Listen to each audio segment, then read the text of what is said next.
Bill, this looks a fairly typical engine. It's covered in oil. Car looks fairly manky as well. How does someone choose a good engine, or indeed can they choose a good engine when we're going to be stripping it down anyway? Does it matter? Yes, the better the engine to begin with, that's what we're looking for. Now, for this, let's start by dip the oil, check the water. Okay. If you can, start it and run it and listen to it. Very simple. If it sounds right, then you're pretty much there. Really. And obviously that's knocks and things you're trying to avoid. Yes, exactly. Yeah. It's important that it is a 1275cc engine. Bear in mind, of course, Metros did have 1000cc units. And you find that out? So it'll say on the tailgate. Yes, you of can course. check it for certain. Look at the engine number. If the engine number begins with a 1275. If it begins 99, that's a 998. Okay. We want a 1275. Anything else? What about a car that doesn't run? You know, is that worth looking at? I'd never allow the engine to be scrapped just because it doesn't run. It's likely that it will be serviceable.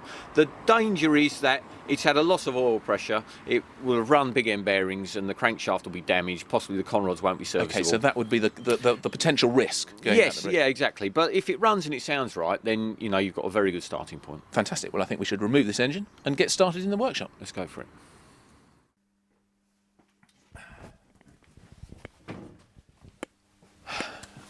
Right, well, as you can see, we've got the engine in here, so we've rather jumped ahead of ourselves in some respects. But, of course, there's no real point in showing you how to take an engine out of a car, because a Haynes manual will do that very well indeed. But we've got the engine in here. It's still covered in grime. Should we not have cleaned it outside? That's an option. That's perhaps the easy option, just to gunk it, wash it off with a hose pipe. But you end up with all of this filth all over your drive, which I don't think is a great idea. Okay. Don't like that myself. What we're going to do is dismantle it in this dirty state, but each part will go in the wash tank and we'll just wash it off, dry it, and then before it's dispatched for machining operations, it will be cleaned. Okay, wash tank, reasonable expense or? Yes, inexpensive these days, and I think perhaps you look at the long-term view there. You're saving an awful lot of money by doing this yourself, and the investment in stuff like that, tools in particular, is all justified. Safety as well, of course. What do we need to think about? Obviously there's the provision of safety items, so we've got leather gauntlets, we've got lightweight mechanics gloves, vitally important these days. We've got latex gloves, so protect the skin. We've got goggles, ear defenders, got a portable fire extinguisher inside the workshop. We've got a garden hose outside, so I think we're reasonably well sorted. We've got it set on some crates at the moment. Now that's to facilitate draining the oil, which makes that easy. Once we've done that, we'll drop the engine onto the floor, we'll lift it carefully onto the floor, two-man lift, exactly. and begin stripping down from there. All right, and what are we going to be doing on the strip down? Where do we start with this? We will start by, whilst the flywheel's still on, we'll lock the flywheel and take the front pulley nut off and the cam pulley nut off while we've got the ability to lock the engine up easily. Fine. And then just rip all all ancillaries bits off and then take it down from exactly. We just want it into a million bits, and we'll decide which bits we're keeping, which we're discarding. Fantastic. Let's get stuck in. Let's go for it. Okay, no, this won't hurt.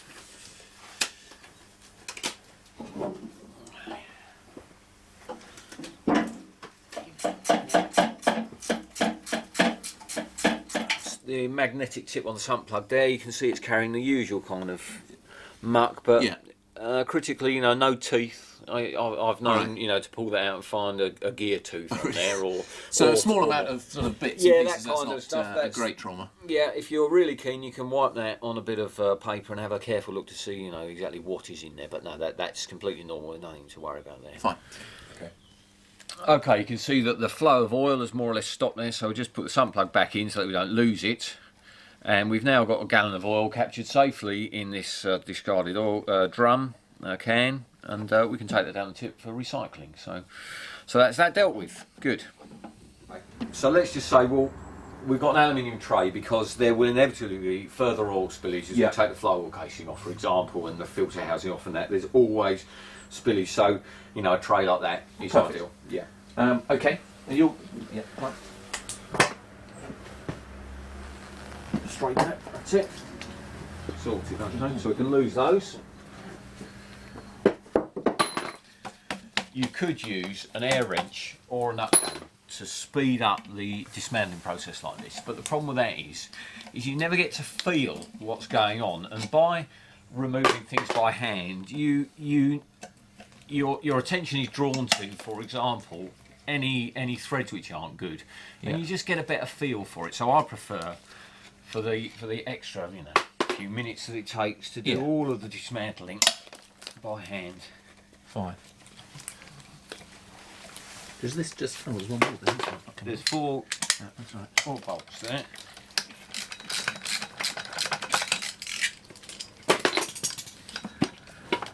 That's lovely and dirty.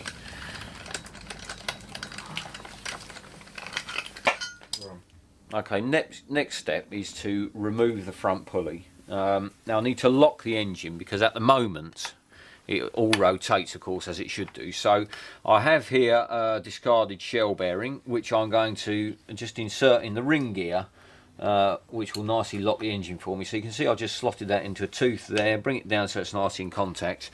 And now, using a breaker bar, so you've got a fair bit of leverage, and this will take a bit of go. So I'm sort of supporting the engine in this as well, and between the pair of us, that'll in a minute, that'll we'll probably need to actually do this so that goes a bit easier than that. That will go. Okay.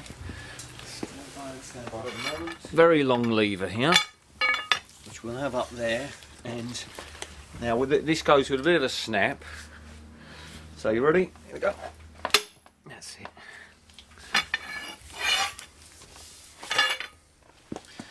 Remove our lever. And now that is loose.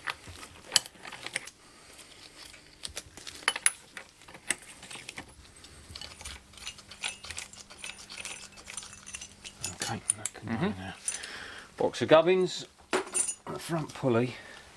I want to get this off without damaging it, so it's a straight pull off there. That's not too bad. Fine. Go in there as well? Yeah, yep. Do you want to just... That's right, part of our sort of whole bunch of bits that we'll be using, yeah. Right, water pump off next, because what we want to do is get the timing cover off here. Okay. Yeah. Right, fine.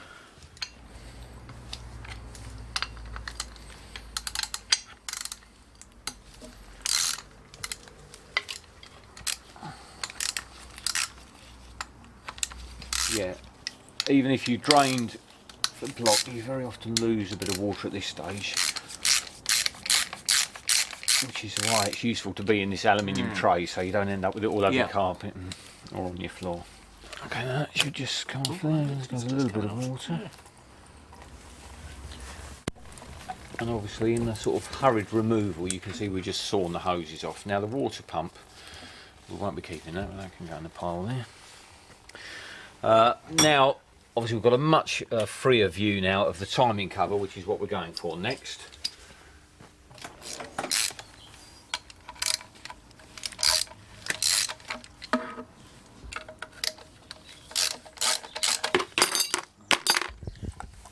And there'll be a bit of oil to come out of here. There's just a little bit sitting in there. Yeah. Now that's not a bad time to just to knock back the lock tab on there.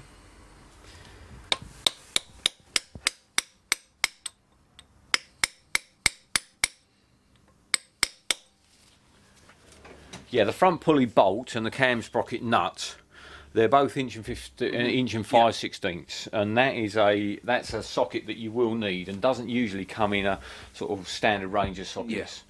So it's an extra one to buy, but you will use it several times. Also, same size for the steering wheel nuts. Right. So just that's that.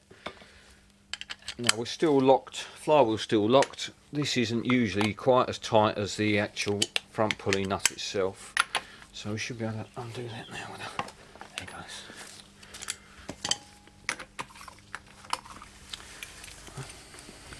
You know, it's things like that.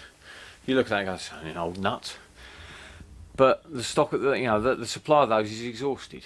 There is no more. So if we start throwing these away in years to come, we'll regret it.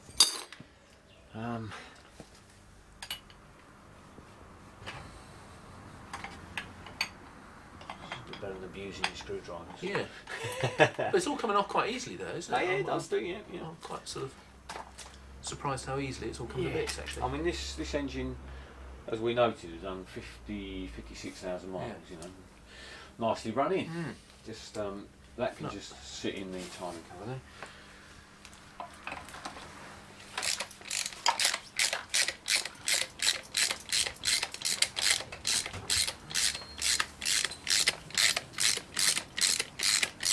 Probably ought to emphasise to anybody that's sort of doing their first ever engine rebuild the importance of, you know, making sure they know what everything is as they do it. Yeah. Where everything's come from. Tagging stuff, yeah, perhaps, or things or like that. putting notes on things, maybe even, you know, quite take a quick photograph, their own photograph. Digital cameras now, that's fantastic, yeah, isn't it? Exactly, yeah.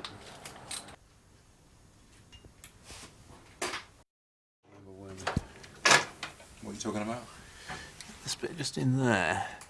It should be knocked out into that little bit to just lock it in place, but it's not. It's not. So it's either had a clutch change at some stage, or that bolt was moved. So we need to look at that carefully as we get this to bits. Okay, now clutch removal.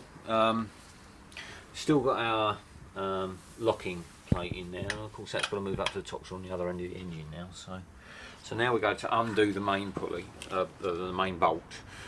So if we just sort of support the engine here, and that comes fairly easily. It was tight, so I'm suspecting this engine has had a clutch put in it at some stage, and whoever did that omitted to knock out the lock tabs, which is not really, you know, that's not going to have caused it, and it hasn't clearly caused any problem, but it's just something to look out for.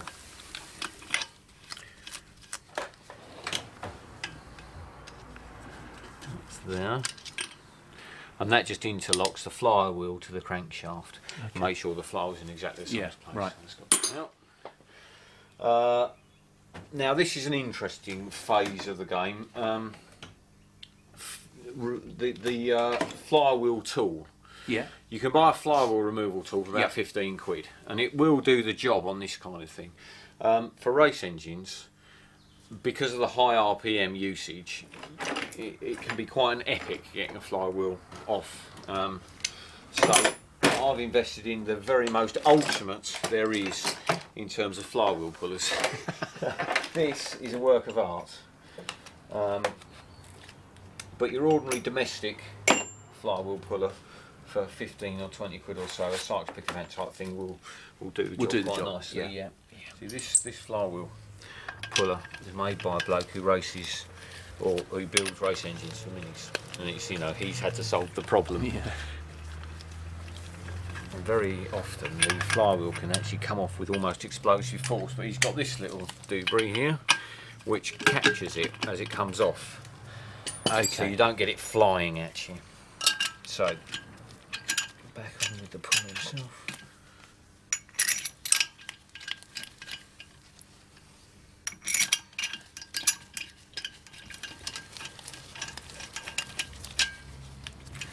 Wind those in as far as they'll go.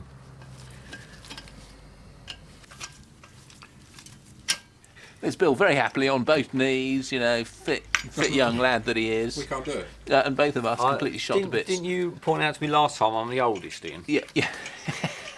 He's got that centre figure. Thanks, Paul. Yeah.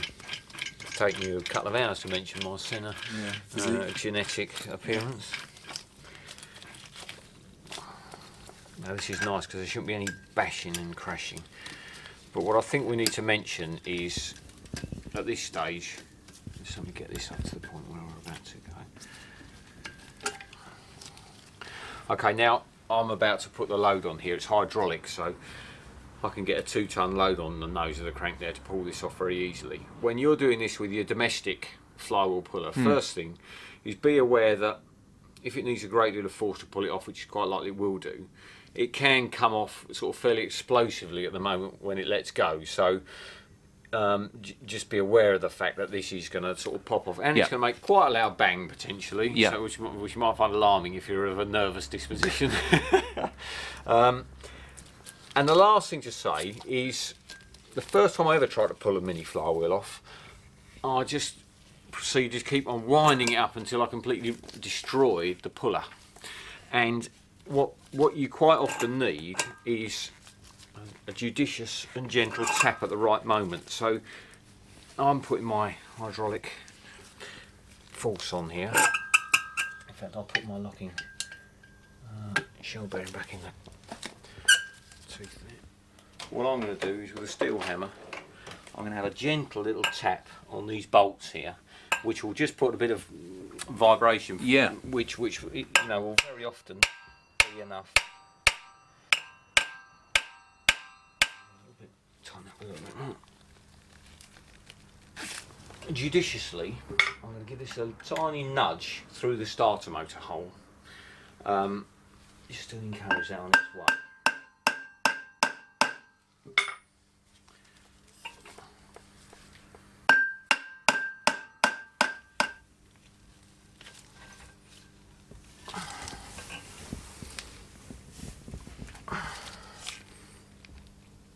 I've got a very considerable force on the nose of that.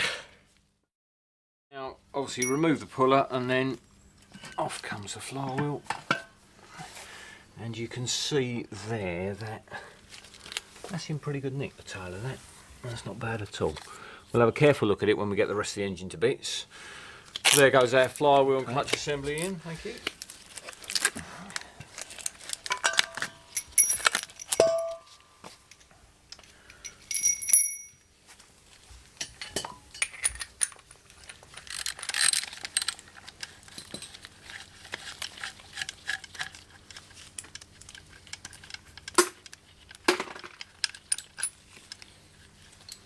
That was loose already. Was it? You undone that? That was loose? Yeah, that was undone. Let's have a look at it a minute. Was it? It's got a slightly domed, different. Let's say it's Look at black. the Look, we'll see it's got dust all over down there. Yeah. Well, that has never been done up. Well, look, and look, the head's all been That's smoothed where off. that's where it's been rubbing on the flywheel. Yeah. So that bolt has just been sat in there. It was undone half a turn, I think. Yeah. That's novel, wasn't it? Factory error. It's just an oil throw. If you get any oil coming out past the flywheel oil seal, this little plastic bit here ensures that the oil leakage doesn't go on the clutch plate. Instead of that, gets distributed all around everywhere. So we'll just put that in our box of bits. Okay, with all the bolts undone now, we can just give this a gentle tap to free it up.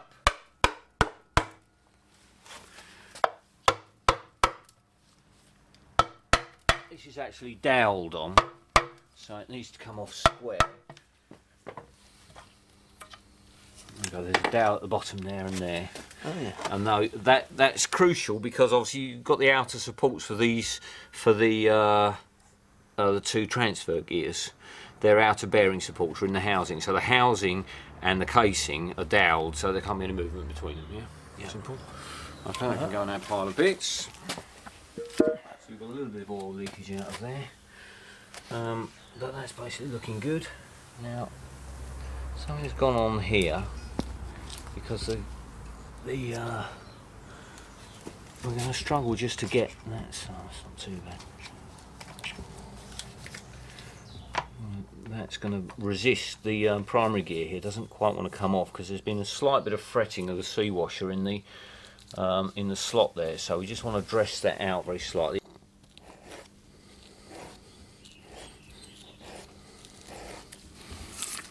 No, that should. Great, look at that. You can see there's a bronze bush in the end of there, which both ends, Yeah. which we don't want to damage. So Right. it comes off nicely. that's worth it, We're isn't going to it? look after that. In fact, if you stand.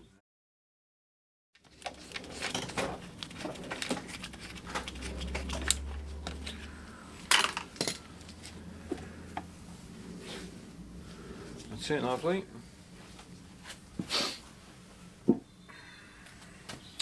Okay, now, next step is to remove the rocker post. Okay. Nuts, so if you want to do that in there, 1/2 inch. There was a 1/2 inch somewhere around a minute ago.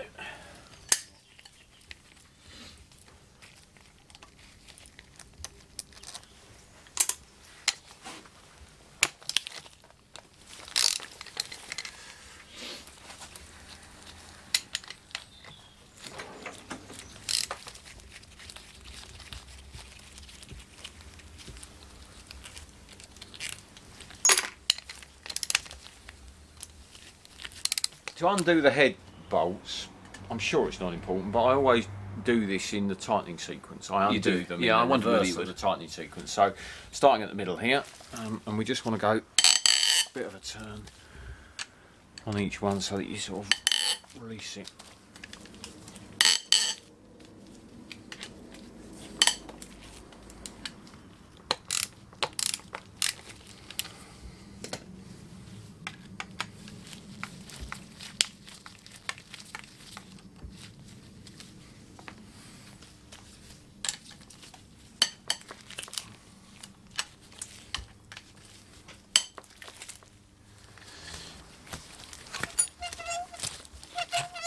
That's it. Just put those in the rocker cover.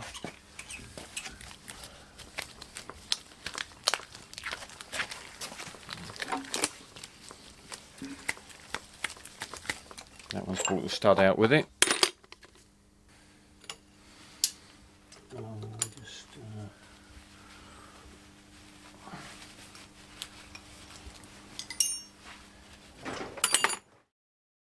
This is another sort of stage where you're going to discover some sort of major news about the condition of the engine, really.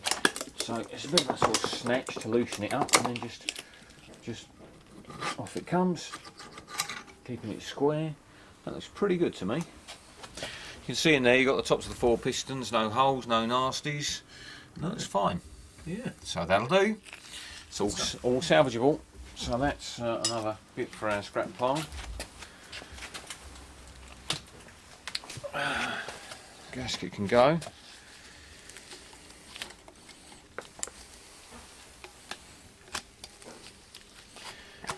We won't be reusing that. Yeah, we've got browns behind you. Yeah.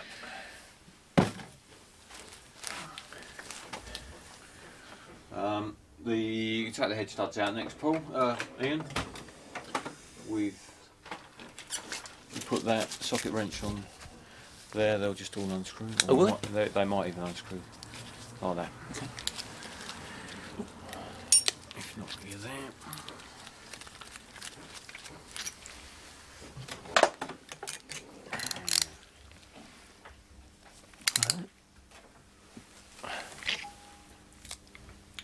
How you doing? All right. Yeah, well, yeah, that's not moving, that one. That's all right. No, that one there. Take it round to it sort of locks, and then it's a. Oh, all right. I didn't want to just force it. Yeah, that's what it takes. Right. Yeah. Okay. These things, the stud extractor here has like got rollers in it that just sort of build up their grip. Yeah, fine. Okay. Eventually, it'll... Lunch. Lunch. What is on the menu for lunch? Well, there is no menu, you just get what you're given. And what are we given then? Come and have a look. Look at my tools. Well, that's what I just said to you about your It's sockets. Swimming in oil. What have you been doing? Dipping your hands in it? I told you. Dear. Shall I just lob that back in then?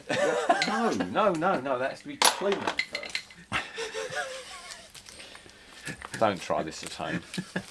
Well, get a better assistant if you do. Yeah. I'll just pick up this tool that Ian's been using. I'll just clean all the oil off of it before I can possibly lay hands on it again. Look at the state of it, eh? Dear, oh dear. No, it's part of the routine for the end of the day, Ian. It's to get go me to through the clean toolbox. everything. No. I've made a mess. You can catch up with cleaning duties at the end of the day. Well, there's no point me touching anything at the moment. Actually, knowing my wife as I do, we should respond to the call for lunch. Yeah, no, that probably is a good plan, isn't it? Yeah, Actually? good timing. If you look carefully now, you can actually see in the bore that they're in, first of all, very good condition. You can actually still see the original crosshatch hone finish that was applied to the bore in the factory prior to installation of the piston. And that shows that there really is minimal wear on this, so it's an excellent block for our purpose. In addition, actually, now's a good moment. You can just pick out on the engine number there, the 12H that begins the long sequence of numbers tells us that, or it would tell you at the early stages when you're looking at the engine, yes, this is a 1275 unit. So there we are. I think this is it's going to serve our purpose perfectly. Yeah, they're usually sort of stuck together after this kind of period of time, so it needs a bit of judicious force to separate one from the other.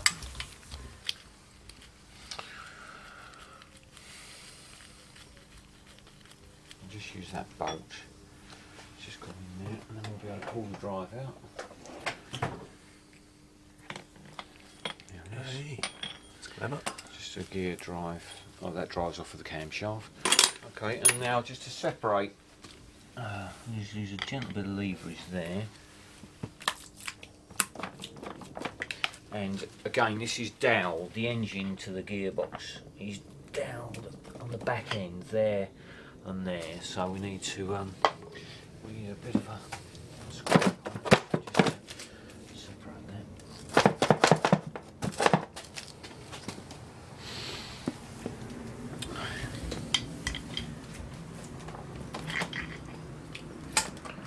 That's it. You're away. Yeah. It's just this bit here, which is just quite.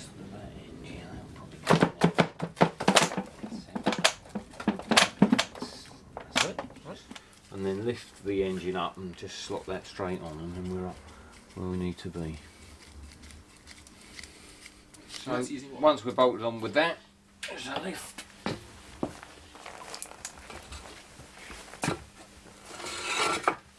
Onto there. Bit of spillage. The camshaft out now. Okay. Now you pull that out carefully so as not to wang the lobes into the bearings as you come out with that. That's another bit that can go to one side. Okay, so now let's just undo the big end cap. Do these one at a time. It's obviously very important that you keep the right cap with the right conrod. Because they're sort of line bored as a pair. Yeah. So take one out at a time.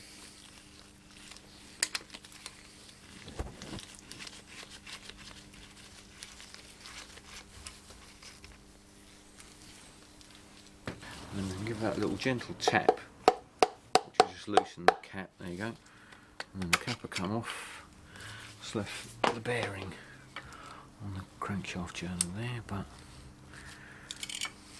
there you go. You see, that's in very, very good condition. Nothing wrong with that. That will most certainly go again. And you can see how thoroughly oily it is, even though this engine hasn't run for whatever period of time. Beautifully lubricated, coated in oil. So there we go. So put that just down there, and then we need to push that down, making sure you don't let it fall out the block. There's always a bit of a push at the bottom because you've got the build-up of carbon, and of course the piston rings never pass that area, so it's a tricky just to clear it from there. And there comes your rod and piston. I mean, as it goes, you know, the rings are reasonably free there, so you know this old engine wasn't living a bad life really. It's still been working very nicely. You can see it's done plenty of work, obviously, but conrod's nice. That will very clearly go again. So the caps, you see the tabs in each of the bearings have a tab that locates the bearing into the housing itself. The two tabs go at the same end, so that goes together like that, not like that. Do you see what I mean? You see that knockout tab there? Yeah. When you fit the bearing, in, it's got a notch at one end of the cap, and the same in the rod where that tag locates. So you locate the bearing in there, but then they go at the same side, so they go next to each other, the cutouts. So it means that the cap goes on that way around. Yeah.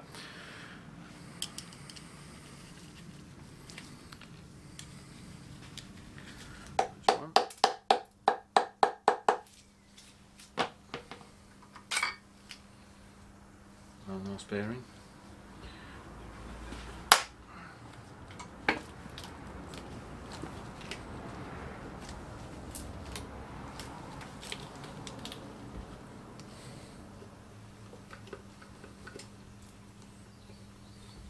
Yeah, and then obviously with this type of engine stand you can just swizzle the engine up to 90 degrees so you're not in danger of then losing the piston straight out the bottom.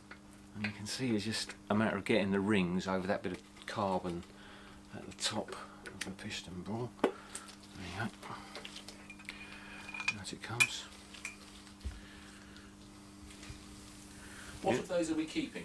Because obviously we're not keeping the pistons. No, pistons going conrod. Just the conrod's going to be used again.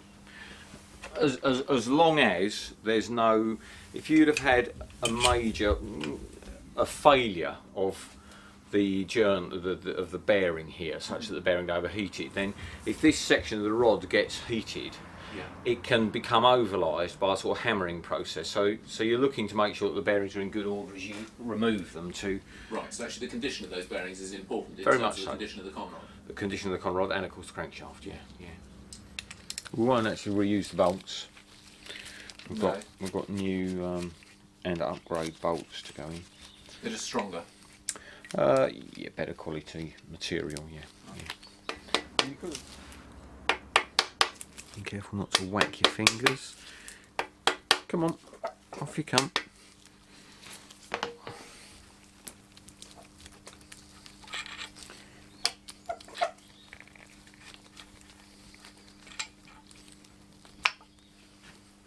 Look at that, beautiful bearing.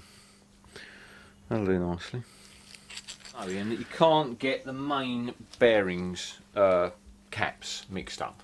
They're unique in their sequence. Right. So okay. there's no kind of need to keep them all Yes, strictly. they'll only fit in a certain way. Yeah. And if you look at the crankshaft there, you can see there, there's some gentle marking to the journal, and that will need to be reground. You won't get away with using that as it is. So out comes the crank with a gentle lift. Just brought the bearings out with it, and that's not a problem. There goes one of them.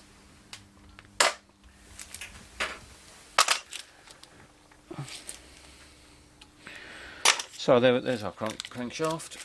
I'll put that over there along with everything else. We've got the thrust washers in the block there, just take those out. You'll see that the main bearing caps are located by dowels. Well, wherever they end up, leave them, because you don't want to try and pull those out, so we just leave them sitting in there. In fact, it'd be a good idea to screw back on the It's got the one left in. Yeah, screw back the main bearing housings, caps.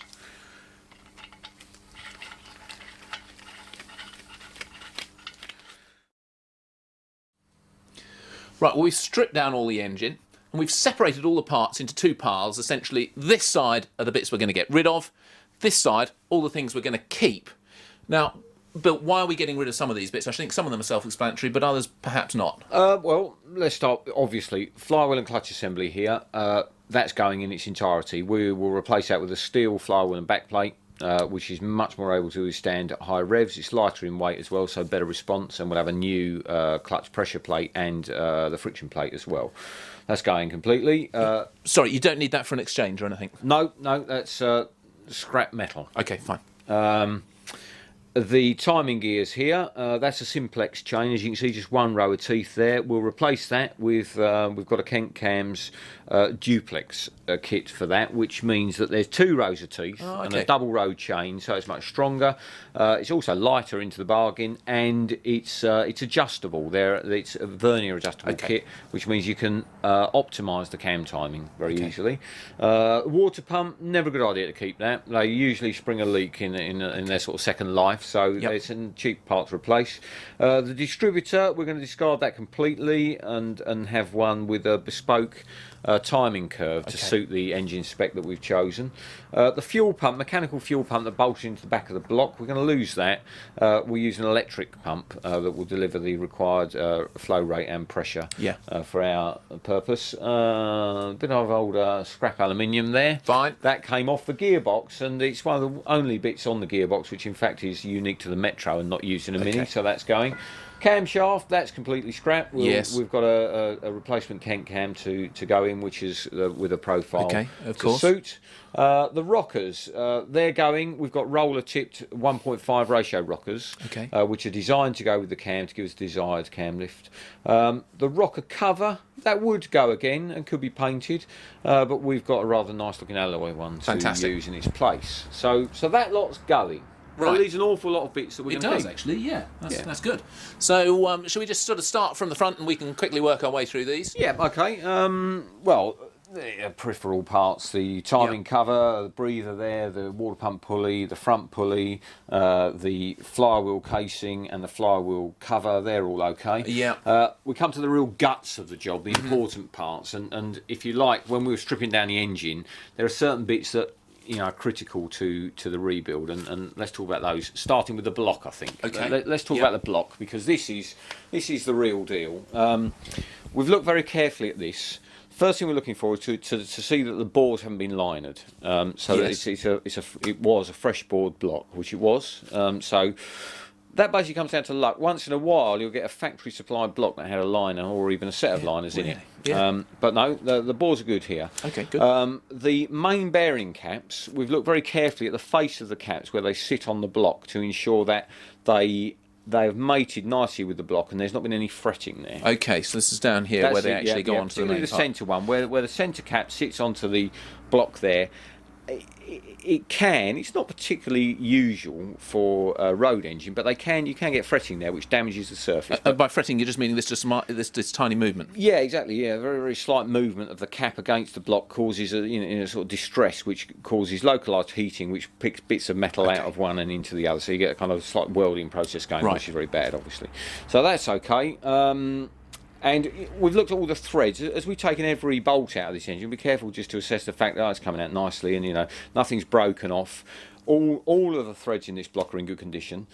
So as far as we can tell, that looks absolutely serviceable. Fine, so good. we'll draw up a list of machining operations that we're going to have done to that. But fundamentals, that's the most important part, and that's good. So we're on to a great start. Okay.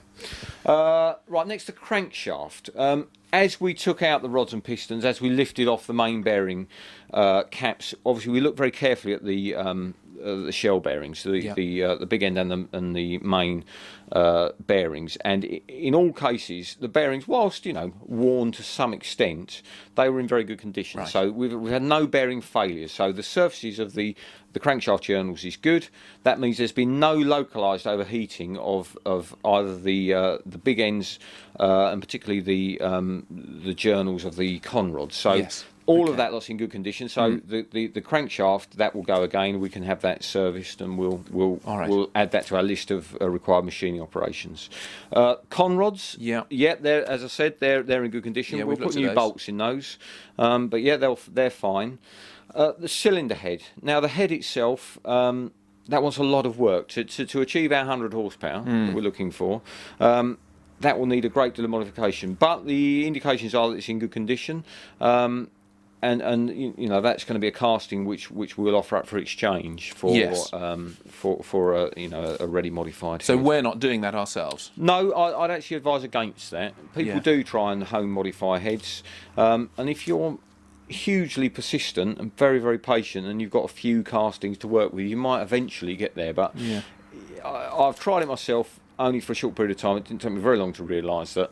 No, this is one area in which it's very much worthwhile going to professionals, and particularly now that the head castings are becoming rare. Yeah. You can't really afford to mess around with a few head castings, wasting them as you go. No, okay. It's much better just to farm it out and have that done. We'll cover that in detail when we sit down with the spec. All right. Okay. Gearbox, Yeah. Gearbox looks good. Yeah. All of the gears in that look fine. Internally, I don't think we'll have any problem with that. So it wants a good old clean up, strip down inspection, and we'll service some of the components to give it another life. Okay. But So we'll look at that a There bit we are. later. Yeah. And that's probably it, isn't it? Now, we've not labelled anything as we've gone through. Obviously, as you said at one stage, where all different nuts and bolts, where they tend to go. Yep. I mean, for others who may well not be in that situation, better to sort of get some tags or bag it and just sort of be fairly careful as they're taking stuff off and marking it and perhaps taking photographs, etc. Yeah, I think during the dismantling stage, it's an opportunity to learn, and there's no rush at all. So take your time. Take photographs when if you think it's appropriate as you go, just to remember what went where and what bolts were for what. Yeah, as you say, black plastic bags or tie on labels to bits and pieces. It will help you when you come to do it if it's the first time you've ever done it. But great. Yeah, I think we can manage with that now. Okay, fantastic. Well, I think we probably ought to look at the specification of this engine. Great. Okay. Cheers, Bill.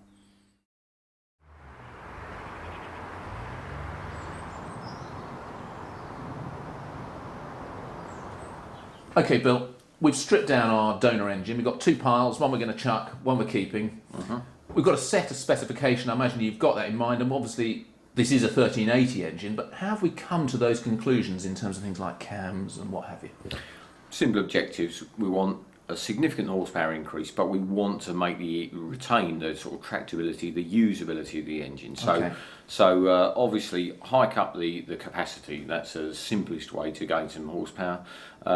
And you know, I've spoken to a lot of people in the business. You know, the mini tuning. There are very many good suppliers out there. We've used a lot of them in terms of provision of our parts, and I've spoken to lots of those to decide basically what is going to be the spec that will work best for us. What I'd like to achieve is 100 horsepower, because it sounds good. Okay. But I'd also like 100 foot-pounds of torque. Right. We may fall just slightly short on both counts. We might hit 95 horsepower, 95 foot-pounds of torque. But it's about that kind of level. You know, we could have gone in search of 120 horsepower, but we'd lose all the torque, and it would be a very peaky engine. So it's got to be the kind of all-round package. Okay. So that's the target figure. And the route to get that is the largest practical rebore that we can do, 73.5mm. That gives 1380 cc on the standard stroke. It's most practical to retain the standard stroke. So we'll do that. Camshaft, we've looked at that very carefully. We're going to go with the SwiftTune SW5 cam. Very well proven, supplied singly by Kent Cams. So we've got that camshaft. We've chosen top spec pistons. We've got Omega beautiful pistons, offset bolt, 7cc dish in the piston. Have you taken advice in terms of things like that, where you're saying, you know, there's a 7cc dish in the piston? That's, you're presumably taking expert advice in terms of what? All the way along, at every stage, you know, I've been considering all things, and you know, everyone's got their own idea of how it's best to do things. In the end, you have to take a view on what you're going to decide to do. I'm looking for a compression ratio of about 10.5 to 1. And that, you know, that's another factor that's going to contribute to the increase in horsepower. And to get that 10.5 to 1, we need about 37 cc's unswept volume, which means that dictates the head capacity, that dictates the piston volume. So, you know, that's where that's coming from.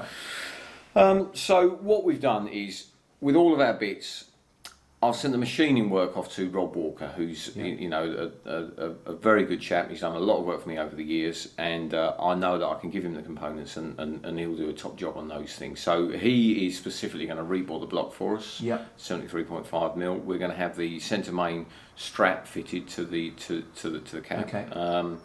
He's going to put new cam bearings in. You know, here's my list of instructions to Rob, and I think it's probably worth mentioning at this stage that whenever you ask someone to do things for you, yes, you're going to have a conversation, but I find it best as a reminder to make sure I've covered everything. I think about it carefully. I write a list of instructions down. This is what I want, you know. Yes. And then when you hand that over, you know, you're very likely to get exactly what you want. Nothing gets missed.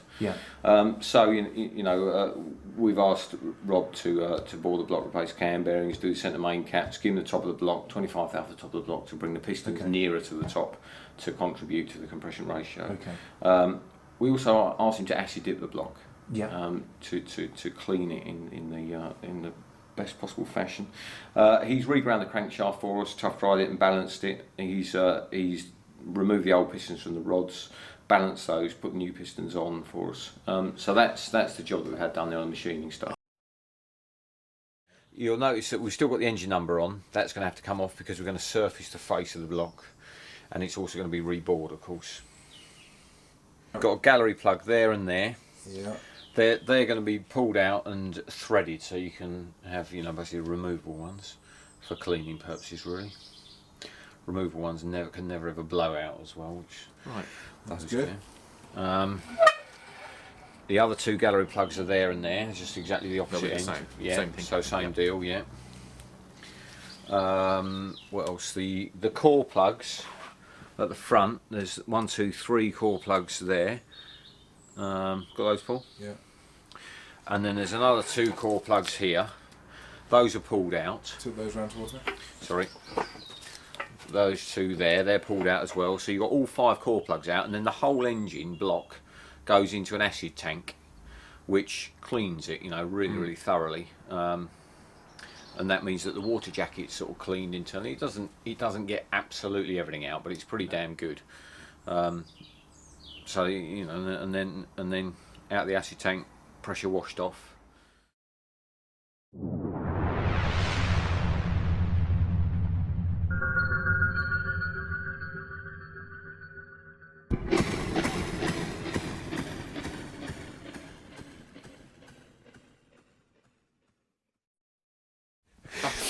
Now I need to just sort of start with, obviously, here's the engine. Just to finish up on this, this is the beautiful point where I can go, well, good luck with building your engine. I'll,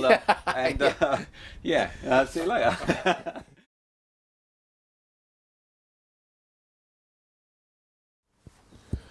Right, well, Bill, engine's now back, of course, from the work that we've had done on it, and you've painted it up, and it's looking fantastic. What have you actually painted it with? Are there any tricks to getting a good, long-lasting finish? No, we just used an engine lacquer that's, Okay. It's a high temperature paint, just applied by a brush, a bit of patience, 2 coats on here. It's important to have the block in a sort of dry and warm state when you paint it, otherwise the paint can take forever to dry. And of course the metal itself must be absolutely scrupulously clean. This block's come back from having been in an acid tank, so it's sort of scoured clean almost. It's absolutely perfect. It's got a really good key, and it takes the paint very well indeed. If you were to paint it having built it, where you get a little run of oil here and a run of oil there that come out of the bearings, leak out of here as you're assembling the engine, then you've got oil down the block, you'll find the paint won't adhere properly. So the good time to paint the block is when it's absolutely virgin fresh like this. Now, of course, there's been an awful lot of work done on this block. Just talk me through what things we've done. Starting at the top here, okay, we've got 2 extra stud holes which have been drilled and tapped in the face of the block here, so that the head is going to be secured by 11 studs rather than 9 studs, which was how the Cooper S was in its day. Right. So we're on a 9 stud fixing kit now. You'll notice that the engine number plate has gone. The rivets have been removed as well, because the face of the block here, we've had 25 thou removed from the face of the block. 25 thou specifically in order to bring the pistons to the right height in the block to give us the correct compression ratio. Okay. So that's the top of the block there. Fine. The core plugs. 3 core plugs on the front and 2 at the ends here. They've been out. So to remove the originals, so that when the block was acid dipped, the whole thing's been cleaned. So we've now got fresh core plugs back in. The company doing that work will typically pop those back in. I mean, that won't come back to you. I mean, you can do it yourself. It's very straightforward to tap them in. But in our case, they were done for us. Fine. If you do change your core plug yourself, you just want a socket that fits inside there, and you tap it in gently. It is an interference fit in that hole. So let's just turn the engine round now. On the end here, you can see we've got our threaded plugs in the oil gallery. So they can you can remove them for the purpose of cleaning, but with threaded ones, there's no danger of them ever being blown out, under the sort of oil pressure that's within the block there. Okay. We've got fresh cam bearings. Yes. Turn the block over for you there. We've got a set of 3 new cam bearings. I can see those. Yeah. Obviously, the block itself's been bored. Perhaps we should have looked at it when we were the other way up. But let's just go back. You can look very carefully and see the crosshatch hone finish on the board there. Very nice indeed. The block has been what we call offset bored. So that means that it's been rebored, but not on the original centres, because we want to maximise the capacity of this engine. The bore centres have been moved in order to retain equal wall thickness here between the cylinders, as you can see. And if you look at the original block, it wasn't quite like that. So we're up to a 73.5mm bore. That gives us our 1380 cc's. Continuing on here, the centre main cap. We've had that machined. Something you always hear about in engine tuning and that sort of stuff. This has a centre main strap. This is a centre main strap. Now, what the strap, it refers to this piece of steel, which is there basically to reinforce the original cap. Right. So you machine the cap off flat. Okay. Yeah. That's a piece of precise steel, which is obviously dead flat, sits on there, and it's just a strengthening. Okay. Longer bolts, obviously. Those are high tensile bolts. For sort of full depth of engagement for the bolts. So that's strengthened there, and we've also had the housings. These 3 main bearing housings checked for alignment. Right.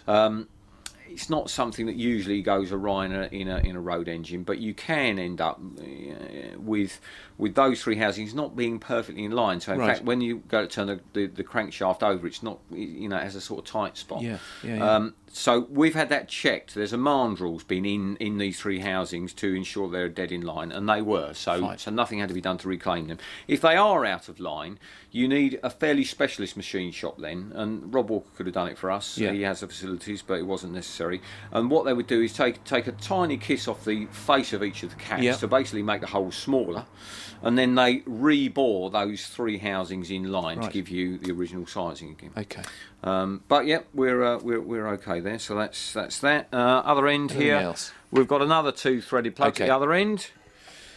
And that's our block. So there it sits. It came back to me. I've painted it. What we now need to do is just clean the little bit of overspill of paint off the top here. Yeah.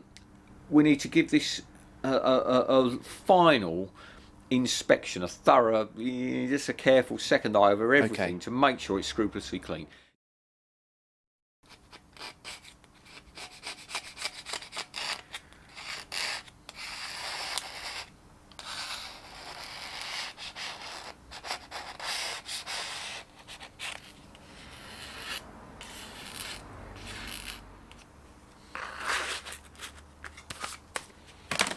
Right.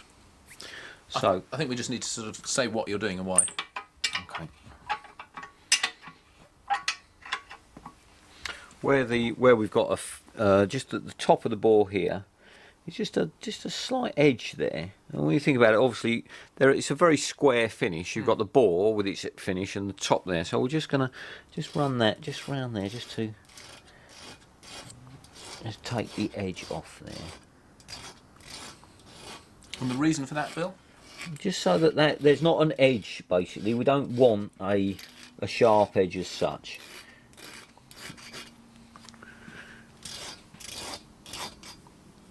And if you just Yeah. feel that, you can kind of... Okay. There's a difference. He's putting a tiny little finish on that.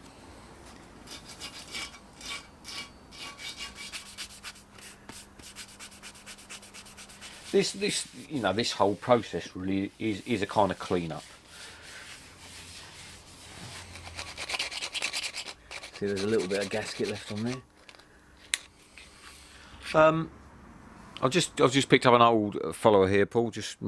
Which I'm going to just quickly drop into each of the cam follower housings to make sure that we haven't picked up a burr along the way, such that when I come to want to put the cam followers in, I won't be able to. So it's just a little precautionary thing.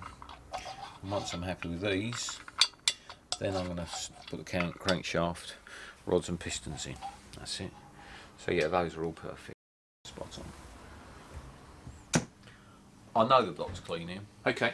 I've got obviously those tiny little paint fragments that I've created to take care of, but I'm going to go past every single hole now and blow a bit of compressed air in to make sure that I've got everything out, and blow all the galleries through, all the drillings through. Where we can, we'll look into all of those drillings with a torch, and that'll get us, to the stage where we're actually ready to We can actually start fitting begin bits on. building. Yeah. Okay. Yeah. So start down here.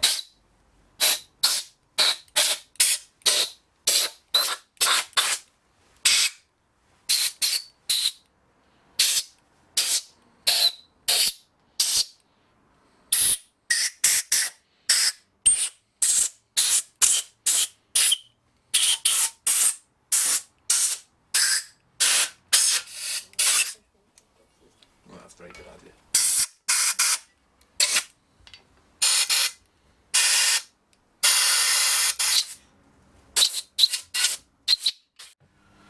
And it's good practice with these to take them out. You'd look at them and think, well, they're all right, but you are supposed to clean them.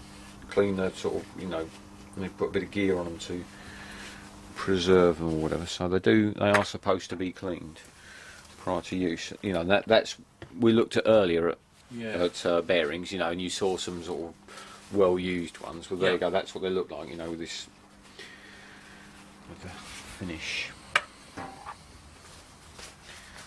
A+ ones, 3 of them are grooved around the centre like this, with the tag on the end. Right. Yeah, I noticed. And then 3 of them are plain, with no groove. They go in the caps and they're centre tagged, so you can't get them the wrong way around.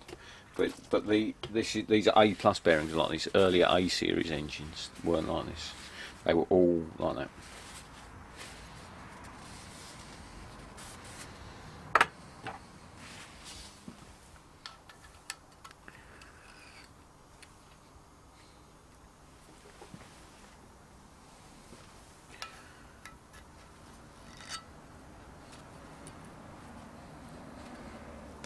Perfect. 2 crankshafts, both the same. Standard stroke, first of all. So we're not altering the stroke on this engine. Right, yeah. Now, that is a perfectly good donor, if you like, and it finished up, you know, exactly like this. So what have we done with this? Well, first of all, this has been sent away. It's been ground 10-10 is the terminology. 10 thou on the mains, 10 thou on the big ends, and that specifically means we've reduced the diameter by 10 thou. So you need obviously bearing sizes to match. And in fact, if you look here on the machinist's label, we've got 10 thou on the ends, 10 thou on the mains. Thrust are standard. Yeah, so, fine. Okay. So that's that. So it's been reground. It's also been balanced. Now, if you look, that mark there, you can see it's just you know, a little bit sort of polished off there. Have I got anything else here? No, that's all that's had to come off. Oh, a little bit come off there. There is. Yeah, yeah. A little bit come off there. Now, what would be done is that we've also had this tough dried. Tough dried is a hardening process, and it just hardens the skin. So it kind of it's only it's about 20 thou thick, I believe. The hardened skin. So what they do is they'll balance the crankshaft first of all, then send it away to be hardened, and then when it comes back, they'll put it on the balancing machine again just to make sure. Yeah. Which is why the little bits that you see, there's just been a little bit buffed off there. That's just like the final tickle up to get it absolutely spot on. Yeah. And again, when you think about this, bear in mind we've got our weight of our flywheel hanging on this end here, and it's only supported there. You can see why it's so important that the crankshaft is balanced, that the flywheel is balanced. You know, it's a really major issue about a performance engine is having it in balance. It means it'll be smooth. You know? Yeah, smoothness. Yeah. So, it's reground, it's balanced, it's tough dried, it's been cleaned. Now it's ready to fit. What I'm going to do now is a final clean of the journals, another blow through, good look at everything, and then we'll lay it in there. Okay, brilliant. And wish it good luck. Well done, Bill. Okay. Right, that'll do nicely. Now the last thing I was just going to mention here is the A+ crankshaft has rolled fillets. So the corner, if you like, where the bearing face here ends in the corner, instead of that being ground, it used to be ground by the grinding wheel that's actually putting the finish on the crankshaft, and it used to be critical that you got a nice smooth radius in that corner, and if the stone needed refacing when your crankshaft was ground and you ended up with a rather nasty fillet there, that was always where the crankshaft would break.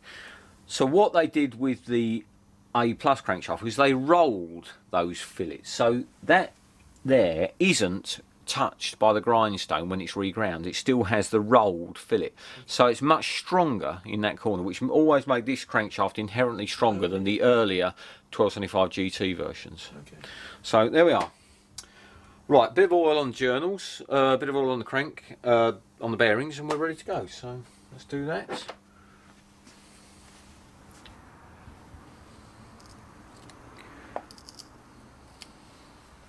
that just normal oil? Yep, we're using the same oil that we're going to run the engine in on here, which is ordinary, uncomplicated mineral oil. We'll run the engine in on that kind of stuff. Interestingly, it seems rather ironic really, but if you use modern synthetic oil, they're actually such good lubricants that you don't get enough friction in the bore to bed the rings in. Right. So you have to use an old-fashioned basic mineral oil just to run it in before moving on to more sophisticated stuff for running on, for you know, use. And then off the crankshaft, making sure you put it in the right way around. So I always have to ask myself that the timing chain is at the same end of the water pump, so it goes in this way around.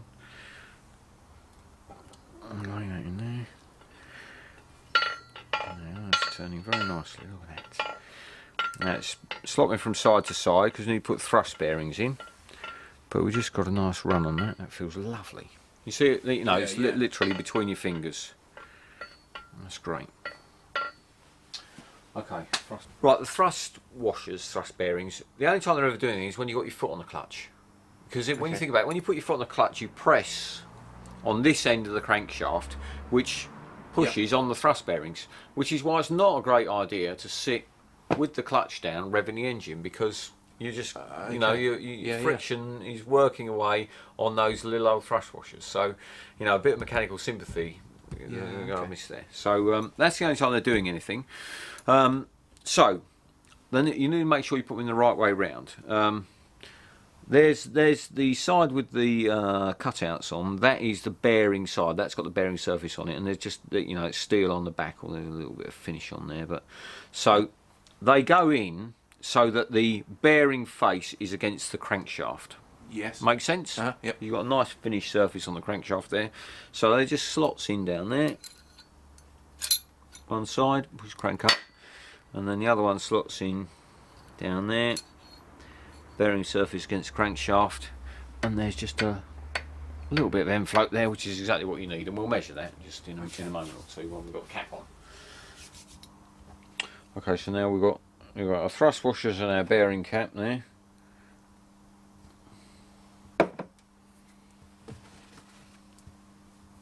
So tab, they go together. I've got hold of the tops of the thrust washers just to hold those in while I locate, which is not easy, but I'd say that is about right. And I'm just going to give that a gentle tap with the soft end of my mallet and the firmer end. That's it. And that is sat in there nicely. And oh, that is nice. Very nice indeed. You can just hear the whistle as the thrust washers, which are a bit dry, going around there, but that's fine. So we're happy with that. Okay, here's the steel main strap, which you'll see I've marked the B there to correspond with the B on this end of which is stamped into the block there. It's just so that I know I've put this on the same way round and the same way up as it was when the housings were checked for you know, being true with the mandrel. So there's the strap. Next I want my bolts. Important to lubricate the threads with the engine oil that I'm using for the build, just so that you don't basically get a torque figure for the bolt that's torqued up to the sort of friction generated in the thread. I want a little drop of oil just on the top there as well, so that the head of the bolt, you know, is sort of free against the strap as we tighten down. Thank you. So torque wrench then. First precision tightening job here. 68 foot-pounds set at the main bearing bolts. Now, Bill, you can get loads of different torque wrenches. Yes. I mean, how important? I mean, some of them are probably less good than others. Yeah, I've gone for a high quality 10 tools torque wrench. It's served me for a good while. Have it calibrated annually. It's a very important tool. You know, the whole thing, you know, relies on correct tool. Who does that recalibration at? Back to 10 tools. Blimey. Yeah. Okay. So there we have 68 foot-pounds. And we're going to just pull these down so they're just kind of feeling but not tightened. So we've just kind of got a bit of weight on there, not very much at all. And just check that, you know, our crank's nice and free, which it is. And then we're going to go in one swoop to our 68 pounds. So no stopping on the way up, you know, just swinging in. So here goes the first one. Nice. You hear the very distinctive click that tells you there. Perfect. And just to state the obvious, when it clicks you stop, you don't pull anymore. You'll be amazed how many people don't seem to stop precisely as it clicks, but so that's it. We'll feel the crank again, and that's tightened up, so that's not right.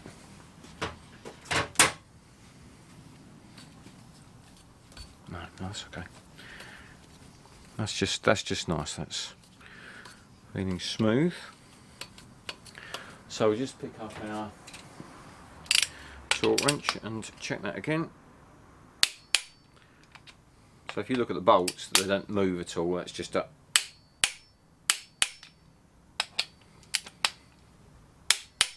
So that's it then.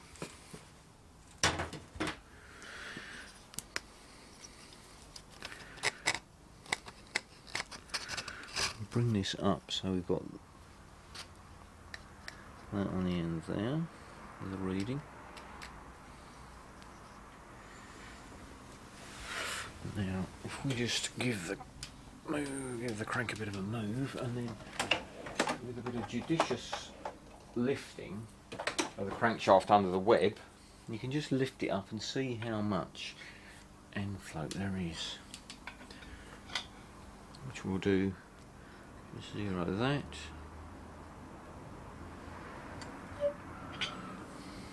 Actually, I want to move the engine, You can see there that we've got, from 0, we've got 4 thou end float there.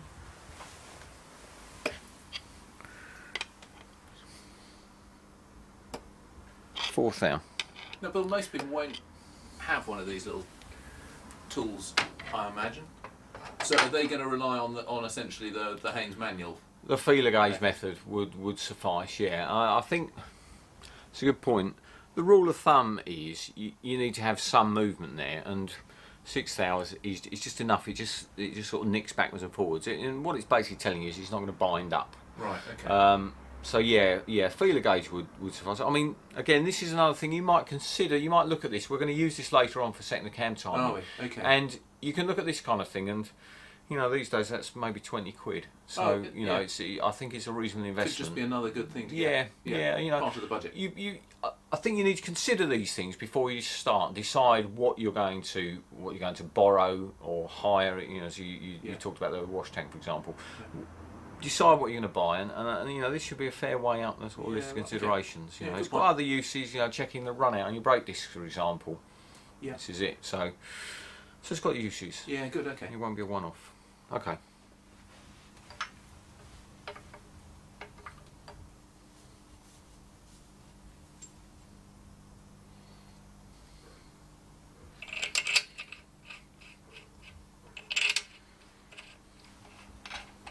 There we go. Now, I always, this is habitual, but after every time you use a torque wrench, you should wind it back to 0. Because there's a spring in there, and if you leave it sat wound up tight, the spring eventually will weaken, and that will lead to inaccuracy. So I always wind my torque wrench back, which means spend a lot of time up and down, but there we are, back up to 68 foot-pounds again. So just bring these up to sort of contact, if you like. So they feel like they're there, and then we're ready to go for our one single swing to bring them up to full torque.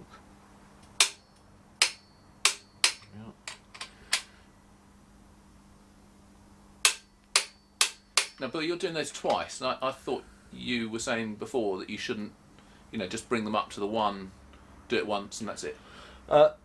No, my point was you bring it up to the point where it clicks, but make absolutely certain you don't pull any further than that. So as you wind on extra. Exactly, yeah. Okay. But no, you know, to go back and check is perfectly legitimate, because you're not putting any further torque. You're not moving the bolt at all. You're just checking that it is sitting there at 68 foot-pounds. Okay, fine.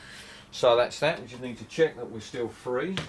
Obviously, for each bearing that you add on, you build a little bit of friction in. So by the time we've got all 3 main bearings on, it won't be quite as free as it was with one, but you know, you're looking all the time just that, you know, it feels smooth all the way around. Nothing occurs as it sweeps, and it just feels sweet. That's nice.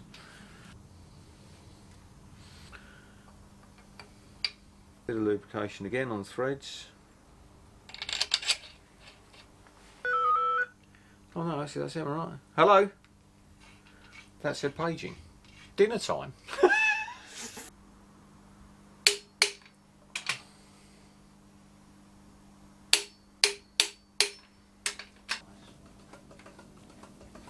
Feeling good. Perfect. Feeling. Yeah, that looks good.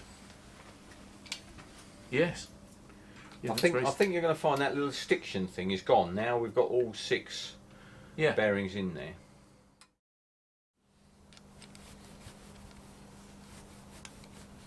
Now we probably really honestly illustrated the easy mistake to make here, forgetting to put the gallery plugs back in, and whilst it doesn't matter when you do this, clearly it's got to be done before you kind of seal the engine up, so to speak. So And you do it really, after you've blown out at the the engine, end done our of final cleaning. at the end of the cleaning process, really is the right time to do this. But yeah, it's fine now. I have actually built an engine completely leaving these out, and when you try to get oil pressure up, you don't get any. And it's very, very upsetting to have to take it to bits again in order to reinstall them. But there you go, it has to be done.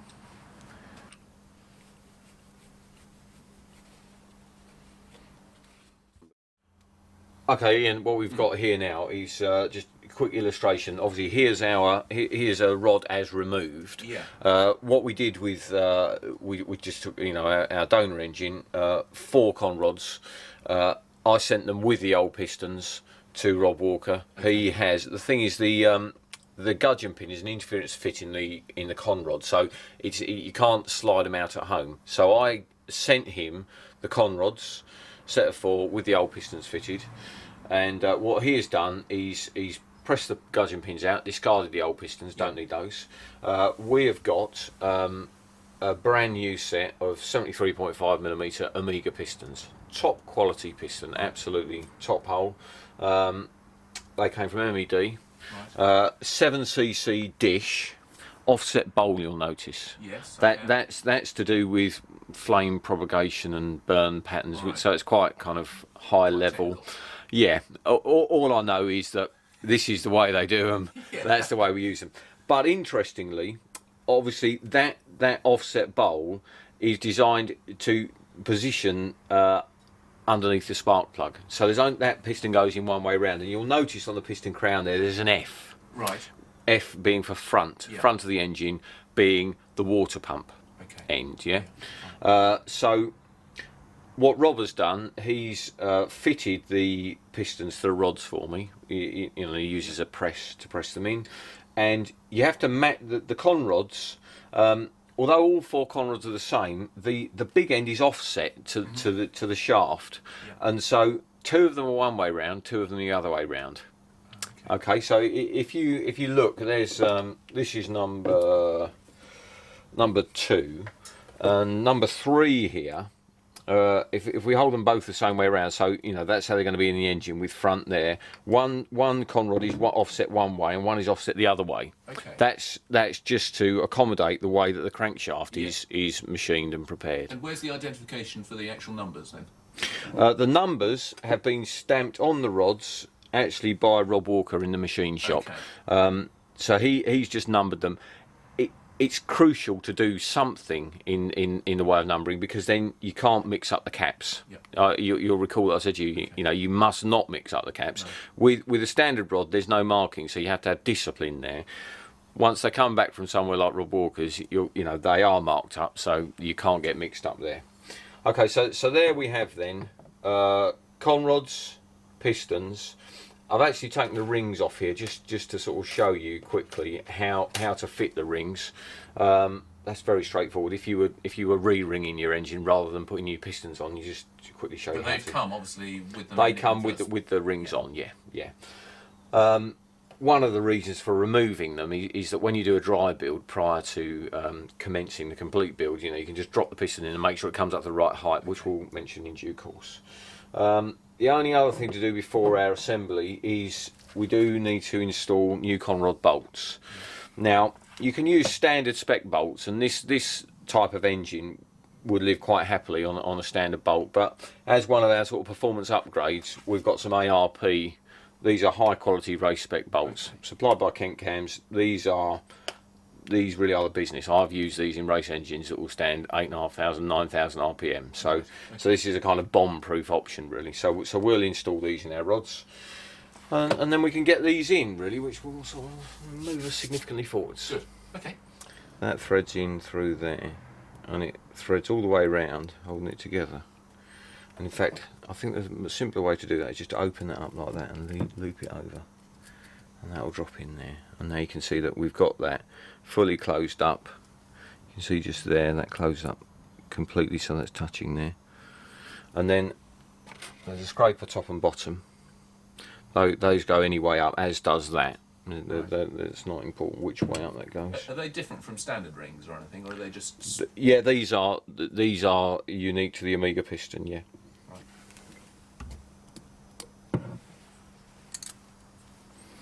There we go.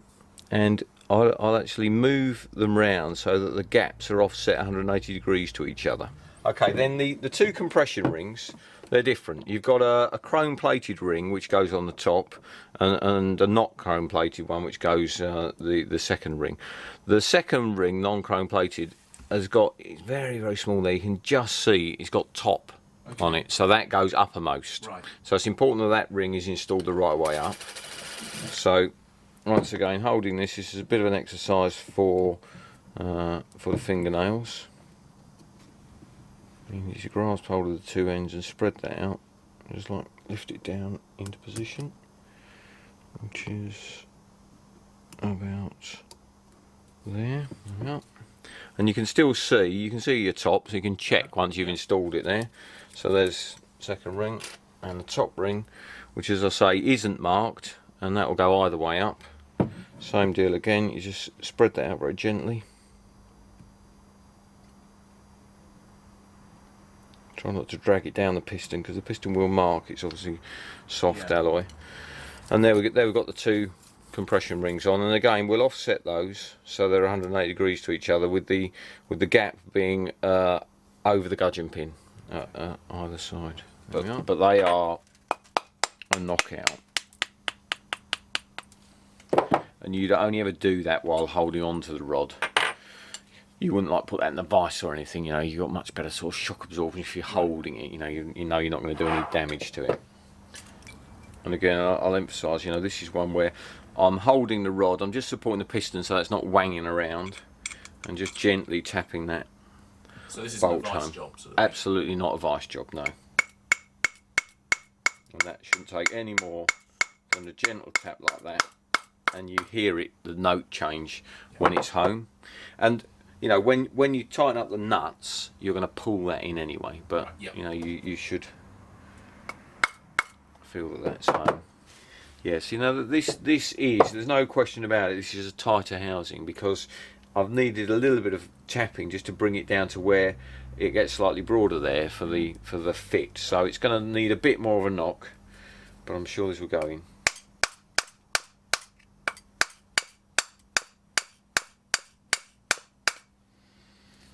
I'll take that out again. Not entirely happy with that. The next thing I'll do is take this inside and put this in the warm, and actually warm the corner outside, just naturally. You know, I wouldn't actually heat it with a blowtorch or anything, but I'll just go and put this on the radiator and get that warm, and I think that'll do the job. Right. That'll just be enough. Yeah. I think I could drive that in there now, but I don't think it's the right thing to do. I want it to go in nicely like the other 7 have done. Yeah. Yeah.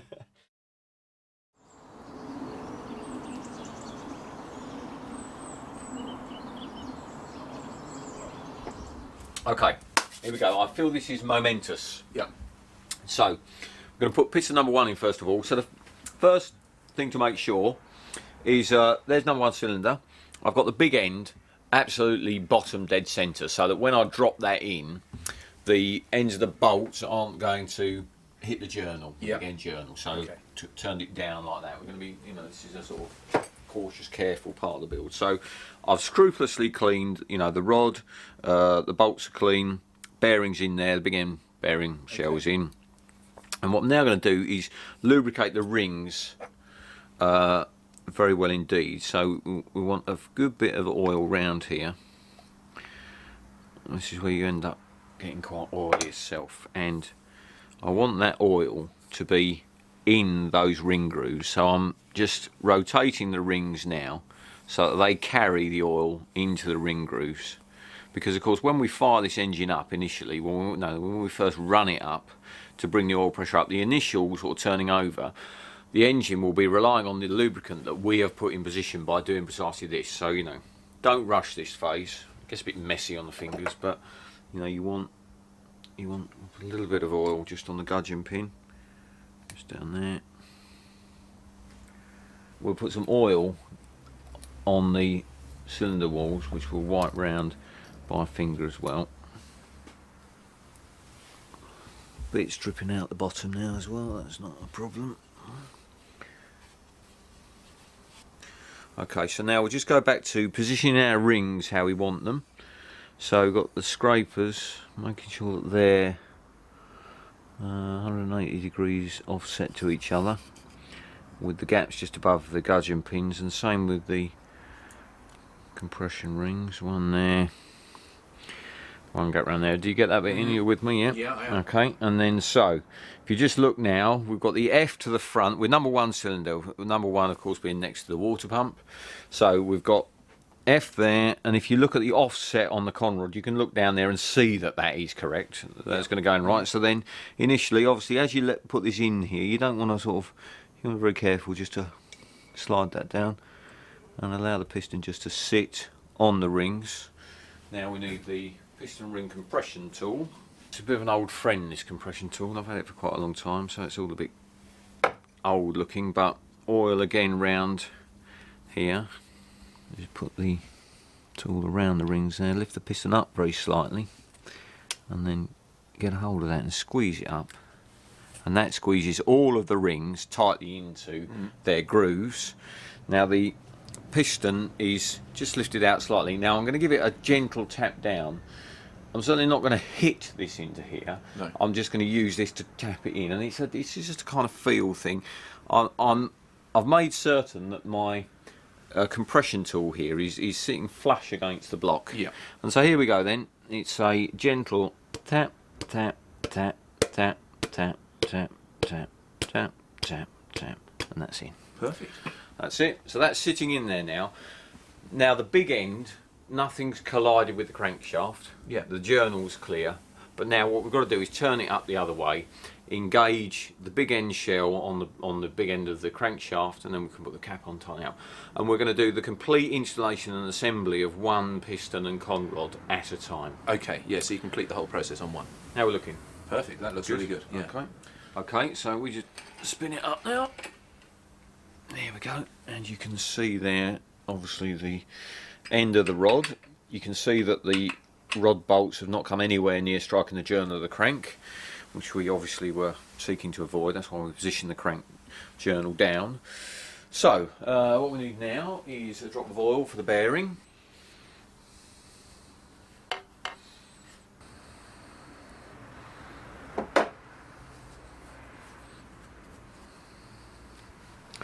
And then we'll lift that up. And just will come nicely onto the crankshaft there. Not exactly spraying oil everywhere, but you know, there's no need to kind of economise on use of oil in the build stage. So the cap goes on, pushes down tight, there it is. So that's there. What we now need is the nuts. Now ARP supply their own lubricants for the nuts, and a sort of lengthy explanation which tells you why this is so important. So we need this on the threads, we'll put it on the nuts. You most importantly need it on the face of the rod where the nut's going to bear against. And again, this is all about eliminating the friction that will sort of skew the torque reading as you tighten it up. Now the torque setting for these nuts, ARP specify that with their lubricant grease, which we've used there, the torque figure is 35 foot-pounds, which is lower than the standard torque figure, which is normally 46 for a standard bolt. So it's 35 foot-pounds. They specify two methods of bolt tightening. You can either do a stretch method, and if you've got a stretch gauge, you actually measure the bolts and you achieve a degree of stretch that tells you that you've tightened them correctly, or you can do it with a torque wrench and you tighten them, as I said, to 35 foot-pounds, but you do that tightening sequence 3 times. So you tighten the pair of bolts up to 35 pounds once, then you release them, then you tighten the pair to 35 pounds for a second time, then you release them, and then you tighten the pair to 35 pounds for a third and final time, and that's where they stay. Right. So we'll be doing it by that method. Okay. So all I need now is my torque wrench, which we'll put on 35.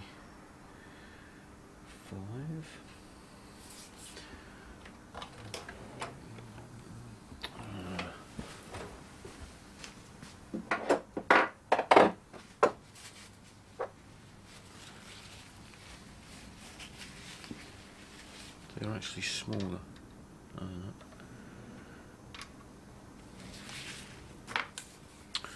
Right, 35 foot-pounds.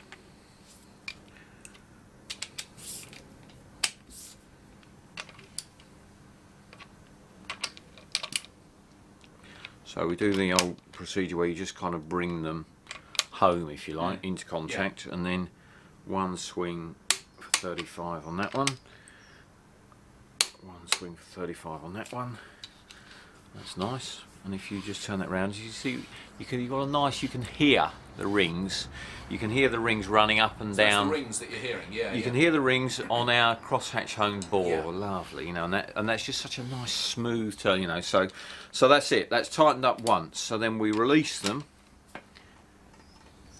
till they're fully loose on each one, and then still on 35 pounds, just bring them up into contact again, and then another single sweep to 35 for the second time, 35 for the second time.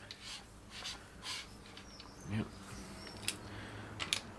Release them again.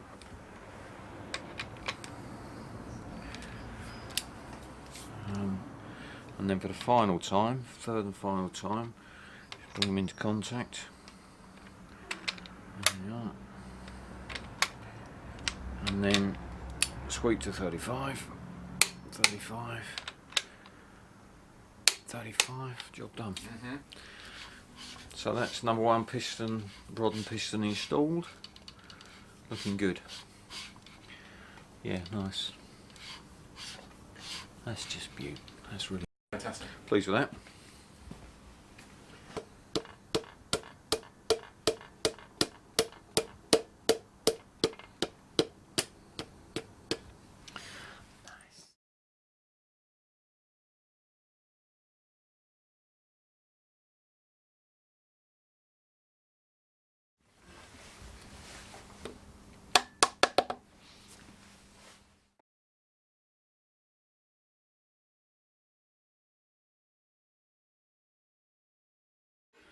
Okay, in all seriousness, before we move on to the next stage, just a kind of final double check. We know all these things are right, but hey, you know, it's no harm in having a final check. So we're just going to look at all the front marks, the F marks on the pistons are all to the front, which they are, which means all of the offset bowls are correctly offset to the front as they should be. So that's correct. We'll turn it up. Look on the other side now.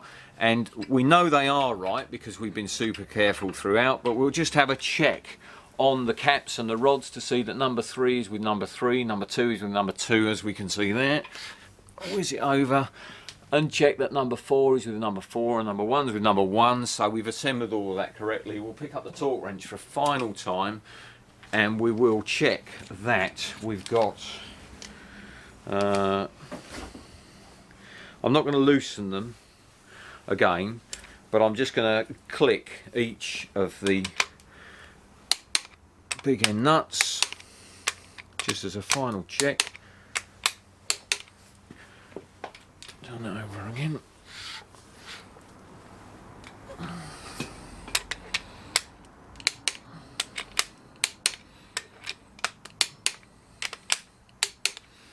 That's that, and then we'll do the mains caps. Final check on those as well. Back up to 68 pounds on the torque wrench for those.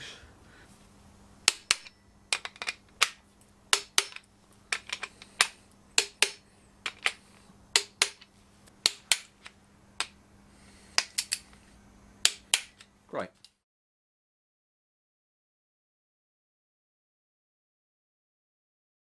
Principal components now: camshaft in here, cam followers and timing gears, and these components are going to give us the valve operation relative to the movement of the crankshaft.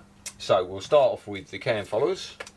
Now cam followers, you can indulge in all sorts of, you know, lightened and superior materials for your cam followers. We've got high specification cam cam followers, but you know they're not massively light or anything else. These are, right, so we've got 8 clean cam followers. So same engine oil that we're going to run the engine on initially, and that's just one at a time. Oil them up and put them into the housing. Quite fiddly reaching down there. I can just show that to you. Just look at that neat.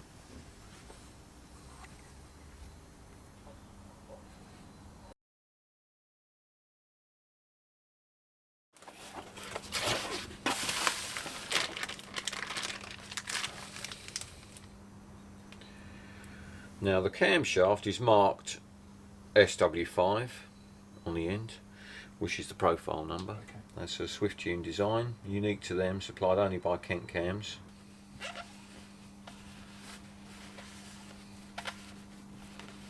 Just a bit of oil on the bearings there.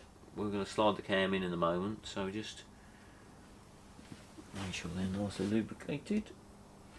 And obviously as it goes in, we want to make sure that the peaks of the journals don't knock against and just scurf the bearings as you go down. Bearing in mind that the bearings are very soft. Obviously, though, the peaks of the cam lobes there, it's like a nasty dig out of a bearing. So this is something just to feed it in very carefully. So I'll get my finger in there to support that, and then it's just down it goes.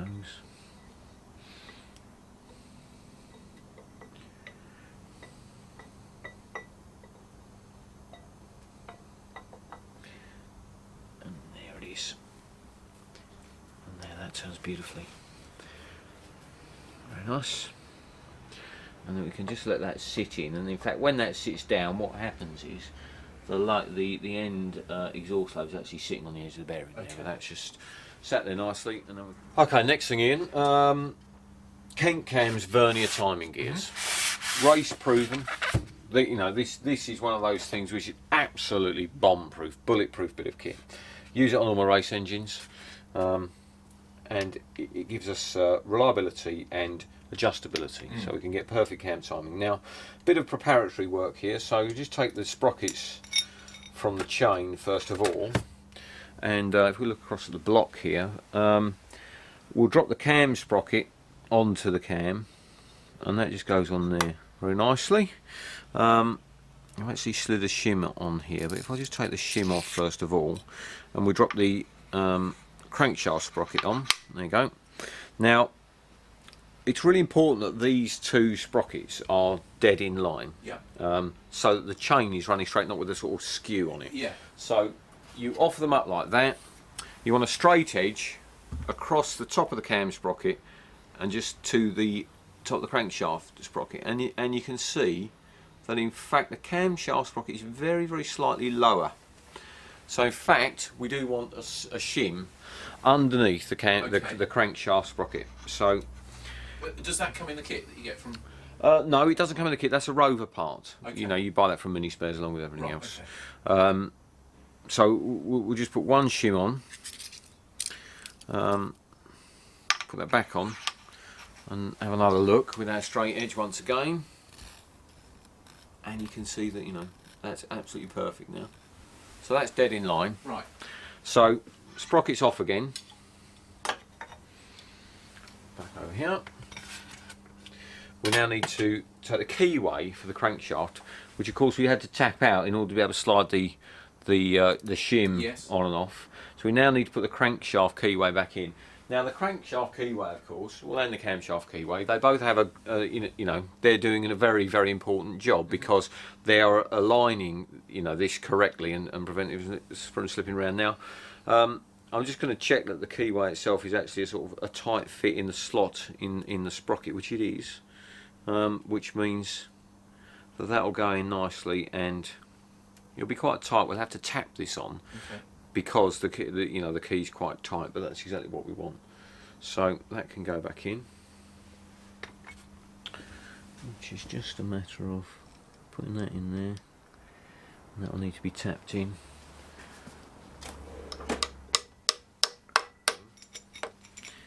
And the basic timing up of this is you need your number 1 and number 4 cylinders at the top dead centre, which means that the crankshaft keyway is at the top, and you need the camshaft keyway to be at approximately sort of 1:30, 2 o'clock. And then if you need to put the sprockets together so that this looks like a Chinese puzzle, doesn't it? Let's take that out of there. There are 2 dots on the 2 pulleys that you need to line up. So you can see the dot there, on that pulley there, and then that needs to line up with the dot on the crankshaft pulley. So this will all make sense in a moment. So that when you offer that up to the engine, in fact I've got that slightly out at the moment, but that's at the top, that needs to be at 2 o'clock, and then these 2 pulley dots should line up. So I'm nearly there. I need one more tooth round for that. Yeah, can you see, looking at that, that's going to be about right, isn't it? Yeah, okay. Yeah, makes sense? Yep. So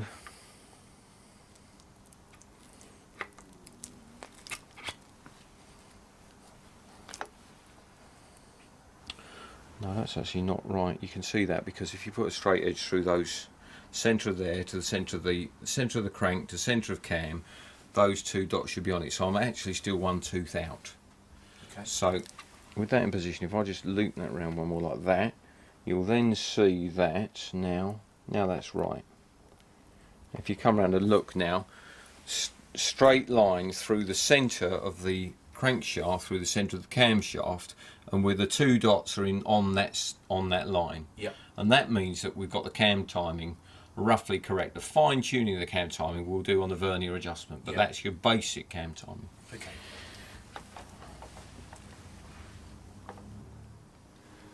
Now in fact, if you look here, we can illustrate that although I've countersunk those screws, I think really I haven't quite countersunk them enough, because you can see the bottom of the links on the pins on the chain here. It's very, very close to those countersunk screws. So I think it will be prudent, in fact, to remove this and countersink those just a shade more, because I mean there's a few thou clearance there, and you know, allow for a bit of chain whip and all the rest of it. I wouldn't like those to catch the screws, so in fact they're going to have to be countersunk further. All right. So I'll just back pedal slightly just to deal with that. At this junction, we could go one of many ways in what to do next. We need to confirm that we've got the cam timing dead right, and to do that I need to tighten up the camshaft nut here, and then move on to the you get the sprocket on and start measuring valve lift or cam lift. So I think what we're going to do is we'll tighten this nut up as much as we can. The problem is we can't torque this nut up completely, because at the moment it's not easy to lock the engine, and we can't do that really until we're sitting on the gearbox, we've got the flywheel on. So that's some way off yet. But what we really want to do is, while we're on the engine stand here, for our purpose it's better, you know, you'll be able to see it more easily if we assemble the cylinder head on the engine at this stage. So I think we'll actually put the engine on the gearbox about last off, which means we'll have to come back to tightening this nut. Now what of course we don't want to do is forget to tighten that nut. It'd be a very easy thing, you know, it's always dangerous. I have a general rule of thumb to myself, which is if you're going to put something on, tighten it up and finish that job. And if not, leave it off. But in this case, I do want that on there when we do the cam timing. So we will revert to a memory jogger. We'll take a post-it note, which will stick inside the lid of our timing cover, so that when we come to put the oil seal in here and fit that, if we write a little note here, nut, that will remind me that I'm a nut. Here we go, checking the cam timing. Now, need a few bits of kit for this. The protractor, the disc here, came with the kit. Came with the timing gears. I've just bolted that onto the front pulley with the front pulley bolt, so that's on tight and doesn't move. I've got a pointer here that points to the disc so I can read off. You can make one of those by any bit of bent wire, and just sort of bolt it through so it points at the disc. So that's very simple. You can just bend it down so it's pointing at the disc, and then you fine tune the disc. So the position of that isn't critical. You just move the point. Put it anywhere you like. Yeah, exactly. To do it. Yeah. Okay. Yeah. So it's just a quick improvise. Now the first thing that we're going to do is establish the top dead centre position. So moving the engine, you can feel it. There is top dead centre, and that that confirms my reading. I'm pointing at TDC there. Okay. Right, so that's the engine at top dead centre. And so what I'm now going to do is rotate the engine anti-clockwise from the flywheel end, which is its direction of rotation when it's running, and I'm going to observe the rise of that push rod, which is on number 1 inlet cam lobe. Okay. So we run that round, and we're just watching that rise and rise and rise and rise and rise. And what we're interested in is the top. And there roughly is top. So we'll zero that. Just twist the gauge to give us 0 at the top. Now we'll go back again to top dead centre, because you always want to approach this on your direction of rotation. Okay. Now what we're going to do is 10 thou short of max lift and 10 thou behind max lift. We're going to read the degree of engine rotation. Okay. We're going to read it before and after so that we can average those two figures to give us a precise moment of maximum valve lift, because there is actually slight dwell on the top. It actually stops on the top, so you can't observe the precise period. But if you take it before and afterwards, average the two, then you've got the centre of the period when it's on top lift. Okay. So now once again we're going to anti-clockwise from this end, observing the climb of the push rod, and we're going to stop on 90, and I'm going to try and take it to just 10 thou short in one smooth move, stopping there. That's it. So there we are. Stop there. Take it. Now I'm very careful not to nudge the engine. You don't want to jog anything at this stage, and read that off, and that's 89 degrees. So it's 89 degrees after top dead centre. That's just before full lift. Yes. And now we're going to go to just after full lift. Okay. So we continue. I'm going to move my head into position, get that, so I'm looking exactly at that needle, and I'm going to take that needle up to top lift and back again to exactly the same spot again. So I'm not going to move my position of observation now. From there up to top and back to there. Again, don't nudge it. And that's 120, 127 and a half, which is slightly splitting hairs, but there we go. Okay. And we add those two figures together. Our 89, 127 and a half, add them together, gives us 116 and a half, doesn't it? Sorry, 216 and a half. Divide that by 2, gives us 108 and a quarter. And we were after? And we want 108. So I'm just going to go and double check my figure, 108. I'm sure that's what is required. And it wants a tiny adjustment. We'll give it a tiny adjustment because we might as well get it right. Yeah, yeah. So 2 seconds. Okay, I'm just loosening the bolts for the vernier adjustment. And now actually, if you want to come in round here, Paul, I'll just show you what's underneath one of these bolt heads. It becomes much simpler when you see it. There's a slot there. So the plated part is what's bolted directly to the camshaft, and then the toothed outer wheel is the black part. And so you can actually adjust the sort of relationship of one to the other. So that means you can very, very slightly move the cam timing. You know, you can advance and retard the cam timing just by loosening these bolts and tapping it one way or the other. So so we are at the moment, ours is opening just we are maximum lift at 108.5 degrees after top dead centre, and we want 108. So we want it to reach maximum valve lift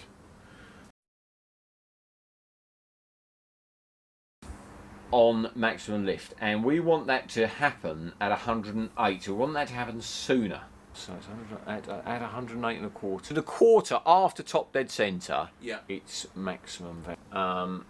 Just a shade. So we need to move the camshaft down top. Move the cam back. Which way do you go? So I think it's better just to go. I'm not actually sure which way I go. I'm going to be really honest now and say I'm having brain failure trying to work out which way to tap this. So I'm just going to take a guess. I'm going to go one way, and then we'll check it again. And if I've tapped it the wrong way, obviously, you know. Where are you measuring off the adjustment on the?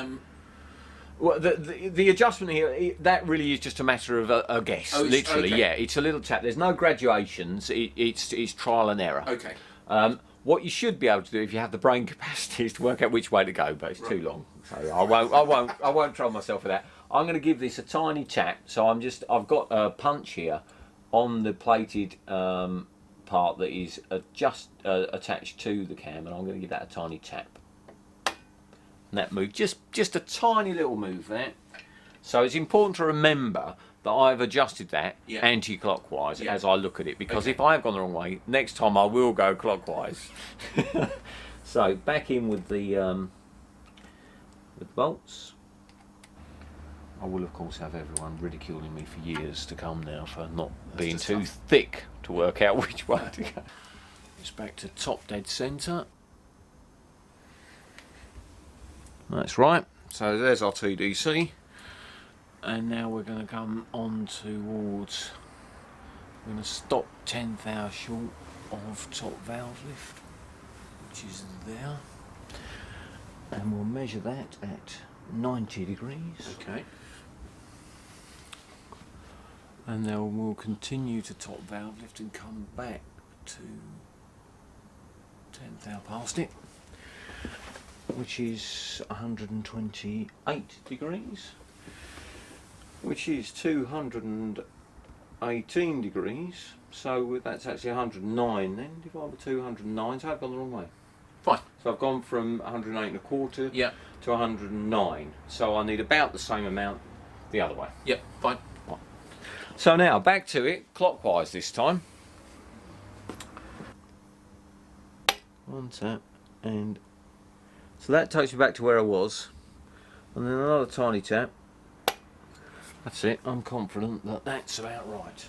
So we're going in, and we're getting rather nonchalant about this now. We know what we're doing now. Okay. So we're going to stop 10 thou short again. I don't like that, you see. I approach that in a bit of a jerk, so I need to just get that as a smooth sweep.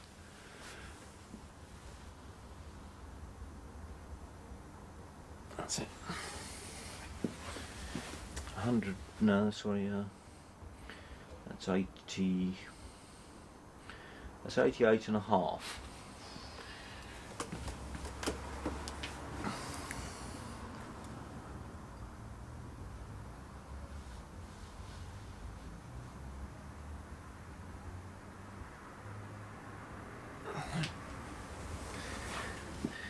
And that is 126,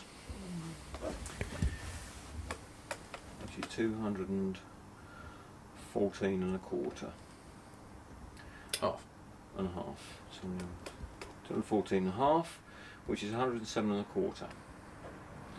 Now that's good, because instructions from Swifty, Mr. Swift himself, Yep. is we should be going for 108 degrees. And if we end up at 107, that's okay, because when the chain stretches in a bit, as it probably will do, that will slip too, that will become 108. So at 107 and a quarter, I think we can say, that's better than good enough. I think that's clock on.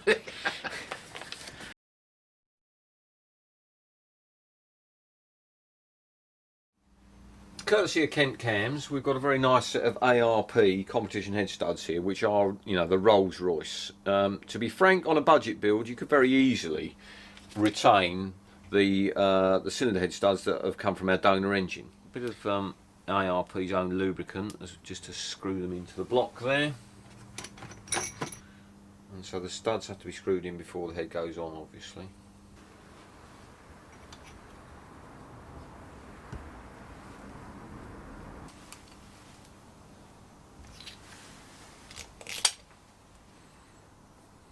This is the real deal. This is where, you know, everything in the A series engine is unlocked. You know, the cylinder head has great potential. You know, it's very, very receptive to modifying. Okay. It's a sort of ancient art almost. It's well proven. And we sent our head casting down to Richard Longman, so it's extensively ported. Bronze valve springs, bronze valve guys, double valve springs. It's a fully worked head.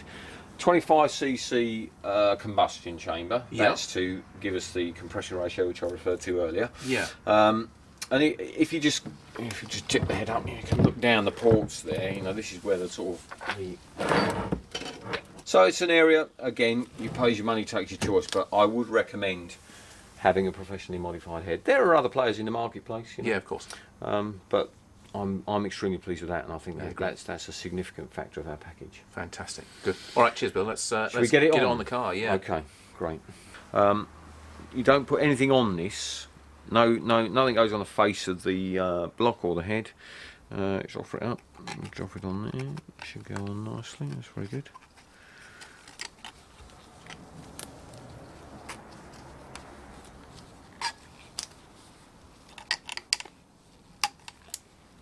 Push it down patiently.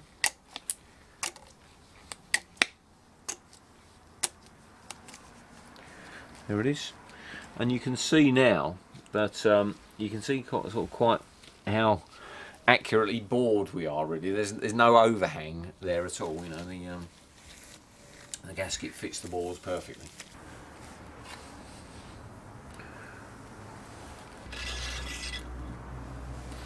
There she goes.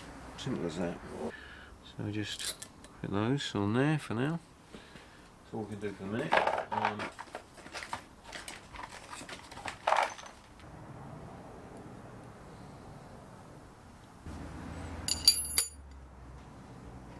Okay, there's the rocker set built up, so we can put these on the engine now, and it's probably a good time just to explain the basic principles of building it up. What you're supplied with in the kit is the 8 roller rockers, the 4 posts, and the thick wall rocker. But you have to build it up yourself, spacing them correctly. Number 1 and number 3 cylinder are served by right-hand offset rollers that they line up perfectly over the top of the valve stem there. So that's a good way of double checking, really. Yeah, exactly. Yeah, you just need to look before you bolt them down. And number 2 and number 4, they use left-hand offset rockers, and so you can see the roller there. The roller is there it rolls. It's offset to the left, and it just sits perfectly over the valve tip. Okay. You could use solid spacers in there if you wish, but you've got to machine the length of them exactly. So I've just used the original springs as the instructions that came with the rockers suggested. Yeah. Very sensibly, all 3 of the rocker posts that can occupy that position are drilled to accept it. So there was a time when you had to select the right post that was drilled to feed the oil up into the rocker shaft, but in fact they drill all 3 of these now, so that you can't select the wrong one. The middle 6 are controlled by the springs, so there's no kind of sideways movement. Okay. What you probably noticed was that the end ones, I've just chosen a number of washers to take up the slack there, but without tightening up the actual rocker itself. Okay. So, this is the best part of the job. We're screwing together a masterpiece. Yeah.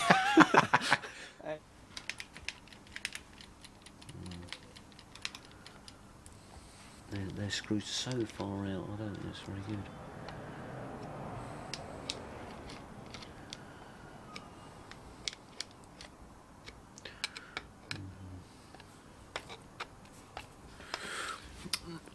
We've actually come up against a problem here, which is in fact not an unusual one, but something which you may well encounter yourself. It's not highly likely, I think, that you will. And that is to do with the sort of dynamics of the way the rockers are going to work, given the package of components we've got here. And specifically, the adjuster screws, whilst we can achieve the required 15 thou valve clearance here, rocker clearance, in order to do so, we've screwed the adjuster screw almost right out, and when you look at it, the rocker itself is leaning right back, and the push rod is sort of right up inside the alloy housing there, which is really not desirable. much preferable to have it like this one, which we screwed out, and you wouldn't have a proper clearance on this. But that's the kind of setup you want, where you know the adjuster screw screwed a reasonable way into the housing, so the ball, you can see it poking out the bottom there. That's the kind of dynamic. The reason for this is we've taken 25 thou off the top of the block. The face of the head's been skimmed, we're not sure by how much, and the top of the head has been skimmed as well to sort of return it to new looking condition. So by removing material from all those three faces, it means that the rockers have gone down further and puts us in this position where, you know, it's just not quite right. So what we need to do actually is take the rockers off again and space them upwards. Now spacers are available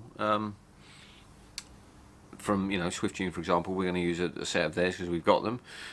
So we're just going to space the rockers up using a 100th thou spacer, and that should then bring us back to sort of mean position, mid position for rocker adjustment, which will just kind of look nicer, feel nicer, and put us back where we should be.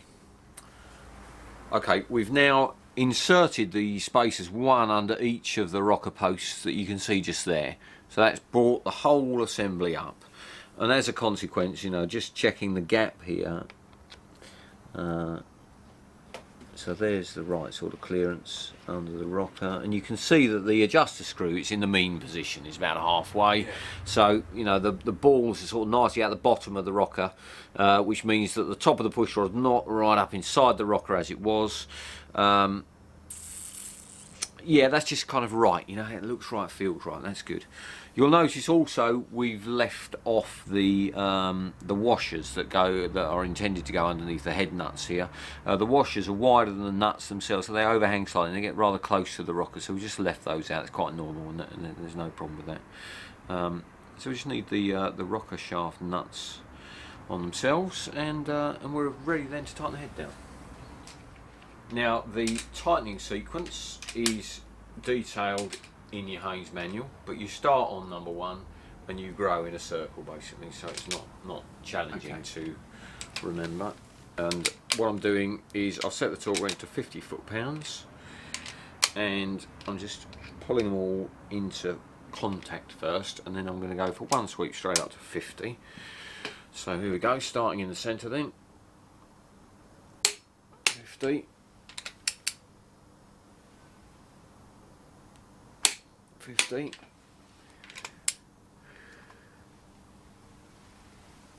50.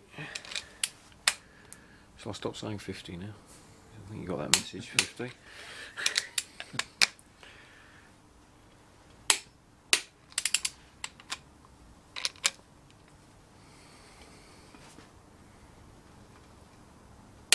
Oh, you had to fall over backwards for that one.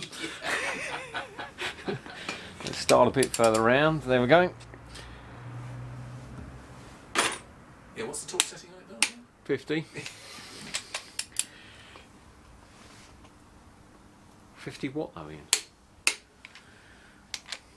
50 watts? Not 50 watts. 50 foot-pounds. Yeah. So there we go. 50 on the 9. Yeah. And we'll just double click all of those. It says it in the manual, and I've never really understood why, but I'm a dutiful type that obeys instructions. Do the Cooper S N2, the extras, do them last. Right. So this one, 50 as well, that's just a normal stud.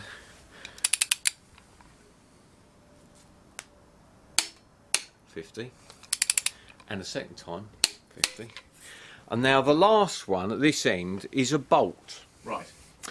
And it's important to note that when the block is drilled and tapped, it actually breaks through into the water jacket, which means that when you need to install this bolt, you don't put it in with grease, you need to put it in with a lock sealer, with a thread sealer, so that it stops any water or the water in the water jacket from coming up that bolt, which can and does happen. So that bolt has to be thread sealed. Right, wind the torque wrench up for that final bolt. 25 foot-pounds, not a great deal. And we've got thread lock on the thread itself and grease under the head to eliminate the friction, and there goes your 25 foot-pounds. Job done. The rocker studs, or nuts rather, are tightened down to 25 foot-pounds as well.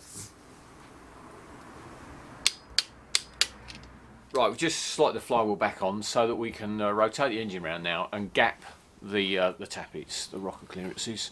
So if we just crank that round until we start there, we've got number 4 and number 7 down. So feeler gauges, we'll set these to 15th thou. When number 4 is down, you adjust the gap on number 5. It's the rule of 9s. So 4 down, adjust 5. 7 down, adjust, guess here. 8, 9, 2. Well done. Hey! That's it. Don't test That's me on it. the Hey, maths. Christ almighty, there'll be trouble. dived in on you somewhat there, really, but Yeah, not you supposed to do passed the test. So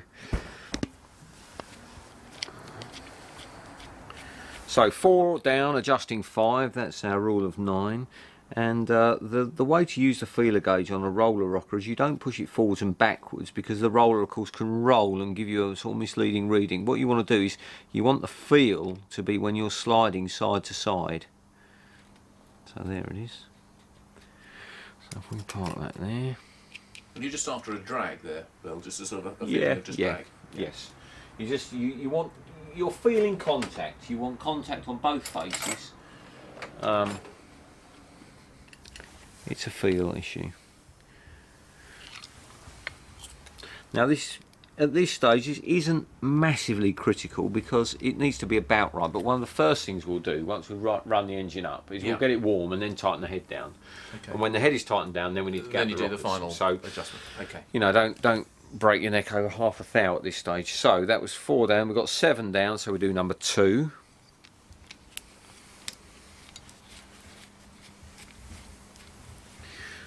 And the roller into contact with the tip of the valve there, and you can just feel that there.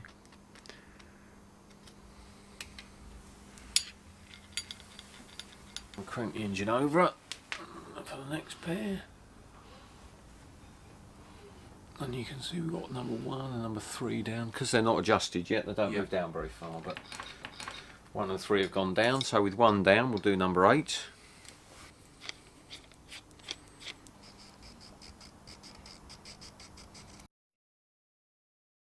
So 3 down, do 6. Over further. So we've got 1 and 2 and 5 going down there. So with 2 down, we'll just 7.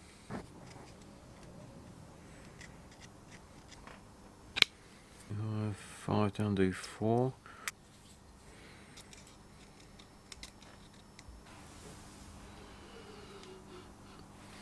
6 down, we'll do 3. There's a little issue. See, as we've tightened down the cylinder head studs now, remember I talked about the spacing of the N2 rockers? As that's all pulled down, this one's just slightly tight. Yeah, so I'm going to take the split pin out. I'll have to use another new one, and we'll look at revising this spacing here so that we ensure that it's free. Okay, we've just selected a thinner washer to go in there, and now you can see that the rocker is actually free as it needs to be. And we will just actually, once we've adjusted this one, bring the other end up to where it's free, you know, and it's rocking, where it's free, and there's the gap there, just to check that that's free as well. So there we go.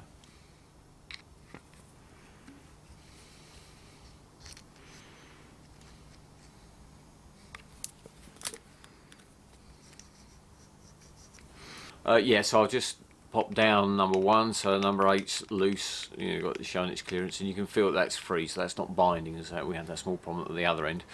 And it's just an opportunity now with them all adjusted. You can see, you know, we talked about having the adjusters in the mid-range, mid-position, you know, and there they are. The balls are sort of nicely out the bottom of the housings. Push rods are sitting in there nicely. There's no danger of you know, running into any problems with that, I don't think. So there's a solution to that small issue. Yeah, we've obviously got clearance everywhere. It turns over nicely. There is more friction to feel now because, of course, as the engine turns over, you've got to compress all those springs. But it's still turning over very nice indeed. And yeah, we're at the point really where we're ready to get the gearbox in position. This gearbox has been in here for about 3 months really. I've been turning it up and down. And if you compare it to the state of the one which we sort of stripped, you'll realise how nicely this is cleaned up. So this is just a sort of final wash off everywhere. Okay, Ian, this is exactly as it came from the Metro engine. It's been washed out. Yeah. Washed it out in the wash tank there. It's by no means mint yet, but you know, the worst of all, the grime is off. And I'm just going to rip it to bits now, literally, in order to clean bits up properly and identify the parts we're going to change.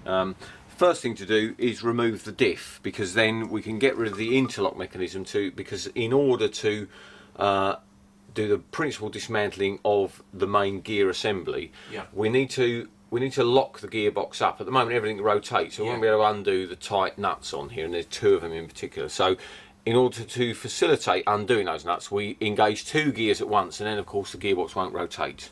But there's a very clever interlock mechanism in here to stop that from happening accidentally on the road, because of course you'd come very rapidly to a halt. Yeah. So I've got to disable that first of all to engage my 2 gears. So diff out, which is all just, you know, kind of dismantling away. This is all in accordance with what the Haynes manual tells you to do. So it shouldn't take too long.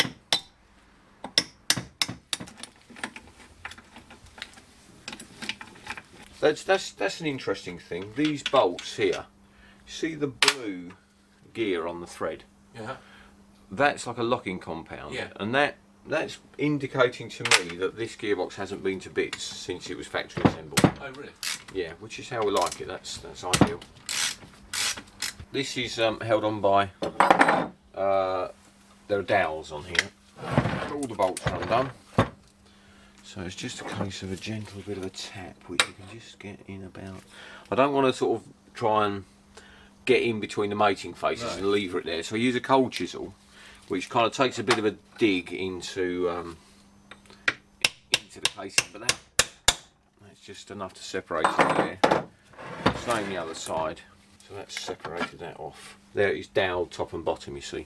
So I've ended up with a little divot in there and there, but that's not going to affect the mating faces, so that comes off easy. So there's the diff. Lift out. Now we're going to service that and put that back in, and straight away that's going to go again, no problem, with some service components. So that's that bit. Here's the deal where you engage the gears, and it's quite interesting to look at this. This is what your gear lever collects to. So you can actually look in the back here, and it's a bit grubby at the moment, but you can see the selector. You can see by moving there, we're attempting to select either 3rd and 4th gears there, and we've got 1st and 2nd there, and we've got reverse down there, and there's a spool here which interlocks through all of the selector forks, so that you can only engage one at a time. We need to disengage that so we can in fact get 2 in at once. So that's a matter of, it's a bit of a fiddle, and that will. Okay, so I'm just going to drag this little sleeve out which interlocks, so we'll put that in. That's the thing, Bill, that actually stops you engaging 2 gears at once. Yes, this will now allow us to disengage that spool as easily as that. Here we go. And any moment now we will be able to stick 2 gears in. Does it matter which 2 gears you're doing, or are you doing specifically 1st and 2nd or 3rd and 4th? Or? No, you can't put 1st and 2nd are on one hub, so you can only select one of those. So we'll put either 1st and 2nd with 3rd and 4th in at the same time. Show you that in a moment. Okay. There we can select the gears like that, and what I've actually done is to spin that around like that, so you that spun that's it out now, of the way. That's completely out of it, which means that these can move. Both of them can move at once. Okay. Take the roller bearing off the end of here. Now it's retained by a circlip, which we'll remove first of all. You need circlip pliers for this, but there we go. That's that off. And now I dare say there probably is a tool that pulls that bearing off without dismantling it, but I haven't got that, and what I always do is pull the individual rollers off of here, so I'm in effect going to take the bearing to bits. Very straightforward. Just use a pair of long nose pliers, get hold of a roller at a time, and just lift them out. That's a plastic casing there. I just don't want to drop them. take those out one at a time. With all of those out, then the plastic cage comes off. Put that in your little box of bits and keep all the rollers. And now one of the nuts that we're going to undo is this fella underneath. So when we undo that nut and unwind it off, it'll actually push that bearing race off for us anyway. It's just a kind of easy way of getting that off, I find. There's a lock tab to knock back there, so we'll do that while we're here. This is all a bit hammer and chisel again.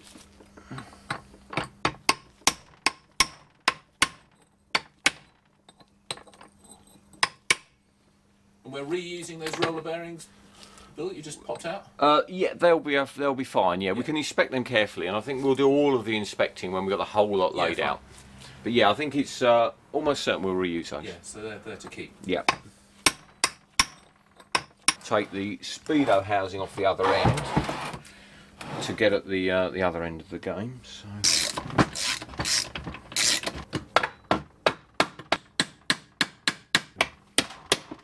And then there's a lock tab on this big front nut here, which we'll just tap back.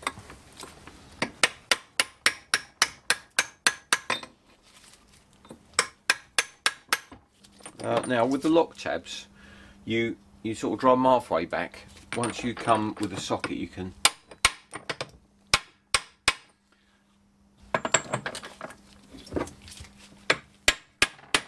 now we need to engage 2 gears. Just a bit of screwdriver abuse. I'm going to give that one a gentle tap that way, which will put that in 3rd gear.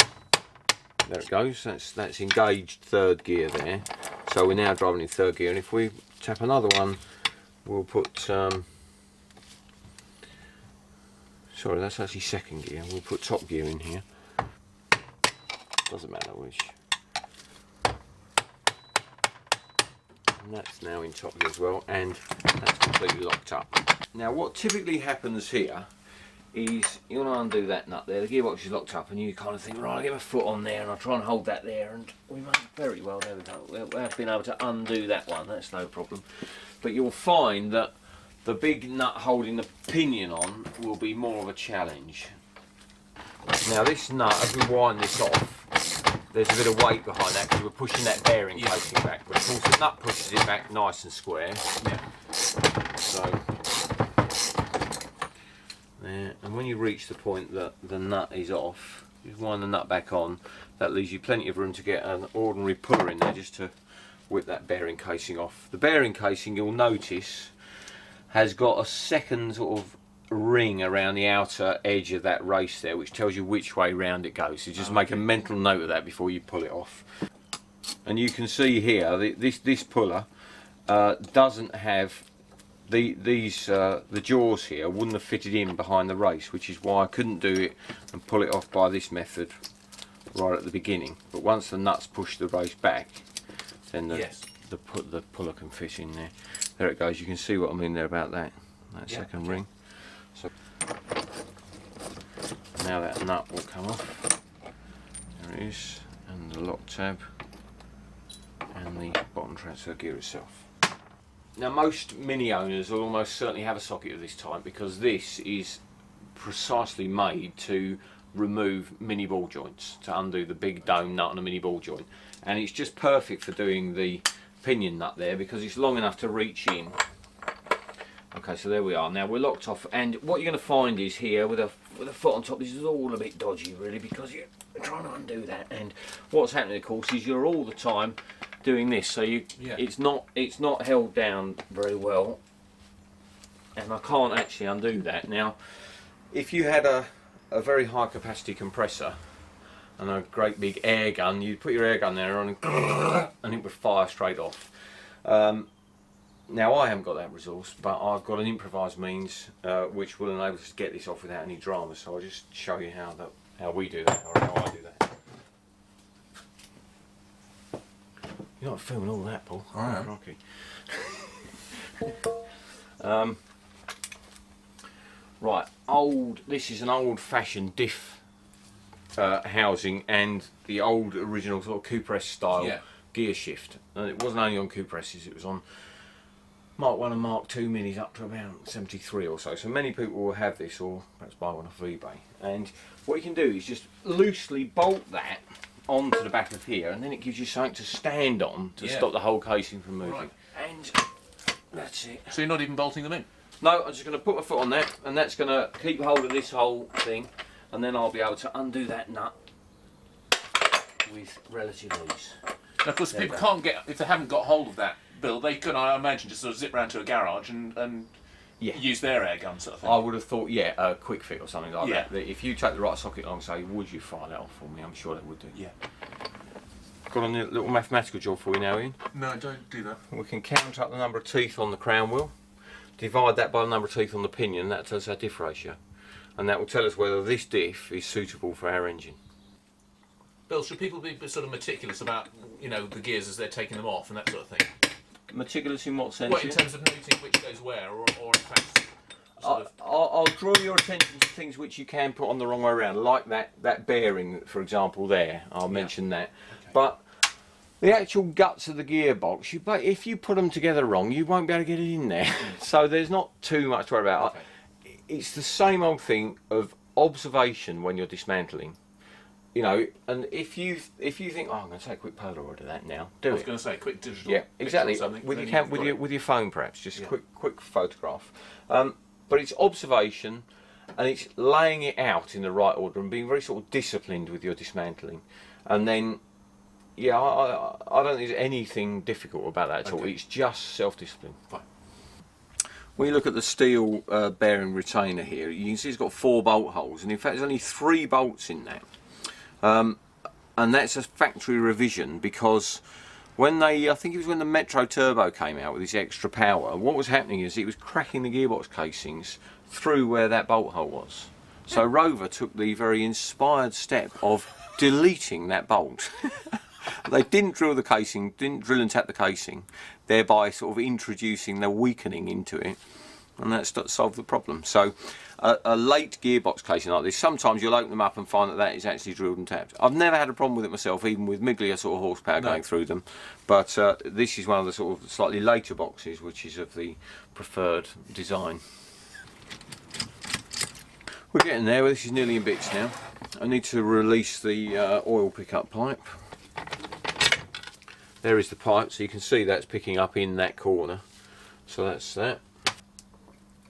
All that together and bring that out, being careful not to let that ping off into the distance. Proper tool for the job is essential there. It's one of those kind of things you can't, there's no way of improvising. Right. Right, next thing is we'll slide out the lay shaft, which, because we take that interlock tab out, that will just slide straight out now. So there's the lay gear with its bearings inside. Don't try not to drop them straight on the floor, so I'll just put that in our tray over here and pick up the thrust washers for the lay gear there, and that now allows us to lift out the mesh filter that sits in the bottom of the gearbox casing, and that's there, and that's where our oil pickup pipe sat in through that hole, so you can see that, you know, there's that sort of filtration, so any sort of broken bits, teeth or anything, you know, if you have a failure like a tooth from a gear is shed, it doesn't get sucked up by the pickup tube. Next we can slide out the shaft that holds the reverse gear. So that slides out. There it is. And then with my other hand I had hold of the reverse gear. That comes out. It's worth noting, it's very easy to try and get this in the wrong way around. It won't work if you do, but that's the way around it was in situ, so just make a mental note of that. I'm remembering the just the simple appearance of that and the way it was set in there. Simple. If you don't have one of these, Bill, difficult. Something I have managed to get these out of here before. Well, if you come up here, you can try and get a drift and sort of drift the bearing out from behind, but it's just ever so easy with a slide hammer, and these are inexpensive. You know, everything's so cheap to buy now. You know, Machine Mart sells most of these things. Well, I'm phoning that eBay. You know, I mean, you're not talking about a lot of money. No. It's the same old thing. You're doing the whole job yourself. Invest a few pounds in some tools. So, slide hammer will just knock that out. You can see it takes a bit of pulling out, and it's actually just dropped the bearing off there, but the bearing belongs in there. Okay, I've just put each of the hubs back in neutral, so we are in neutral here, and when tapping to loosen up the main front bearing here, well, you must be in neutral. What you don't want to do is overthrow and pop the synchro hubs apart. So we're back in neutral, and with my soft mallet, gently on the end of the main shaft, I'm going to give this a little tap.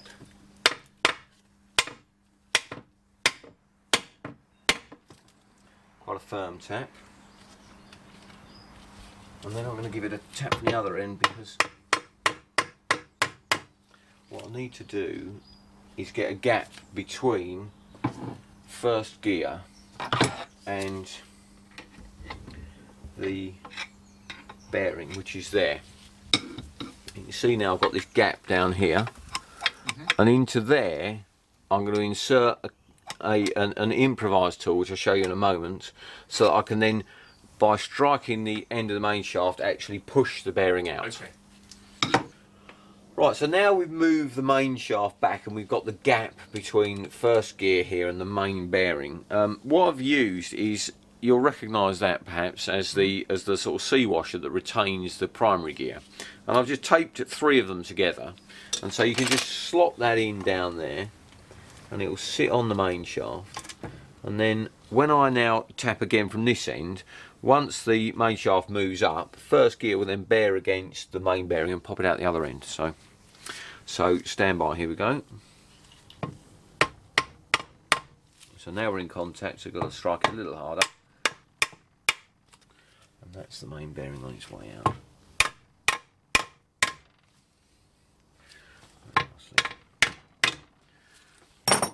Okay, and now I'll just swing that round. You can see there with a little pull just about there. That's the main bearing, which in fact has failed. You can see that the cage here is broken up, and we've lost at least 1 ball, so we'll replace that. But there we are, still working just about, but in a state of deterioration. And then, you know, I suppose the moment of truth really, the whole main shaft finally lifts out, and literally does just lift out. I'll get my hands out of the way so you can see what I'm doing. There it is. Try and keep hold of all the bits end to end. There we are. There is the sort of, you know, main cluster of gears. Yes.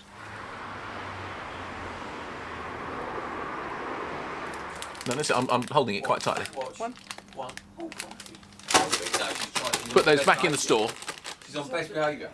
Okay, and I'm going to remove, in fact, I'm going to get everything out of the casing so we can say we've got it absolutely bare. So to remove the selector forks, you need a centre punch, preferably with like a drift here with a little, I was going to say tit on the end, probably shouldn't say that. But that engages in the roll pin there, and then you can drift that down.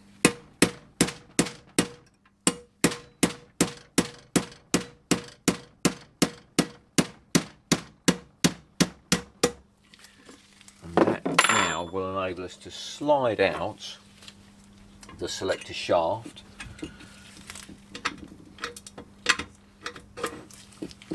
That is the shaft on which the selector forks slide when they move to engage the gears. So there's the shaft. The pin dropped into the bottom, but now you can pick out the 2 selector forks. There goes the 3rd, 4th gear, and there goes the 1st, 2nd gear selector forks. Retrieve the pin. That's there. And then all we have to do is unbolt the little horseshoes from the bottom, and then we really will have got everything out. I know you're only joking with the Vizard bit. Stop laughing, this is very serious business. Right, I'm going to unbolt the horseshoes out the bottom now. And presumably one of the reasons for taking these out, Bill, is so that we can just clean what I can see is sort of, you know, a small amount of sludge almost at the bottom absolutely. of the gearbox. Yeah, the only way you can get all this lot out is to remove everything. You'll have a bare casing. We can inspect the components, and you'll get a better understanding of how it all works when everything's removed. Right. So, complete job. I mean, from a racing perspective, if you have an engine failure of any consequence, bits of debris fall into the gearbox, and then the gears serve to fire them out through the casing. So it's not a frequent occurrence, but it's also not infrequent that you have to change the gearbox casing. And when you change the casing, obviously you've got to have everything out to swap all the bits over. Yeah.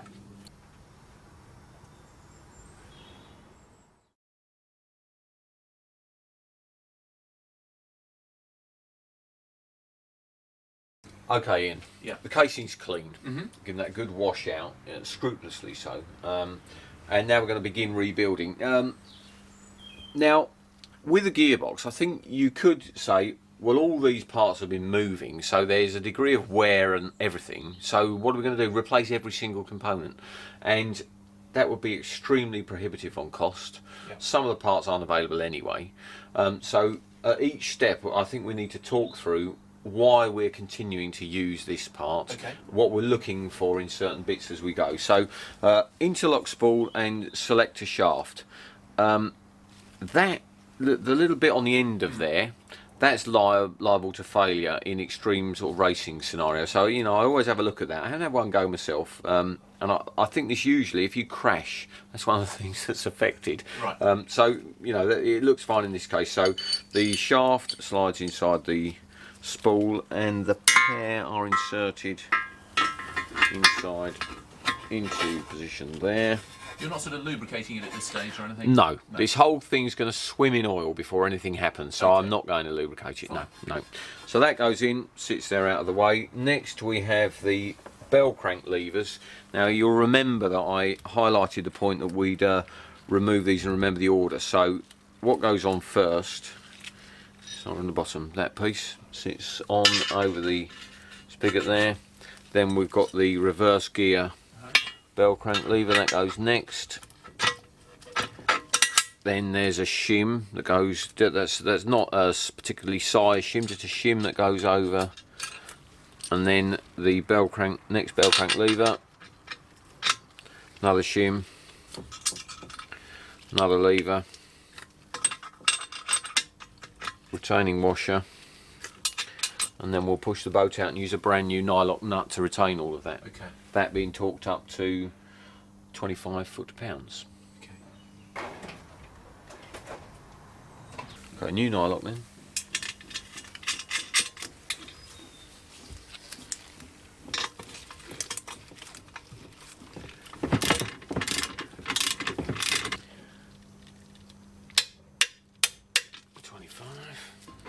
Prove the theory by interlocking the spool there and making sure that we can move all those correctly.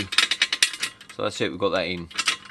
Okay, the next thing to put back in is the selector forks, which sit on the selector shaft. Now the selector shaft, that can fail through the where it's drilled there. That can actually break into two pieces. Again, in a racing situation, these components are all liable to much more obviously horsepower going through them, but there's a lot of vibration as well. So I think it's unlikely they're going to fail in a road situation, but for me it kind of directs me as to where to look for. So the selector shaft, we'll put that in from this end, and then the third, fourth gear selector fork has the pin, it just sits in there ready to be tapped in, and then we'll thread the shaft through the fork.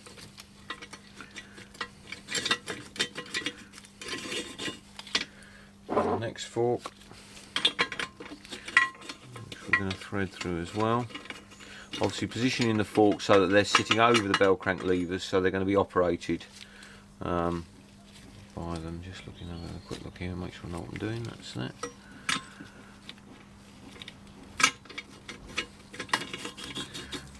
And again, for the person that's not familiar with how these things go, this is where having a good look before you take it to bits and committing it to memory, if necessary committing it to a photograph, this is when it will serve you well. Yeah, notes or drawings, whatever it takes. Yeah, I mean, I've done this loads of times, so you know, you just kind of, oh, I was holding that selector fork in the wrong way round, but it quickly became apparent as I realised, oh yeah, that's how it's going.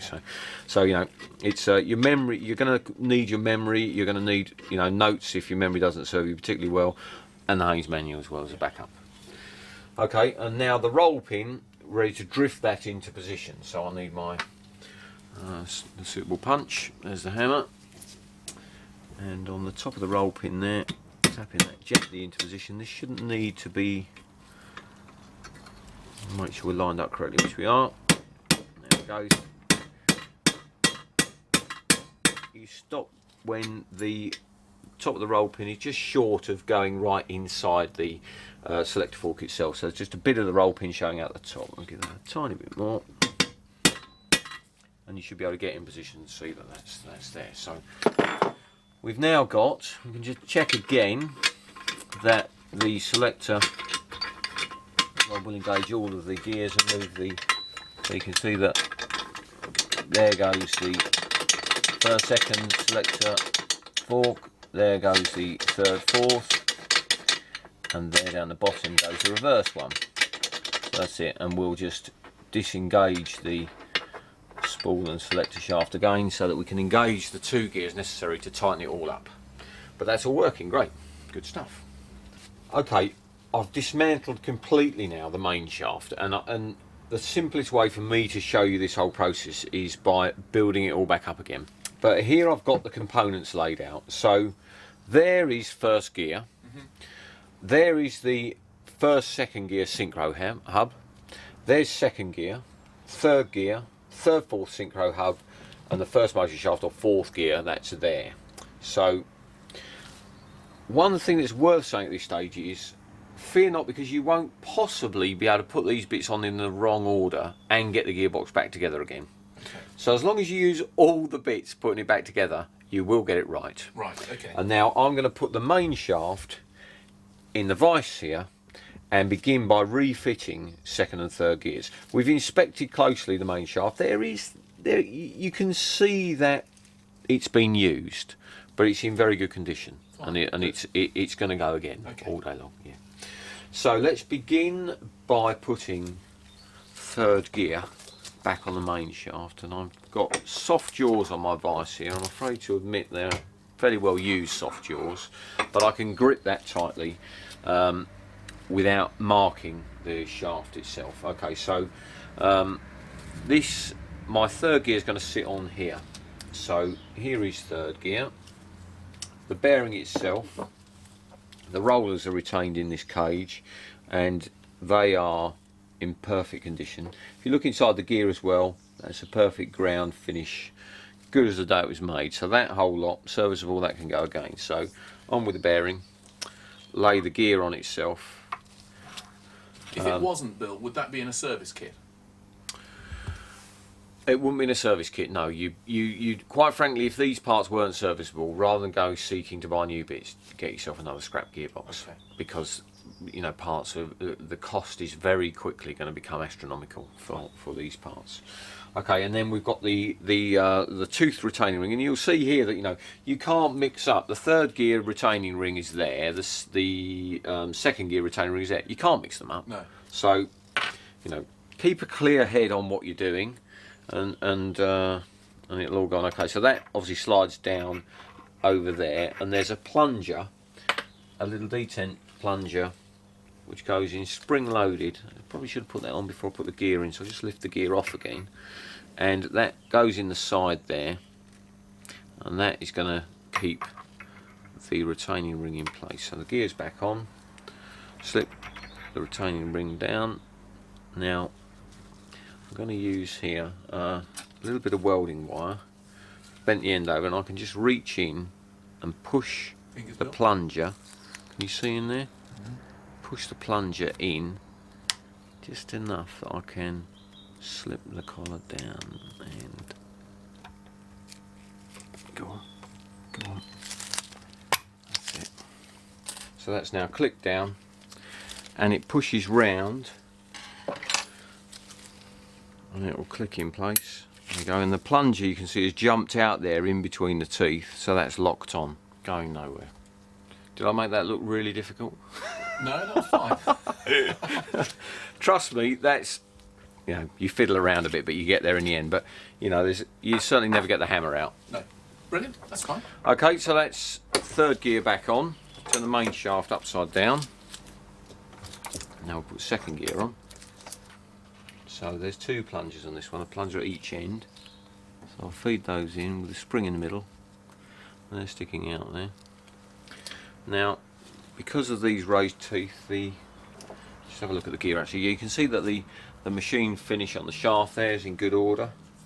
The internal finish of the gear itself is immaculate, and obviously if those 2 are good, then the bearing is going to be good, because anywhere on either surface would transfer. But you just have a quick look there, that's absolutely spot on. So just spread that round and ensure that that's just sitting there nicely, and then we can slide the gear down.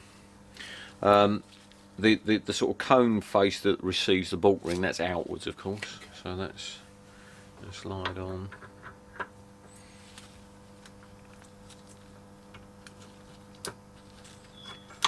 There is, that's sliding there nicely. Now what they did here is they put a hole either side for you to reach through the gear, so it's much easier to depress the plungers. And that's down. That's kind, isn't it? And then you click that down, and again it wants to twist round so that the plungers pop out. They put a little groove in that for you to grab hold of that, twist that round, and then you heard one plunger pop out a bit further and the other one pops out. So both plungers are engaged, gears locked on, job done. Okay, that's the trickiest part done. Yeah, good. You'd always use new bulk rings. If the time when, you know, a classic sort of mini, you change down to second gear in a bit of a hurry and you get that crunch, well, that's when the bulk ring is worn. The teeth on the inside here begin to wear, and these sort of slightly sharper, newer bulk rings. So we will set aside the 4 that were on the car, and so the bulk ring just sits over the face here, and you can see that's a sort of quite a tight fit on there, and also it doesn't push right up against the gear itself. And if you put an old bulk ring on, you'll see that it sits up quite a bit further. So that's exactly what we want. New bulk ring on there, and now we can put the synchro hub that operates first and second gears, and that just slides on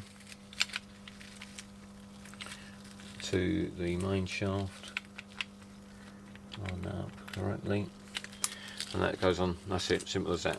Obviously the bulk ring sits in there, comfortable. Then we'll have a new bulk ring on first gear, sit it over there, and we'll just put there's a retainer, like a sort of a bush now that slides on to the main shaft, pushes up, and that's going to carry the bearing for our first gear. So let's put that down for a moment. Pick up first gear. Okay, look at the inside. You can see that, you know, the sort of ground finish of the inside of that gear is in perfect order. The bush itself's good. The bearing obviously is the same, so that slides on. And then pick up the gear. New bulk ring on the gear.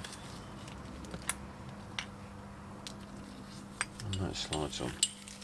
So we've got first gear on the shaft as well. Now at the other end, so we'll have a new bulk ring for our third gear. Just sits over the face there. Are you able to see what I'm doing here probably? Yeah. There goes the bulk ring. Synchro hub. Slide that on. Okay, that sits in there. And then you want the final new bulk ring for the first motion shaft, fourth gear. And that will sit in there. So that's our sort of complete assembly that we've got to get back in the gearbox. Fantastic. There it is. That's good.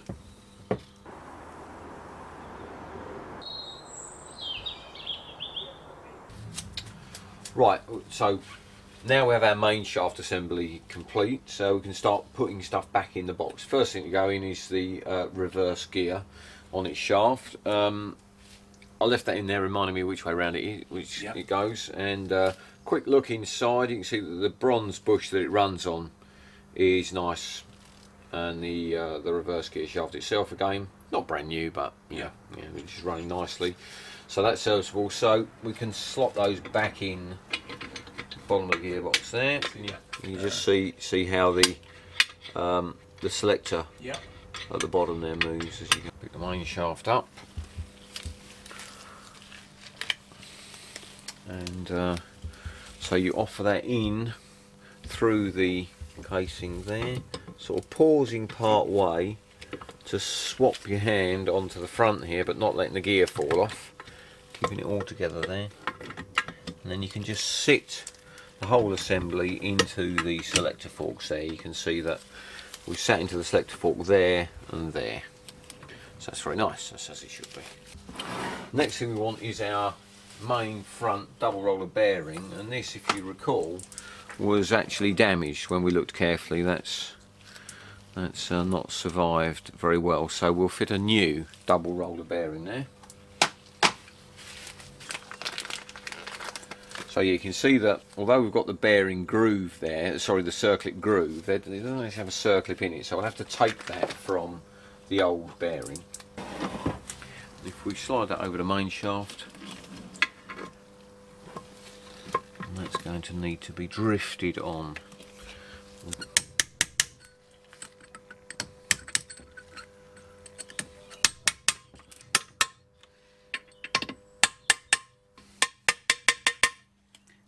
See, get it right. Okay, first motion shaft then, in effect fourth gear. The end of the main shaft, the ground finish there, the bearing that sits on that, the shaft itself's in good condition, so too is the bearing, so I'll slide that over. The ground finish inside the first motion shaft is good, so that's all fine to go again as it is. We've got a new bulk ring here on the gear, and the bearing here, main bearing, that's in good order, so we're not going to change that. So we're ready to put the first motion shaft back in, and that's, you need to sort of feel it to make sure that you've engaged properly on the end of the main shaft with that little bearing that we saw earlier, and then just a little soft tap, start it on its way.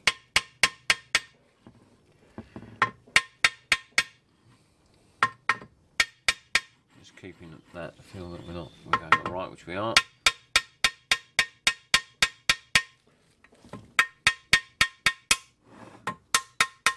That's it, that's all the way in now. Circlip, Ian. Yeah. You need good circlip pliers for these. It's a very strong clip. Yeah. If you sort of slip out of here once with your pliers, you kind of take the inside edges off, and then you're forever slipping off the thing. So you don't want to be messing around too much. This can go wrong. I've got, you know, a very substantial, nice, good pair of 10 tool circlip pliers which do the job perfectly. You know, so it's another tool that you're going to buy. You won't use all that often, but on the occasions when you do need it, you need one that does the job properly. So I've got my pliers on there to squeeze it up tight, and I want to squeeze this up right up so I can slide it all the way in one go. I don't want to be firing off with it too much. So here we go.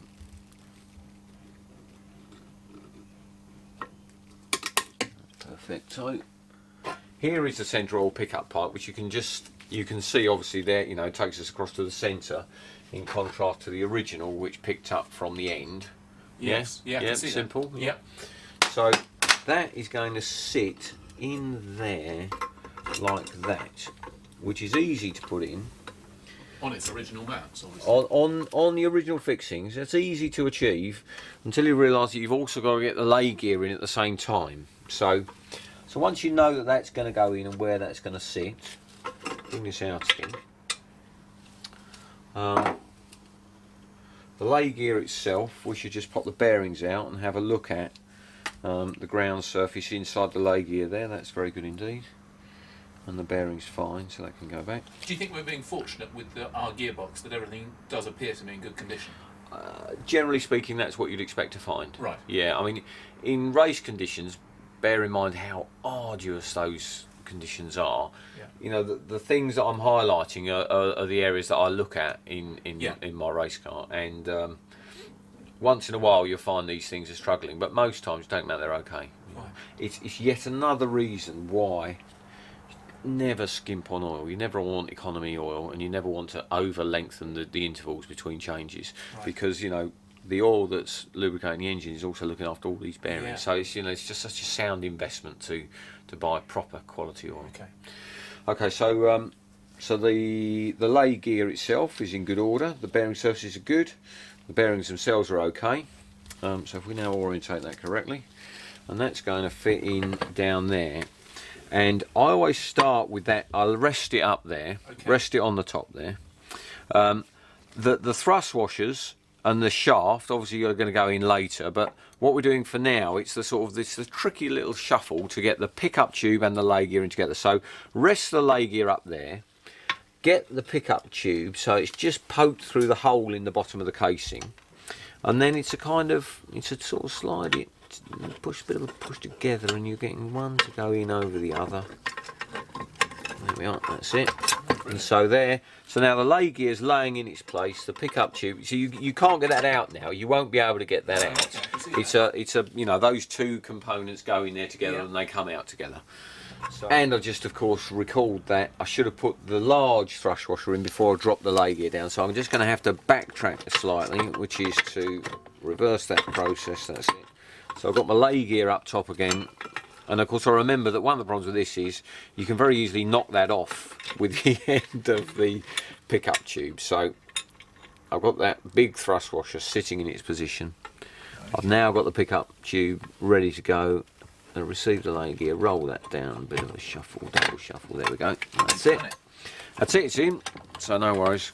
You've got to pick up the first thrust washer, go through that, and then it's just here we go. That's it. And then at this end there's another thrust washer which you can fit in at the end of it all. He says, that's it. Pick that up as the shaft comes through. If you've got an alignment problem there, you can always reach through the back of the hole, which is with a small screwdriver like that, just to lift the thrust washer into the right position. Okay, what I want to do now is just put the pinion on one end, the bottom transfer gear on the other end, tighten those up and pull everything into its right place. Diff ratio wise, we've counted up here, we've got 62 teeth on the crown wheel, 18 teeth on the pinion. 18 into 62 is 3.4. That would be a very nice diff ratio for driving the streets. If you wanted the motorway cruising, maybe try 3.1, but 3.4, that'll be lively. Let's get that on. Reuse the lock tab, and we'll just bend over a different section of it to what was used before.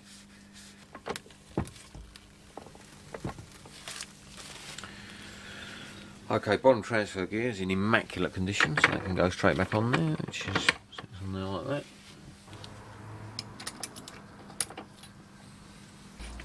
Okay, so that's ready to go, and just before we take it off the bench, we'll now engage once again 2 gears in order that we can torque up these 2 end nuts. Back on the floor now with the box. I've, as you can see, slid my stabiliser system on so that I can keep a tight hold of this while I torque up the nuts. Both nuts 150 foot-pounds, so that's extremely tight. And you may need to acquire the use of a high range torque wrench. Some torque wrenches don't reach 150, but you do need to get this right.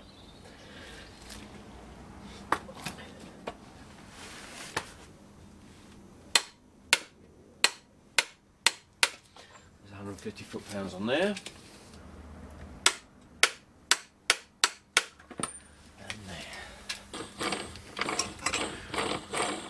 Very good indeed. Slot on the underside here of the lay shaft, I'm engaging the locking tab into that slot there. That's it. And then further engaging it into the slot in the reverse shaft there. And the nose pushed together, and the bolt hole there lines up perfectly for the main bearing retainer, so that's got them, and that stops those 2 shafts going anyway. Main bearing retainer, you just offer it up into its little slot there, and you can feel there that it's pushing against, or I'm holding it against the main bearing. Now what we're seeking to do is to measure the clearance between the carrier, the main bearing retainer here, and the casing itself. And I've got a 6 thou feeler gauge there, and that That is just it's a tad less than 6 thou because I'm having to bully its way in there, but yeah, there we go. So I'd say that's probably 4 or 5 thou, that gap. So we'll just change feeler gauge to confirm that feeling. Set of feeler gauges is essential, of course. I'm sure most mini fans will have such a thing. You're also going to need really a micrometer, because in a moment we're going to have to select a shim of suitable clearance to make up the gap that we've got here. And that's and that's a 4 thou feeler gauge. It goes in there very, very easy. So I'm calling that at 5 thou. That's a 5 thou clearance there. So for a 5 thou clearance, we want a 5 thou shim. If that's not the right shim that we need, Bill, they come in a kit. Do you buy them as you need them? You can buy these individually. What I've done is every time I've ever taken a gearbox to pieces, I've always kept the shims that come out of it, and then you've got a stock of them. If you're not in that position, you'll be able to buy them individually. Okay. So we want about 5 thou, and that shim is fantastically 5 thou. So How fancy that is, brilliant. yeah, that's great. We will go with that. So that shim does our job. So now you lift the bearing out again, position the shim under that locking plate, the interlock plate for the reverse. I'm just going to have to ease it out slightly so that I've got a bit of clearance there. So that goes underneath that locking plate that we inserted between reverse and the lay shaft. Push that shut now, so that's in about the right place. There's our bearing retainer, and all we want now is a set of bolts to hold it in. 18 foot-pounds for the bearing retainers.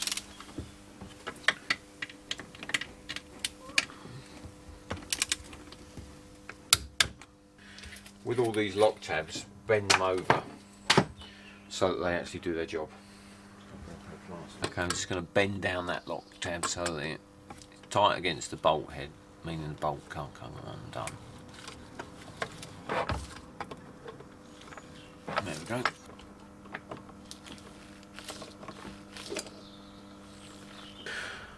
Okay, I've got the diffing device now. We're going to give this a rebuild, which is essential for our 100 horsepower engine. Now, the bearing here, as you can see, I'll just leave this off. Using a screwdriver, I'll lever the outer bearing race off. Put that over there. And then you can lift the carrier with all the balls in, which will all fall inwards. Oh no, they didn't, that's good. So we'll put those to one side. And then the inner race can stay on the crown wheel, which is fine. We need to tap back the lock washers and undo the 6 bolts to withdraw the crown wheel.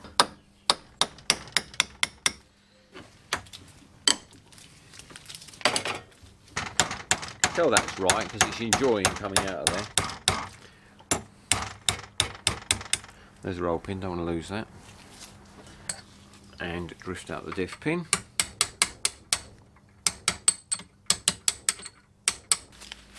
You can see where the planet wheels run on the diff pin, and that's actually marked up. There's a fair bit of wear on that. So a new diff pin and planet wheels would be a good move.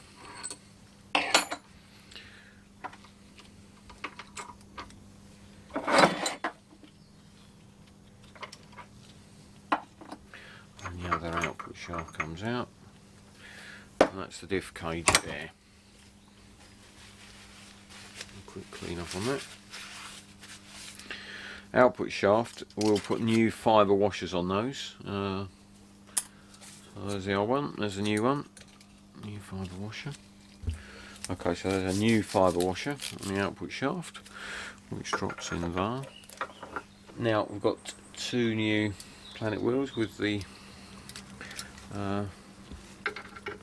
backing washers. Go in there.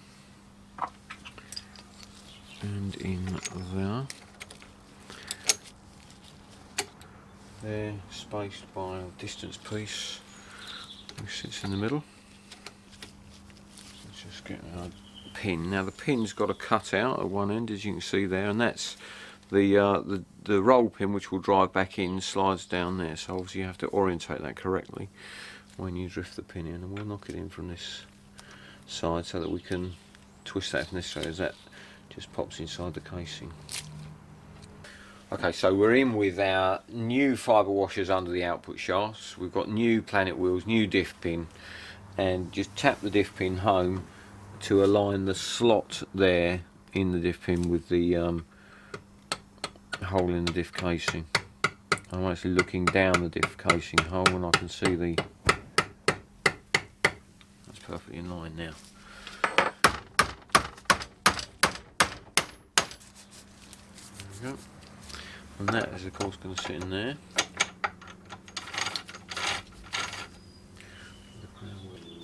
Now the crown wheel has got a bronze bush in it, same as the diff casing. And as you can see there, exactly like the diff casing, the bush is in perfect condition. So we can go again with that. Now I always like to put this back on the same, and you can see the mark there where the diff, where the roll pin went, so I can actually put that back on exactly as it was. Well.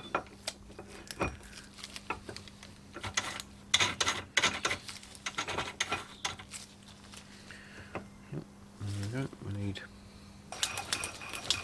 We've had the whole diff together twice now, and it's too tight. It's like, you know, we've built it up with the new parts, and yeah, it's a real struggle to turn it, if at all. And whilst there's an argument that, you know, a tight diff is desirable and is going to run in, you know, within a mile or so, I'm just not happy. My mechanical sympathy tells me it's not right to put it together as tight as that. So we've had a little look through here, and certainly the new fibre washers are a good bit thicker than the ones that were in there. So we've tried it with the original fibre washers, which are in good condition. There's absolutely no reason to discard them, and in fact I think we're going to conclude that we'll put it back together with the original fibre washers. Okay, we've got the diff back together now, and it's about right. It feels good. So we just torque up the bolts that retain the crown wheel. Set this to 50 foot-pounds.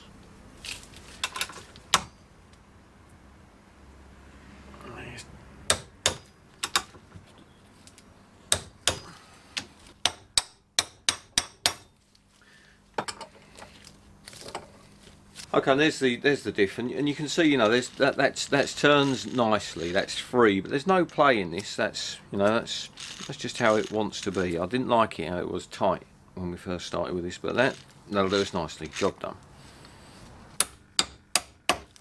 There it goes. Will do nicely. And that's good, so we can just put this on there. That'll do nicely. So that diff's ready to go back in the box. Okay, so we just need to re-engage the spool and the selector shaft, which is a bit of a kind of fiddle there, and by moving each of the selector forks we should be able to get that to engage all of them. There we go, let's just bring the reverse one into line, that's it. There we are, and it's probably prudent now just to stick that through there and select each of the gears to see them go in for peace of mind. So there's second, there's first.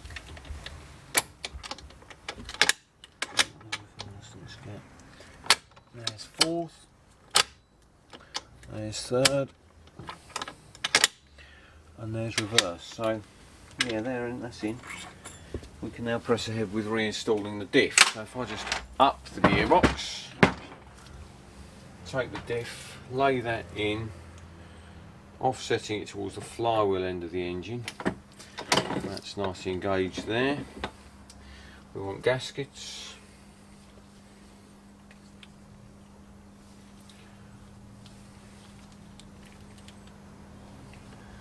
And the diff casing itself, which we've cleaned. And that's that doweled top and bottom, so you just place that on, engaging the dowels. That's it, we're home and dry. and then it's 7 bolts, which we'll put in. We'll just bring down to finger tight before we deal with the shimming of the diff. Okay, the next job is to the little sort of set of tricks which prevent you from engaging more than one gear at a time. We've got the little collar here, there's a ball bearing and a spring, and this is the detent spring that gives you the sort of feel to the gear selection. So the little bush pushes in first, and that needs a bit of jiggling about until it goes in flush, which it's there now. Okay. And then the ball follows it with the spring behind, and then the spring stands proud, and what puts the pressure on the spring is the output cover. You can see the mark there, so that's going to sit up against there.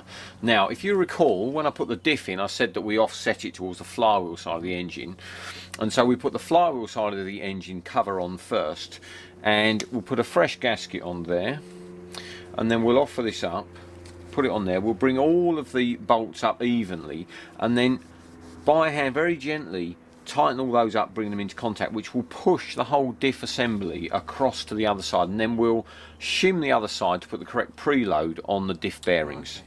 So I've left these 7 bolts securing the diff casing. They're finger tight, so that's not clamped down, so the diff will just push across gently, but that's an important phase. So what I'm going to do is now put this on with the bolts I have here, and we'll just screw that up. 16 foot-pounds on the smaller 5/16 USC ones.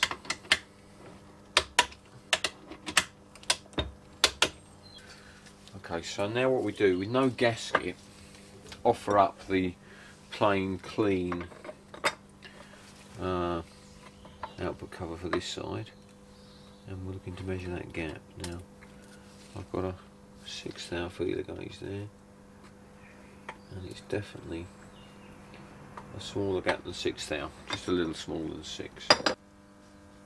Okay, you can see we've found a 5 thou shim there, which just on the upper end of what we wanted, but that'll be fine. So the shim sits in there against the bearing, and then new gasket on the housing, and housing on, and you can tell that's captured the shim. So that's it, just hold that in there while we slip the bolts in, and that can be torqued up to 16 foot-pounds.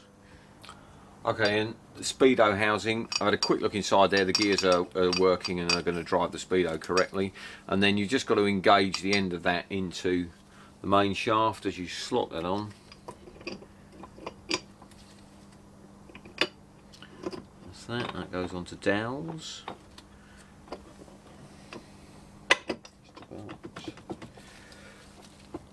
There it is. There it is, and that just wants to set bolts now.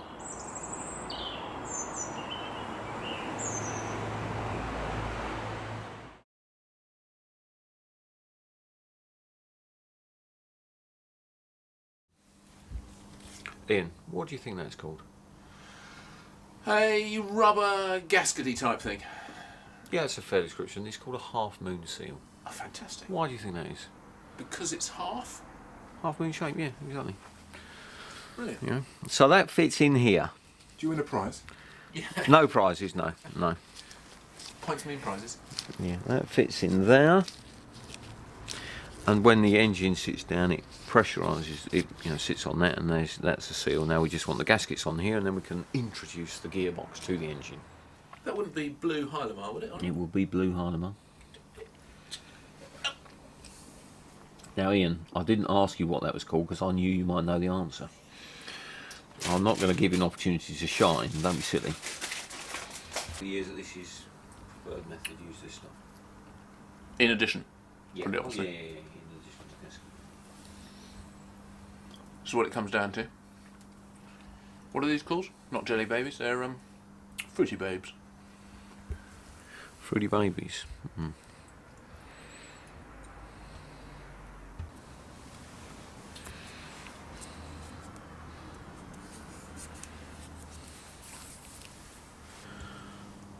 Right, the gaskets are on the face of the block.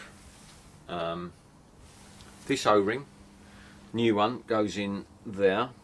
Vitally remember that, you won't get any oil pressure without it. So there it is. I feel at this stage just obliged to wish you the best of luck just before I cover it up.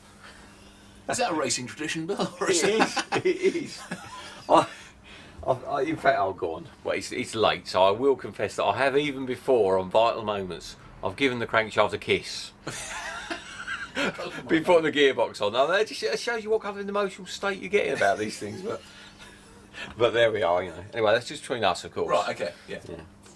Right. So now, serious stuff. You pick that up and lower it on there, lining it up with the dowels. Should be about there, that's it. Perfecto. Yeah, that's good. And you can just see a half moon seal nestling in there. Obviously we now need to put the bolts in, tighten it down. Significant step forward though.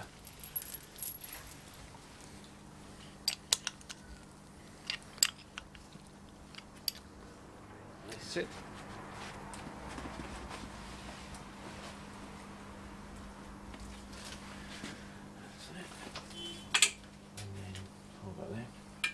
Right, Paul. Now you know what we've been saying. Right, new Cam's high capacity oil pump, which I have put a little oil into so that it will pick up oil. They kind of need oil to seal them, if you know what I mean. I haven't actually filled the oil pump, but before we start the engine I will fill it by, in effect, backfilling it down the pickup tube. But for now it's just got a bit in so that it will lift properly when we ask it to pick oil up from the sump. Now the gasket, it's very important that you appreciate that the gasket, the inlet and outlet ports have different size holes. So you want to offer the gasket up to the hole so you see exactly where it's going to go, and then orientate the oil pump, which goes notch downwards. So the oil pump's going to go like that. We want to get the spigot that engages in the end of the camshaft at the right kind of angle. It's about going to be like there. So that's at the right angle. Now, gasket over the holes. That's there and there. Offer the bolts up.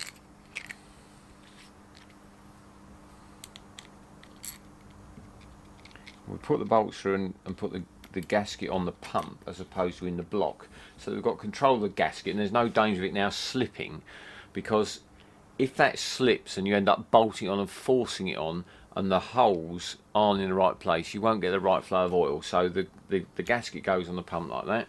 Now we offer it in, engages in the end of the camshaft, which is about there. Find the holes, which is there, and that's it. Now all we need to do is tighten that up. 8 foot-pounds, which we'll put in our spec sheet at the end of it all. Yeah, that's fine. I'd obviously already turned the oil pump over, but you just want to make sure that that's... I've had issues with oil pumps in the past, you know. It's like all things, if you make a mistake with that, you don't find out until the engine's in the car. You go backwards. Now we've spent a little while messing around here because the dowels, these dowels are very important, but they were in a poor condition, and in fact they would have ended up jamming our casing on. So we've cleaned up the dowels. We've got a fresh gasket there, of course. We checked out the drop gears as a set of 3. They're running smoothly, they're nice. We've checked that the engine turns over smoothly with the oil pump in position, which it does. So now we're ready to button this up with installation of this finally. So yeah, just offer that up and locate on the dowel on there and there, and then that's just a little sort of wiggle and it goes home nicely without any big drama. Fantastic. Goes home nicely because we've prepared again. Yeah. Usual thing. The primary gear and the oil seal we put on subsequently. But for now, all we need to do is install the bolts, tighten that up. Are they torqued up again, Bill, or Of are they course, to a yeah. torque setting? Yeah, 18 foot-pounds for all of these. Right, actually 18 for the ones that go into steel and 16 for the ones that go into alley.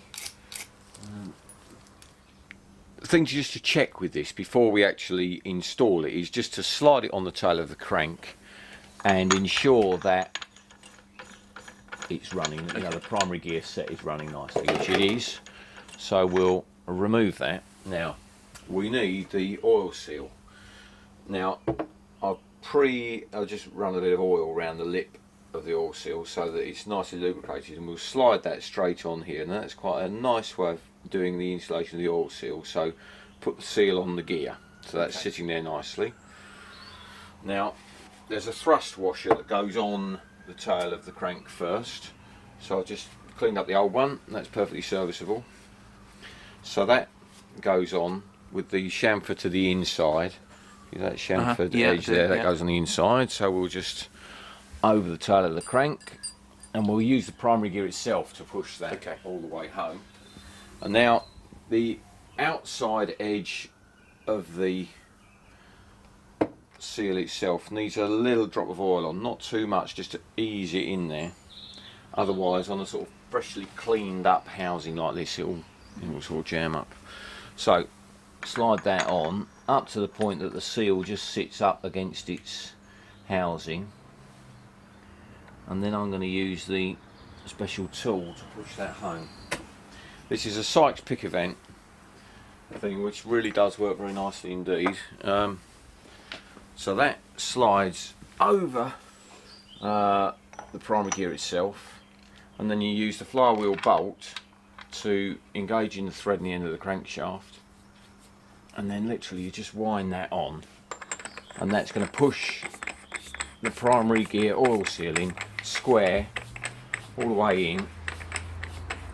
If you've not got that tool, Bill, what's the you option? can improvise. I mean, this is one of those tools which is quite nice to have. Right. And although these kits were quite expensive in the day, the kind of thing you get on eBay, Right, perfectly economically. So, I mean, you can push it in, you know, manually, tap it in with a screwdriver, you know, just as long as you're careful. But what you want to do is get it in square, which just guarantees you. Yeah. This is the kind of thing you can make as a project at college or you know, in your latter years at school. So there we are. That's engaged, and now you just push and when that clicked in there, that's just lifted the ring, the thrust washer into position. Right. Now there's two parts now to retain the primary gear: a C washer and a sort of other washer. Yeah. For want of a better term. And so that goes over there, and then the C washer slides on, and the fact that the C washer goes on tells us that that thrust washer behind is pushed up into place properly. And there's just a tiny bit of end float on the primary gear, which is just nice. That still moves nicely, so there we are, that's that job done. Spot on. Now we want the clutch and the flywheel. Okay, flywheel and clutch, the few bits to put together here. First of all, obviously this lot's been pre-assembled and it's been dynamically balanced as a set. So you can see, for example, there's the drill hole there in the flywheel. That's a small amount of material being removed to balance it up. So we've got a steel flywheel, which I think, you know, when you're building the engine of this type is essential. New straps. Orange diaphragm identified by the paint stroke inside it there. Steel backplate, again that's essential. And we've got a sort of fibre rally spec clutch plate there.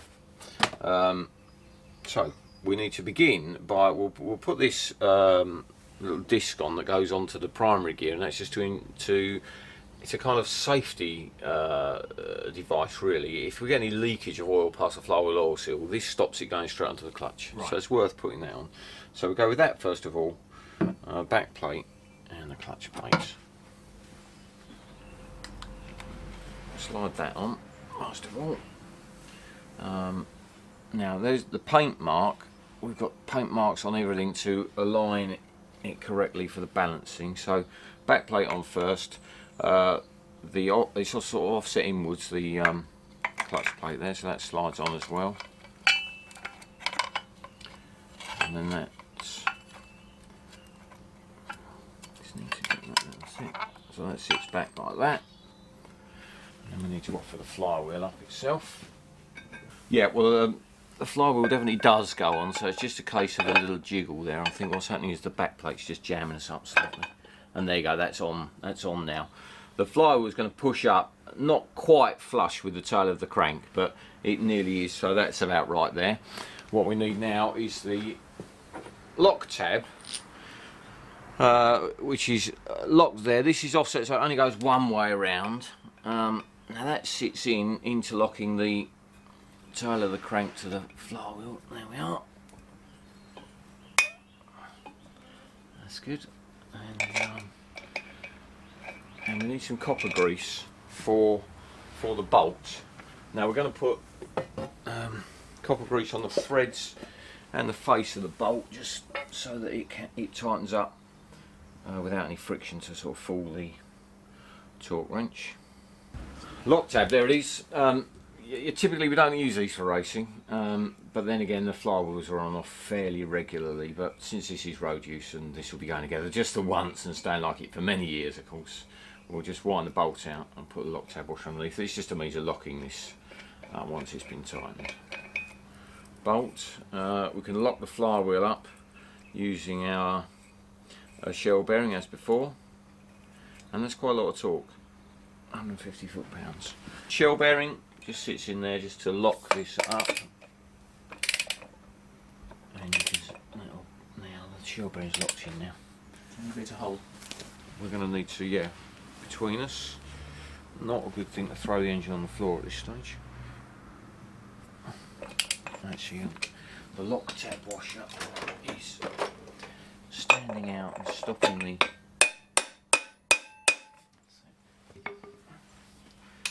the tab washer itself is actually stopping you getting full engagement on the nut. That's much better now. I'm relying on you, Ian, to hold the engine. Maybe I shouldn't be. Oh, that is really incredibly tight. Lovely. Right, now while we're at this stage, because I have a memory for these things, we're going to tighten up the lock nut on the camshaft. If you remember, we left that loose because we didn't have any means of stopping the engine from moving. So camshaft lock nut, 60 foot-pounds for this one.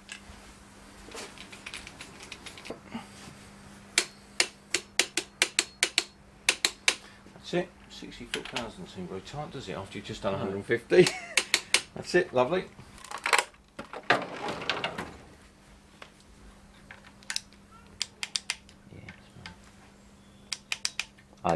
Eight foot-pounds on these. Head of the game on the old memory stakes there. We have already done the nuts, but it's worth making the notes.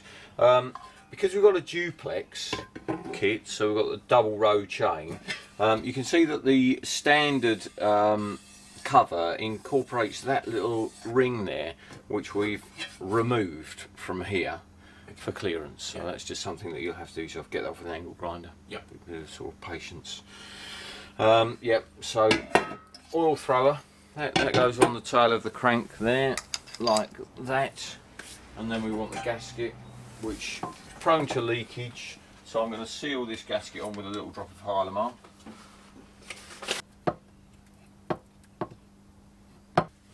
Now for this particular gasket, there's no oil seal. There isn't a clever fitting tool, so there isn't one I'm about to wear off.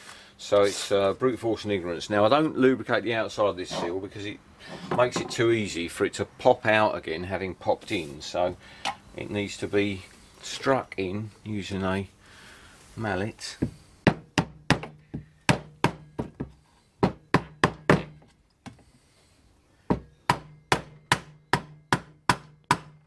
Good. Yeah, and once you've hit it in, you can look this side and see that it's sort of tightly up against the front face, which it is, so that's there. Good. Now the thing to do here is allow the front pulley to govern alignment of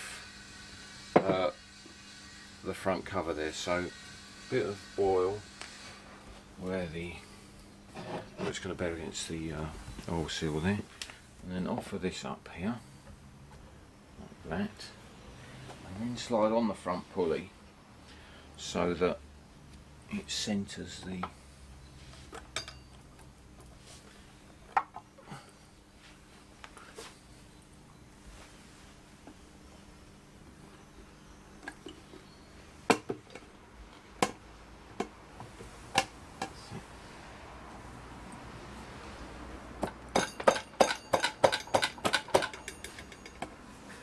looking good.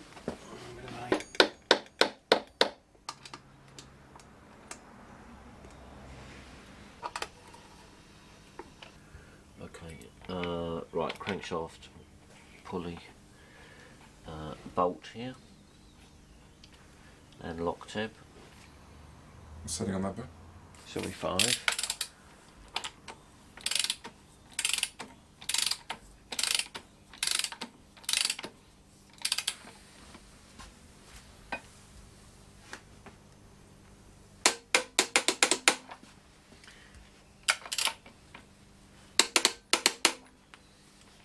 Having taken the time to install your lock tabs, don't forget to bend them over, otherwise they're a complete waste of time.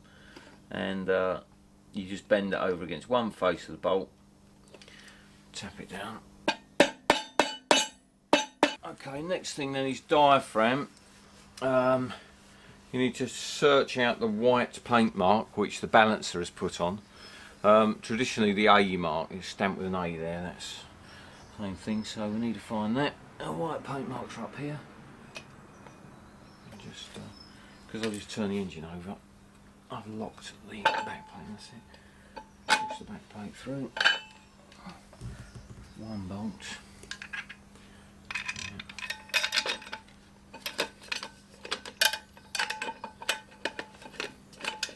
Now these bolts, they've got a 9/16 head on them, which corresponds to a 3/8 thread, but it's got a 5/16 thread, so it's very easy to over tighten these bolts. So you do need to use a torque wrench for these. And once you've engaged all three bolts as well, so that the threads are bitten, you need to bring them all up evenly, because the diaphragm now is going to sort of load up and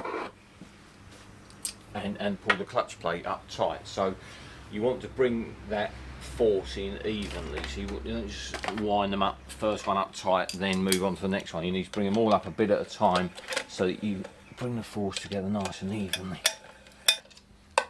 What you on there, Bill? 18 foot-pounds. You sure? Yep, absolutely, without question.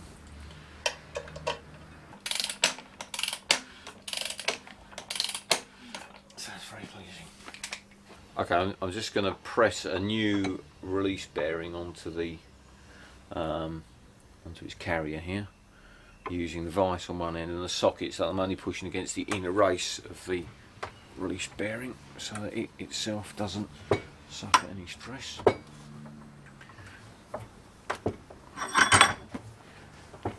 That's it.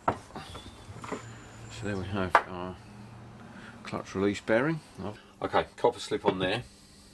The plunger has a tough old life, rather exposed, so that's nicely lubricated. Same for the operating lever there. Got some copper slip on that. Push that in.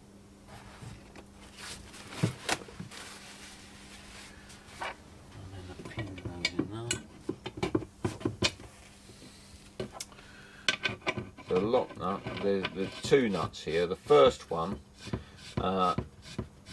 that's purpose is to prevent overthrow of the clutch. So we'll be able to adjust that once we've got the engine installed in a car. And there's a lock nut as well. Okay, so that's the cover about ready to go. And that just sits over here, buttoning up that part of the job.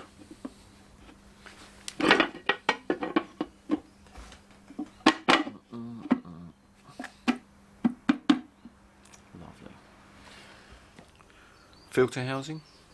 Scrupulously clean. This has been shot blasted, and when something has been shot blasted, we've lacquered it as well. You need to make sure every tiny bit of grit's out of it, which we have done. New gasket. Put this on without any gasket sealer. And it screws straight on the front here. Now the oil filter, which I've already topped up with oil, you want to put the oil filter on actually full of oil, so that when you crank the engine over to bring the oil pressure up, you don't have to fill the oil filter up first, it's already full. So that will be screwed on after this. Okay, installation of distributor. Very straightforward really. Here we have a new Alden 100 AYPV distributor, which is about right. In terms of whether it's exactly right, we'll come to that on the dyno, but this is spot on as our sort of starting point. Drive shaft for that, which is just standard, and then there's the locking plate and bits and bobs. So the engine, I've turned the engine over so that number 1 and number 4 cylinders are at the top dead centre, and the rockers are rocking on number 1 cylinder, so that tells me that that cylinder, the valves are shut, so that's about to go bang on that cylinder. So number 1 is on its firing stroke, which means that the rotor arm here, we're going to set this up so that the rotor arm is pointing to about that kind of position, about 11 o'clock position, to fire the number 1 HT lead. Now, so we want that in that kind of orientation, and the drive spindle only goes on one way around, so that's got to be like that. Now, in order to, so we'll put the distributor to one side and pick up a stud that screws into the drive spindle so that you can offer this in. So we want the drive spindle to end up looking at that kind of angle. So you actually turn it round slightly clockwise and then offer it in down there, and you'll feel it engage into the drive gear on the camshaft, and you can unwind your stud, and that's sitting in there now at the angle which we wanted. Same angle of attack, and just slide this distributor in. Obviously it's a close fit in the body, and I have offered this up prior to putting in the drive gear so that I know it goes in, and when you reach about that point you just need to shuffle that round so that now I can feel that the drive is engaged at the end, and so the distributor is in just about at the right angle, and the rotor arm there is pointing to where number 1 plug lead will be attached, so that's in roughly right. Now we're going to install an electronic pointsless system inside that distributor, so we need to strip those bits out, but fundamentally the distributor's in, it's in its right place now, so all we need is the clamp and bolt. And it's easy to do that strip down with it in place, Bill. Yeah, with the distributor slid into the block there, obviously it's firmly mounted for you, so instead of chasing it around the bench to install your kit, there it is, nice. Okay. There goes the locking plate. The locking plate itself, I'll just show you that, is knurled underneath, so it takes a good hard grasp of the distributor body.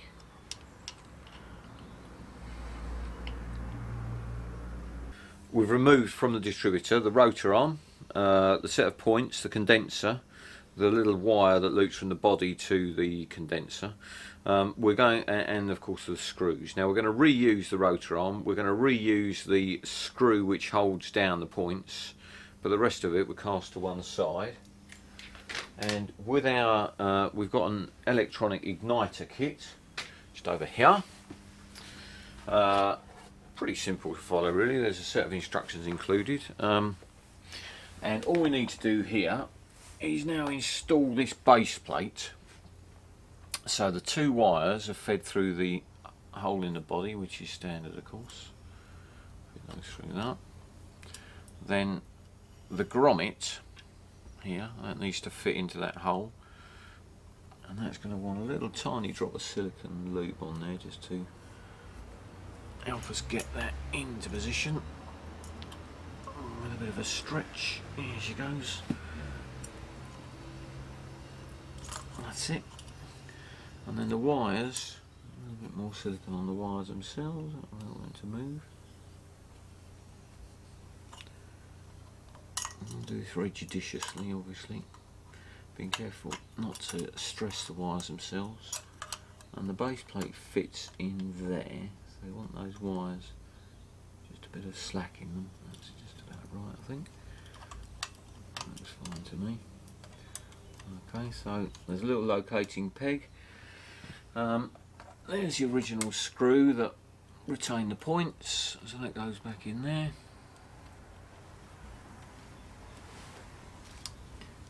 We do want to get it lined up right, that's it. And then this little box of tricks slides over there. That black bit there, I'll get the proper name for you. It's called a magnetic sleeve. And you have to push it rather a lot harder than I was expecting to. And in fact, I pushed it on with the rotor arm, so I got a square push on it. And that's gone home nicely now. There goes the rotor arm behind it. And distributor cap. That will sit on there like so. And that's job done. Looks good.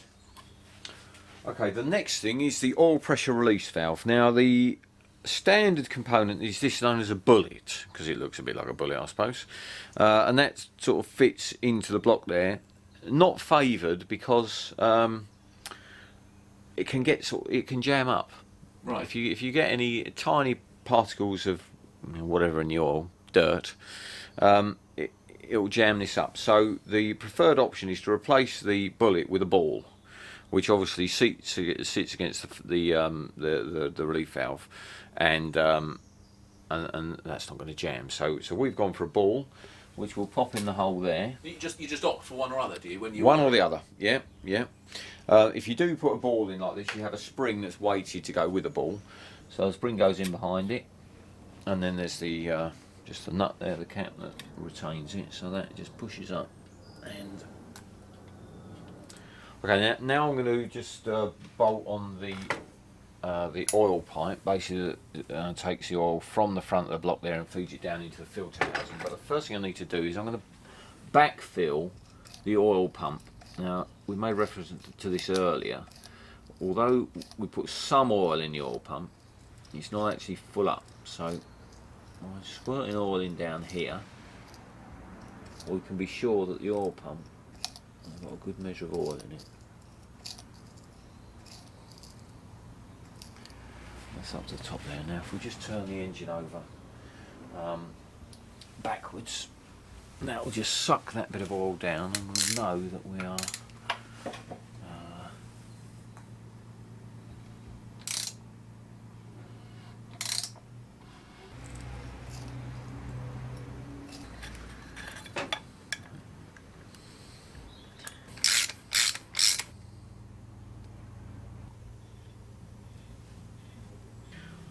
water pump. I'm just using Hylamar on the gasket. The gasket on the water pump can tend to suffer a little bit. A+ blocks didn't have dowels for the water pump, so it relies solely on the bolts. And when you think it's got the alternator hanging on there, it means that the water pump, basically the gasket, can suffer because there's a lot of fretting going on, or fretting can go on. So there we are. That's ready to go. Now these bolts go into the water jacket, so I'm going to put one in there, and the rest I'm going to put a drop of thread seal on all of them. So tightened up on the water pump, and look at that, does look nice, doesn't it? Starter motor. We have an axial Bryce starter motor here. This is fantastic, doesn't use much voltage. Love a bit of kit. Nicely out of the way. Do make sure that you clean the face of this properly, because remember that the starter draws a lot of current and it earths through the engine back to the chassis. Right, yeah. Okay, here we go. We've got a Bryce alternator here. Compact, high output, lightweight. Very neat and shiny, obviously. So we're just about done with that now. It goes on in all the original mountings, with new brackets supplied with it, so that's done. That looks good. Must get a V-belt for it. Haven't got one yet. Yeah, look at that. Look at that. ought to mention at this stage, this is not Shell Helix oil. I buy 25 litres a time of unbranded, ordinary plain mineral oil for running in. There's no additives, no nonsense. You most certainly don't want any of the kind of semi-synthetic or synthetic, you know, super quality modern oils to go in at the sort of start up and running in stage, because basically the rings will never bed in. Yeah. If you're too well lubricated. So this, just cheapo, ordinary 2050 mineral oil is exactly what you want, just to get it through those first vital few miles. Will you use synthetic though when you actually come to run it? I mean, would No, I wouldn't do it. Wouldn't be my choice. No.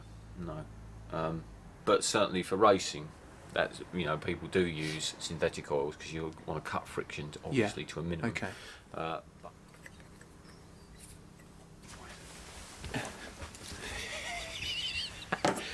Are you ready with that then, Bill? No. Some plug. Pop this in. Yep. Before. Yep. Go. Best to put the sun plug in before you start filling the engine with oil.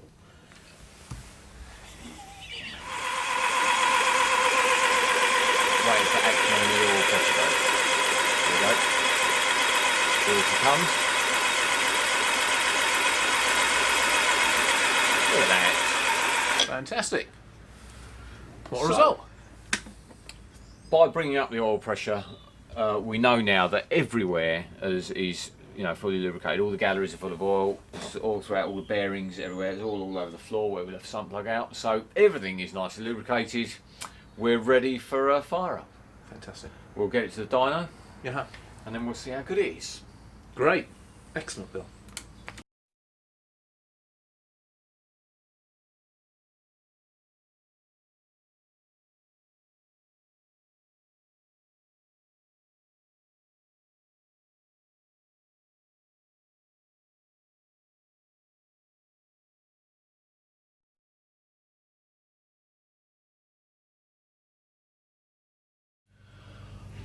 Here, Ian, we've got the nice carburetor and exhaust combined manifold from the Okay. Metro. You can see what sort of state this is in.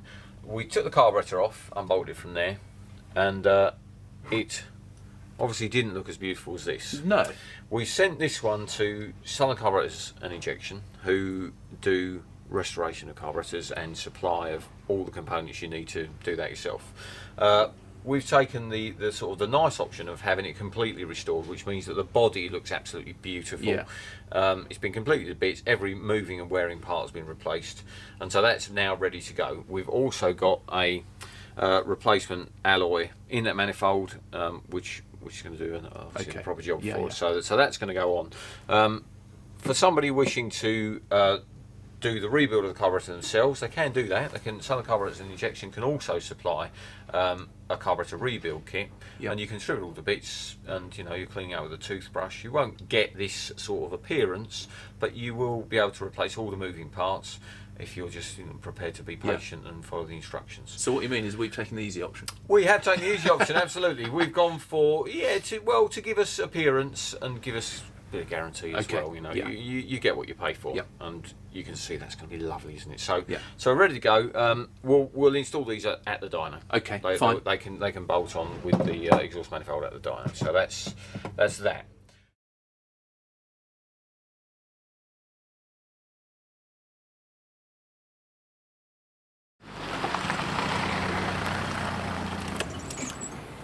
Well, it's been a week since Bill built that engine in his workshop, and I've now just turned up at Swifttune, where we're going to see it run up on the dyno.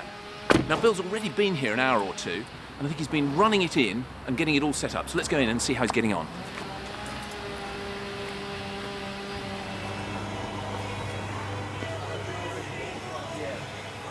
Bill, Hey, morning.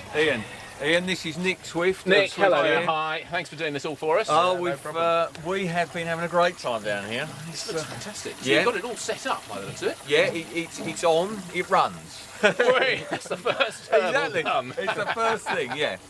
What did we do, Nick? An hour and a half of running? Yeah, we've done about an hour and a half, various loads, different revs. And now Okay. it's ready to. It's not been caned yet though. Right, okay. So it could all go wrong from here. I'm still nervous. What have you done though, Bill? Because we've obviously got the carb on and bits and pieces. Has there been anything else you've added to it, other than obvious things like fluids and what have you? No, we've got Nick's exhaust manifold. Yeah. We've got the carburetor set up. We've put a K&N filter on it. Nick actually had a distributor out and had a little fiddle around with that. Okay. Got a different starter on there at the moment by the looks of it. That's the Dyno one, yeah. Okay.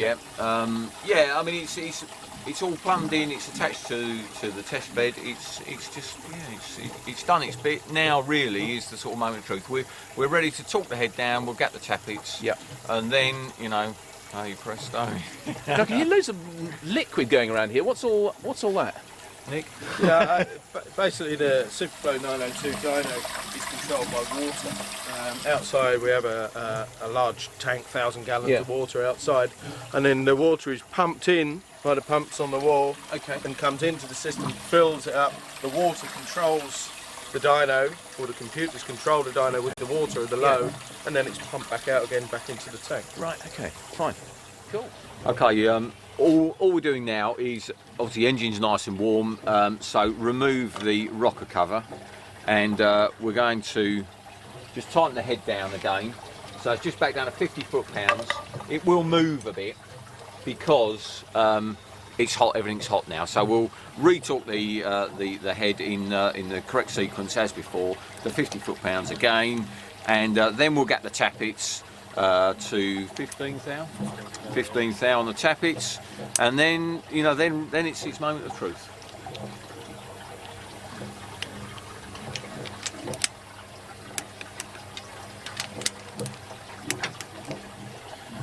This is all just a matter of feel with the roller rocker. What's that to do with? The rockers actually hit the rocker cover. Rockers, yeah, you can hear a tapping, and it's the rockers themselves actually just tapping on the cover. So that was the right cover to choose, was it? Or Yeah, no, it's a It's just a normal thing, yeah. It's just bog standard. Yeah. Just one of those things you've something to worry about, you see. do we want to take that off? Yeah, no, that's always exciting to come Right. out. I was just thinking that. I'll look forward to seeing that. That could be the end of this project quite quickly. Yeah, Good good to idea, see take Bill that laying on the floor. Going potatoes. So, Bill, that's it. We're all ready to go. The engine's ready, yeah. So now it's into the control room, and, Fine. and it's quite strange because you shut the door on the engine and then you go away to the observation chamber, press all the buttons and watch. It's all a bit- Fine. Come on then. Let's go. Let's do it.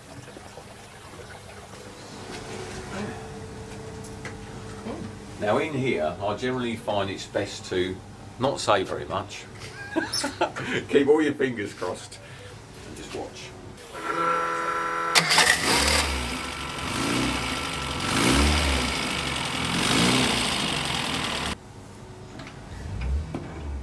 That's it. Oh, It's God. running. It's running. It's all right. We have a runner, and we've got our oil pressure there on the top left-hand corner.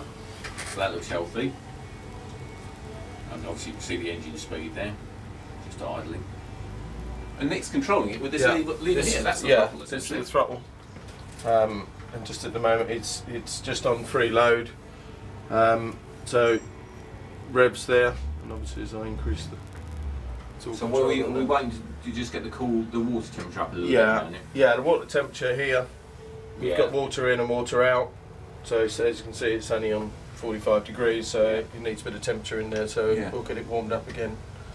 And Yeah. normally what we'll do is we'll put that on a certain amount of load. If we hold that on this engine, I'd say 2000 RPM. You can see the load coming on now. The computer is holding it at 2000 RPM. It won't rev anywhere past Right. that.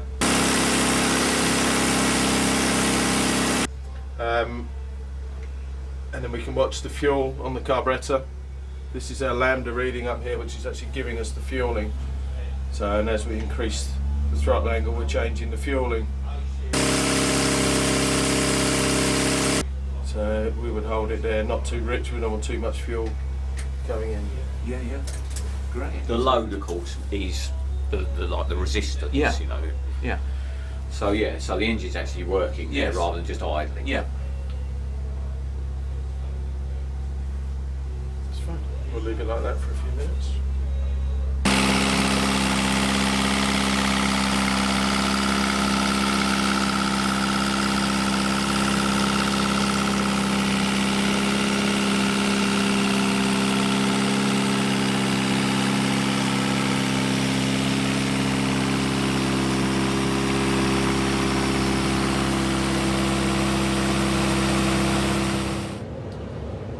Okay, so are you ready, Bill? I am. Moment Nervous, of truth. of course. Yeah, let's go. I think, right, if you agree, we'll run it to 3,500 revs under full load now, and Okay. we'll see what happens. It's only 6 months' work.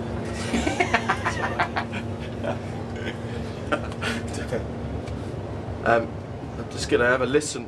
Just tell us what those are for. Then. Okay, what I'm doing is I'm listening. This pipe is connected to the engine. It's a detonation tube, so I'll be listening if there's any pinking. Is what detonation is. Yeah. If from the engine, which comes from timing. If there's incorrect timing, we've done a safe position, as you know, for running in, and we know there's no problems now. Now we're on full load. We'll listen for the Right. same. Yeah. Yeah. Okay. I like that. So you're in touch with the engine, even though We're you're always in touch. good. Personal touch. Okay. Here goes.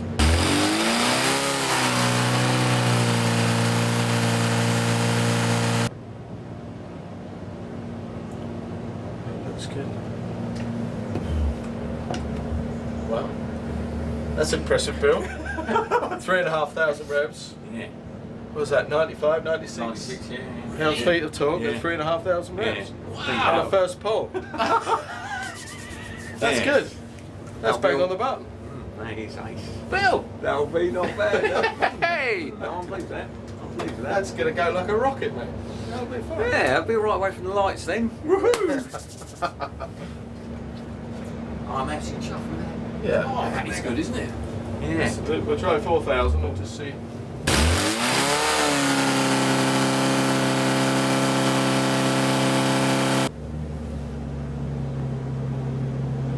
And there's 100. Bang on the button. Whoa. 100 foot-pounds of torque at 4,000. We've still got another 500 RPM to go. Normally, maximum torque will cover from 3.5, 4, 4.5. Yeah. Depends on how well the cylinder head's performing. Just getting a little bit of sign of tiny bit of detonation. So I think we should just finalise that figure Okay. on that time. Pause and a bit of adjustment. Yeah, fine. Good, fantastic.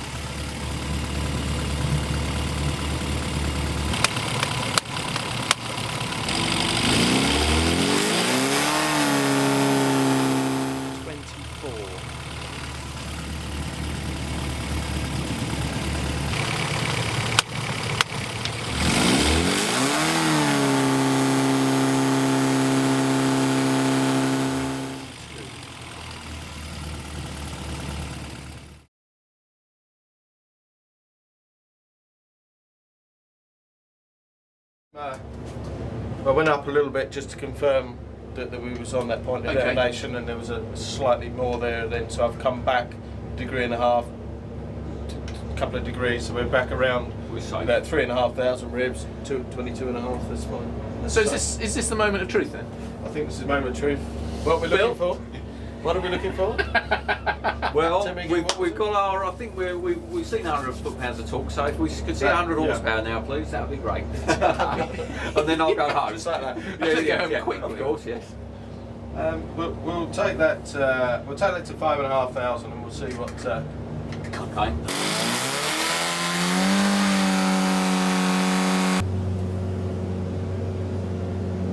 Ooh, There you go. there you go. There you go. That is unbelievable. That's 100 horsepower. 5.5. There you go. We'll try 6. No. Yeah. Yeah.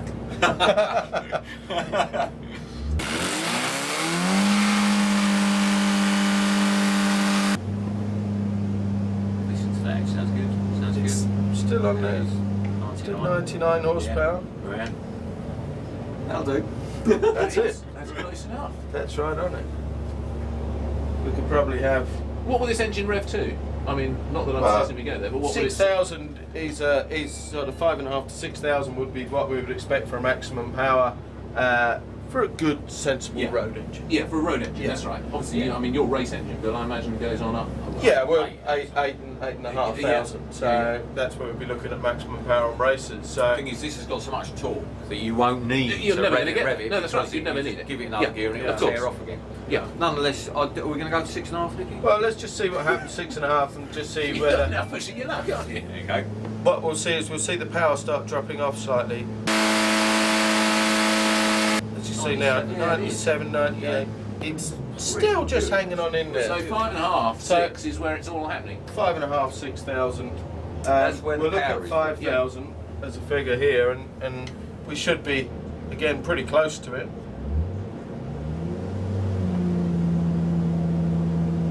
See there, you're still 94 horsepower Or still 100 pound at all. Yeah. at 5,000 revs. Fine. It's a very, very nice roller. The thing is, it idles. It idles. It idles very. You'll be able to drive that Yeah. anywhere you like. It's practical. Fuel Yeah. consumption, Nicky, what do you expect? Fuel consumption. We've had reports back from customers with well over 40 to the gallon, Oh, 45 miles per gallon on a good run. With a good high gearing It's in just it. fantastic. Yeah. Just shows you don't have to go completely bonkers for a road engine, does it? Absolutely. That's the sort of thing that comes across to me. Yeah, the initial, there's the torque that'll give the performance of the car. Absolutely, the, that's the gonna be on the initial road. acceleration, power down on the ground. It's real Yeah. good. Nice smooth delivery of power. Yeah, yeah. No hesitance, camminess, all that. Yeah, exactly. It's gonna be great. It's just the right balance. It's getting that balance is what it's all about. And exactly that, yeah. I mean, we could have probably achieved 110 horsepower Yeah. if you'd have gone a different route, but you'd have nothing down below. It wouldn't idle, you'd stutter away from the lights. This is a real rounded performer of, that this is going to live with modern generation engines. And when you think, this has its origins in the 50s, Yeah. it's absolutely amazing. It shows you how development has continued, and they're still making progress now. It's something else. I'm delighted with that. Well done, Bill. Well, Hey! Good cross, switch it off, quick. I think it needs to be acknowledged that what I've done is I've screwed the bits together, and we've asked a lot of people to do various stages of the work. All the machining's all right, the components we've chosen the right parts, obviously. Critically, we put together. I think there are three factors here which work together to generate this package. They are the camshaft, the cam profile, the cylinder head, the modifications to the cylinder head to make it breathe, and the carburation. Yeah. Those are the three critical factors. Then you set it all To up get you properly. the character of the engine. Absolutely, yeah. Set it up in this environment, so now we've got the very best that the engine can deliver, and those results, I think that's And if we're fantastic. summing up, in fact, that in terms of building it, of course, it's all very well having the parts. If you don't build them right, you're not going to have anything. You're going to have a pile of bits. Your building, what struck me as we've watched it being built over sort of 4 or 5 days, really, is you've really taken your time with bits. You've not rushed at any stage, and if something doesn't fit 100%, it's off, looked at, and refitted. Yeah. So that's the one thing which has Essentially, really struck me looking at it and watching you. And the second thing is you keep everything scrupulously clean. You are constantly cleaning the worktop, the parts, everything, all the time. Yeah. And those must be, I imagine, fairly important in terms of doing a decent engine. Well, thank you. Yeah, those are probably the two things I'd like to emphasise as being important. And I'll come back to it. There's no rocket science in putting that engine together, because all the clever things have been done for me.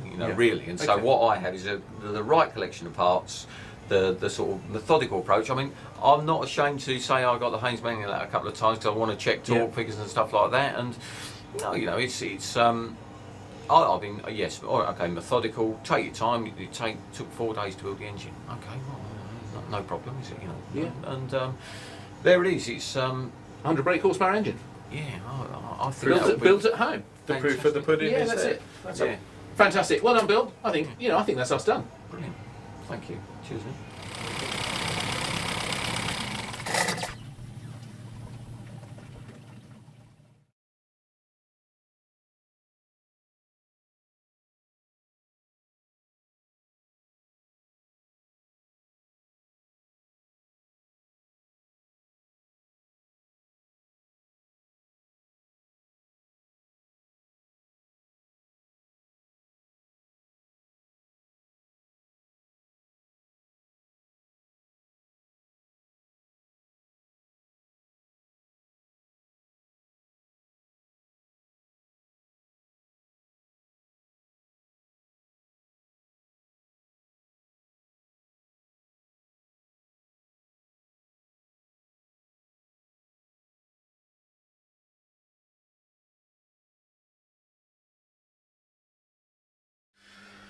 what we're going to do, we're going to have a quick look at this cylinder head. Now, if we were going to work on this to use it, it needs cleaning first before we even start. But just in terms of giving an understanding of what's possible with this cylinder head, if you weren't wanting to do a 1380 with a properly worked head to get 100 horsepower like we are, there are, you know, measures that you can take short of that and do something yourself. So here's our head straight off of our scrap engine, and the first thing we're going to do is remove a valve. Now you do need a valve spring compressor, this tool here, which works like this by a little bit more force than that, so it's adjustable for any kind of engine, this one. So we need a little bit more force.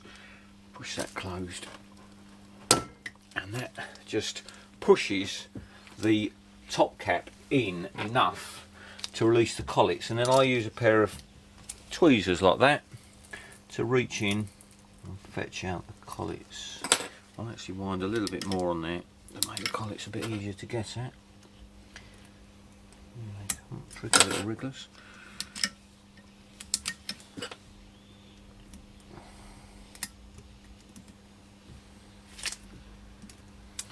There's one. There's two collets for each valve, and then you release the valve spring compressor, which unloads the spring and cap, and then they come off like that. Now, whenever I take a head to bits, I always keep all the bits in order, so I'll put the same collets back on the same valve.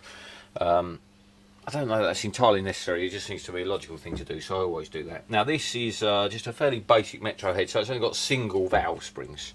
Our competition type of head that we've got here now has got two valve springs, which means that you also have an additional locating ring at the bottom of the valve guide there, which again is omitted from this because it's only single spring type. So that's the spring and the top cap off, and then the valve just pushes out, and you know, there goes a typical sort of, you know, road head. I think this one had done 74,000 miles, probably not been out since the day it was built.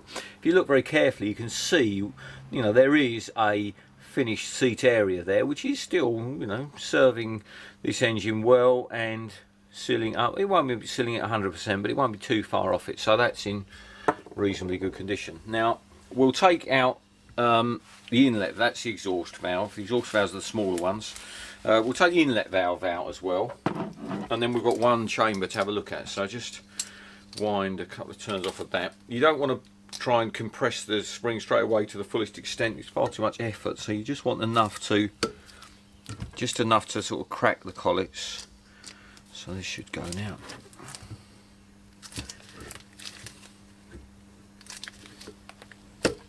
Now if like that, you've got a fair bit of force on there, but it's not popped to the spring, rather than use any more, if you just take the mallet and very gently give that a tap, that will now undo easily like that. And so with another couple of turns, we'll be able to get the collets out. There goes another two, one rather.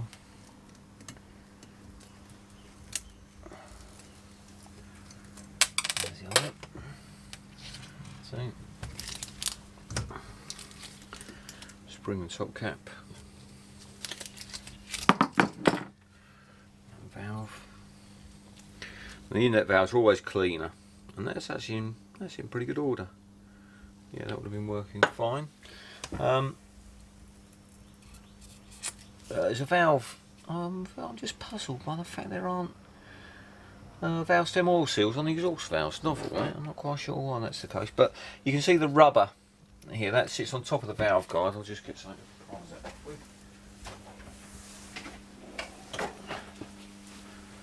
Valve stem oil seals sit on top of the valve guide, and these are designed to stop the engine oil that accumulates in the head from just draining down beside the valve.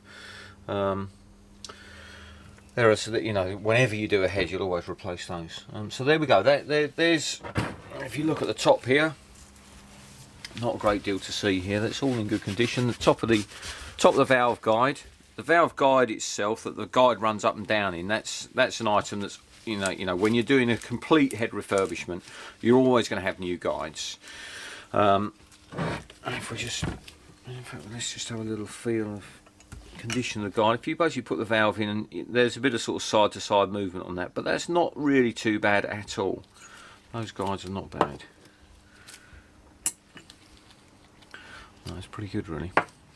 The difference being, of course, the competition sort of guides are bronze material and these are steel, so you would always change them.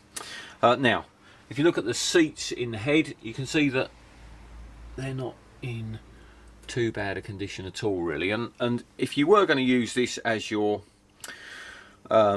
for a road engine, if you were doing a rebuild but you weren't going 1380 and you weren't going modified head route, you could clean this head up, you could decoke it. It's an old-fashioned term, but basically that means to sort of get all of the coke and carbon deposits off of here, and then either lap in or possibly recut the valve seats, new valve stem oil seals, and this head would go again, and you know, it would have another sort of 50,000 miles in it quite easily, I think.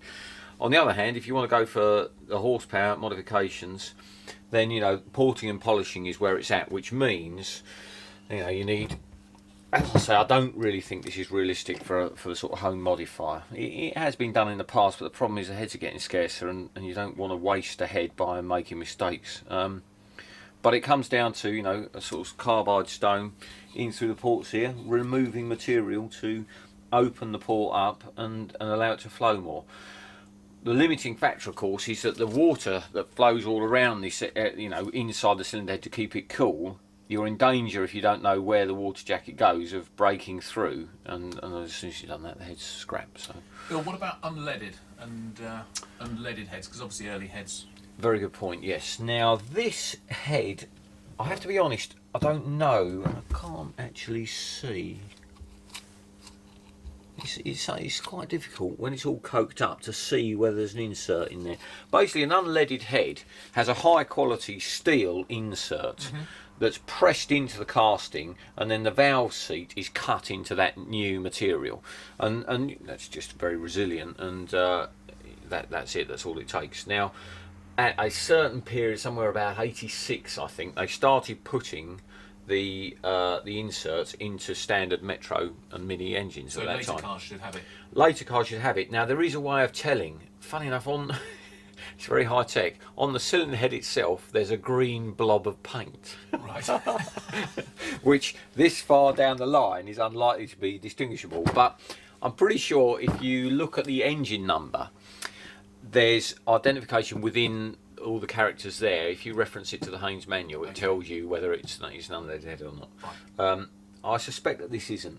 I'm pretty sure this is not. And you could have the inserts put in, so you could have our unleaded seats put in there. You know, most of the sort of machine shops would do that for you. Fine, great, cheers. Yeah, so I've got a. This is the kind of tool that you would use to decoke your head. You get a sort of like a wire brush. This one's been quite well used. You get a wire brush like that goes in an electric drill, and you grind it all out of here. You know, and that will work very well for you. You can same down. There's not too much coke in the inlet ports, but there's plenty in the exhaust. You can grind all of that out. And I suppose the next thing to show you really is just sort of basic lapping a valve in. Do you want to look at that? Yeah. So the valve itself, with thinners, you can clean up the valve. Have a look at this. You can see there that the seat's been working very well here.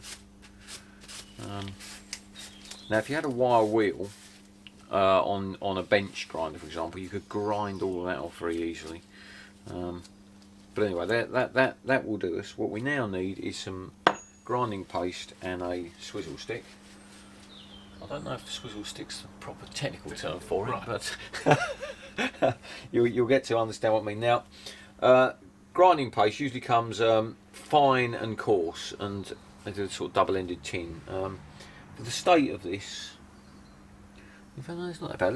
We'll use fine grinding paste on the inlet valve and see how we go with that. So it's obviously we need to assume that people will clean up their head before they're doing all yeah, they're going to do this. I'm just yeah, exactly. I just want to take you through the sort of the art of lapping the valve in, and we don't need it all to be clean. You would do if you're going to rebuild it, of course, yeah.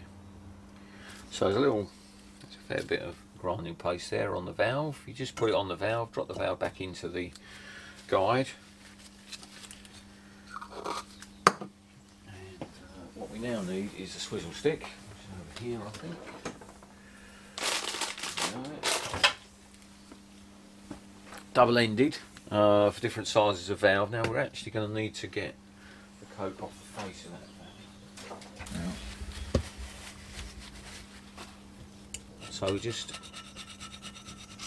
obviously you need to be very aware of what you're doing with this. You know, this is quite a sharp tool and you put digs in anywhere with the end of it, so you need to be careful of that.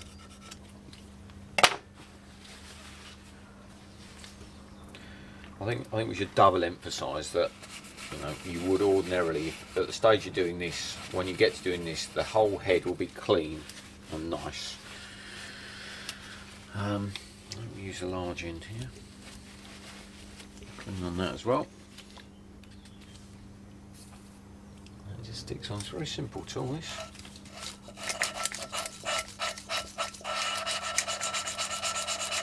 And you can kind of hear that's grinding in quite nicely.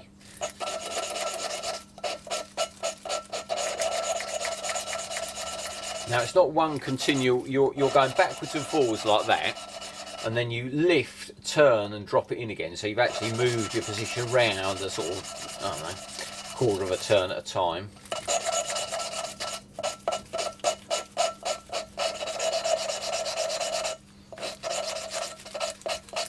And you probably do this for a couple of minutes. You can hear that that's got quite nice kind of contact between valve and seat. So I think that's actually quite a good seat there, really. If it doesn't lap in, you don't get the right feeling within a couple of minutes, then it's not going to happen with grinding paste. And you're going to need to actually have the seats recut themselves. So then, fetch it out again.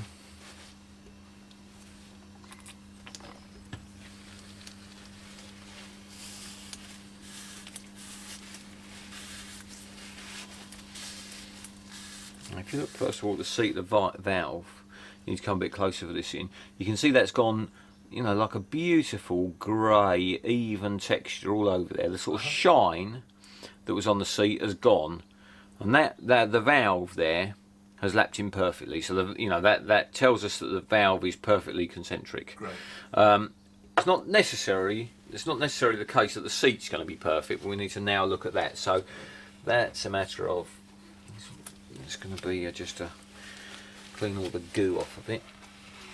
Okay, you can just see now I've cleaned it up, the inlet valve seat here has come up even grey colour all the way around, and because it's got that kind of grey, almost like a sort of satin colouring finish, that's where it's lapped in. So you can see that the seat is consistent all the way around. So that's going to be 100% seal valve. You know, that is really good. One point to note while we're here is you often hear the term, you know, a Mini's got a cracked head.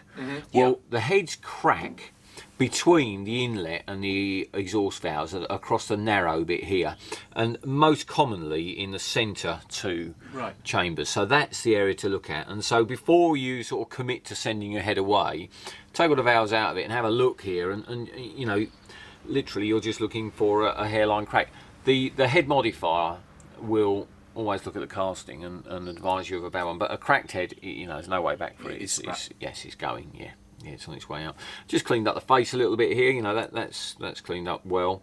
You know, this can very easily be your 100 horsepower 1380 head. Yeah. But I wouldn't dream of doing that myself. You know, for me, that's going to Longman's and it will come back beautiful like that. Yeah. And it's a fair chunk of money, but it's one of the investments you're making in the engine. That's where the horsepower's coming from. Fantastic. Cheers, Bill.